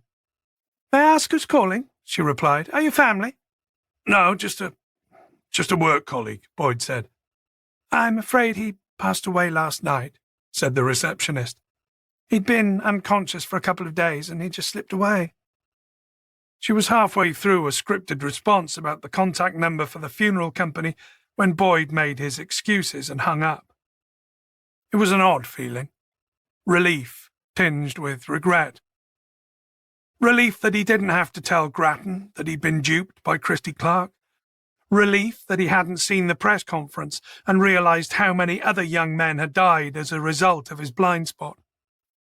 Regret that Mike Grattan had been fooled because he was a good man. Chapter 59. He was getting wet in the rain, and was almost certain he was wasting his time standing by the slip road from the service station that led to the motorway. There were so many video nasties made about hitchhikers these days that thumbing a lift had become something of an old-fashioned and dying art. He was about ready to give up and head back to the service station to try his luck at striking up a conversation in a queue. He could be charming. He could easily come across as wretched and harmless, enough for someone to offer him a lift. Just then a vehicle indicated and pulled over. A white van. A young man stuck his head out. "Would you like a lift somewhere?" he asked. He nodded. "Yeah, that'd be great, thank you. It's wet out here." "My name's Leon," said the van driver. "I'm driving up towards Manchester. Is that where you want to go?" He nodded. The driver, Leon, sounded much younger than he looked. He smiled at him. "Manchester's perfect, Leon. Absolutely perfect." "Climb aboard then," said Leon. He walked around the front of the van, opened the passenger door and climbed up into the cabin. "So what's your name?" asked Leon. "Mine's—" "Leon? You said already." "Oh, right, yeah." Leon shucked out a nervous laugh. "My name?" He looked out of the windscreen. A lorry was pulling out of the petrol station to the side of them. He made out the name, Christy Clark Haulage, in dirty black letters on its side as it trundled down the slip road to the motorway. Christy Clark, he said, smiling across at Leon. "Cool," said Leon shyly. "Now I've got some company for the ride." Christy nodded. "That you do." Leon signalled to pull out, and, as he waited for a big enough gap in the traffic, he looked down at his passenger's feet. "Hey, are those actual Nikes, like the Fresh Prince wears?" "Uh-huh. Got them last week. Cool, aren't they?" Leon nodded. "They're very expensive, I think." "They are." He looked at Leon and offered him a warm and winning smile. "I need somewhere to stay tonight. I won't be any trouble, I don't suppose—" Leon immediately looked uncomfortable. "I don't bring friends back to the farm, It's just for tonight. Please," Christy said, smiling at him again. "You can have my trainers if you want. As like a trade. A thank you. How does that sound?" Leon eyed them again. They did look so good. And new. And pristine. "Okay," he said, and smiled back at his new friend. The end. This has been Old Bones, New Bones, an edge-of-the-seat British crime thriller. DCI Boyd Crime Thrillers Book 2, DCI Boyd Crime Series. Written by Alex Scarrow. Narrated by Aubrey Parsons. Copyright 2021 by Alex Scarrow. Production copyright by Alex Scarrow.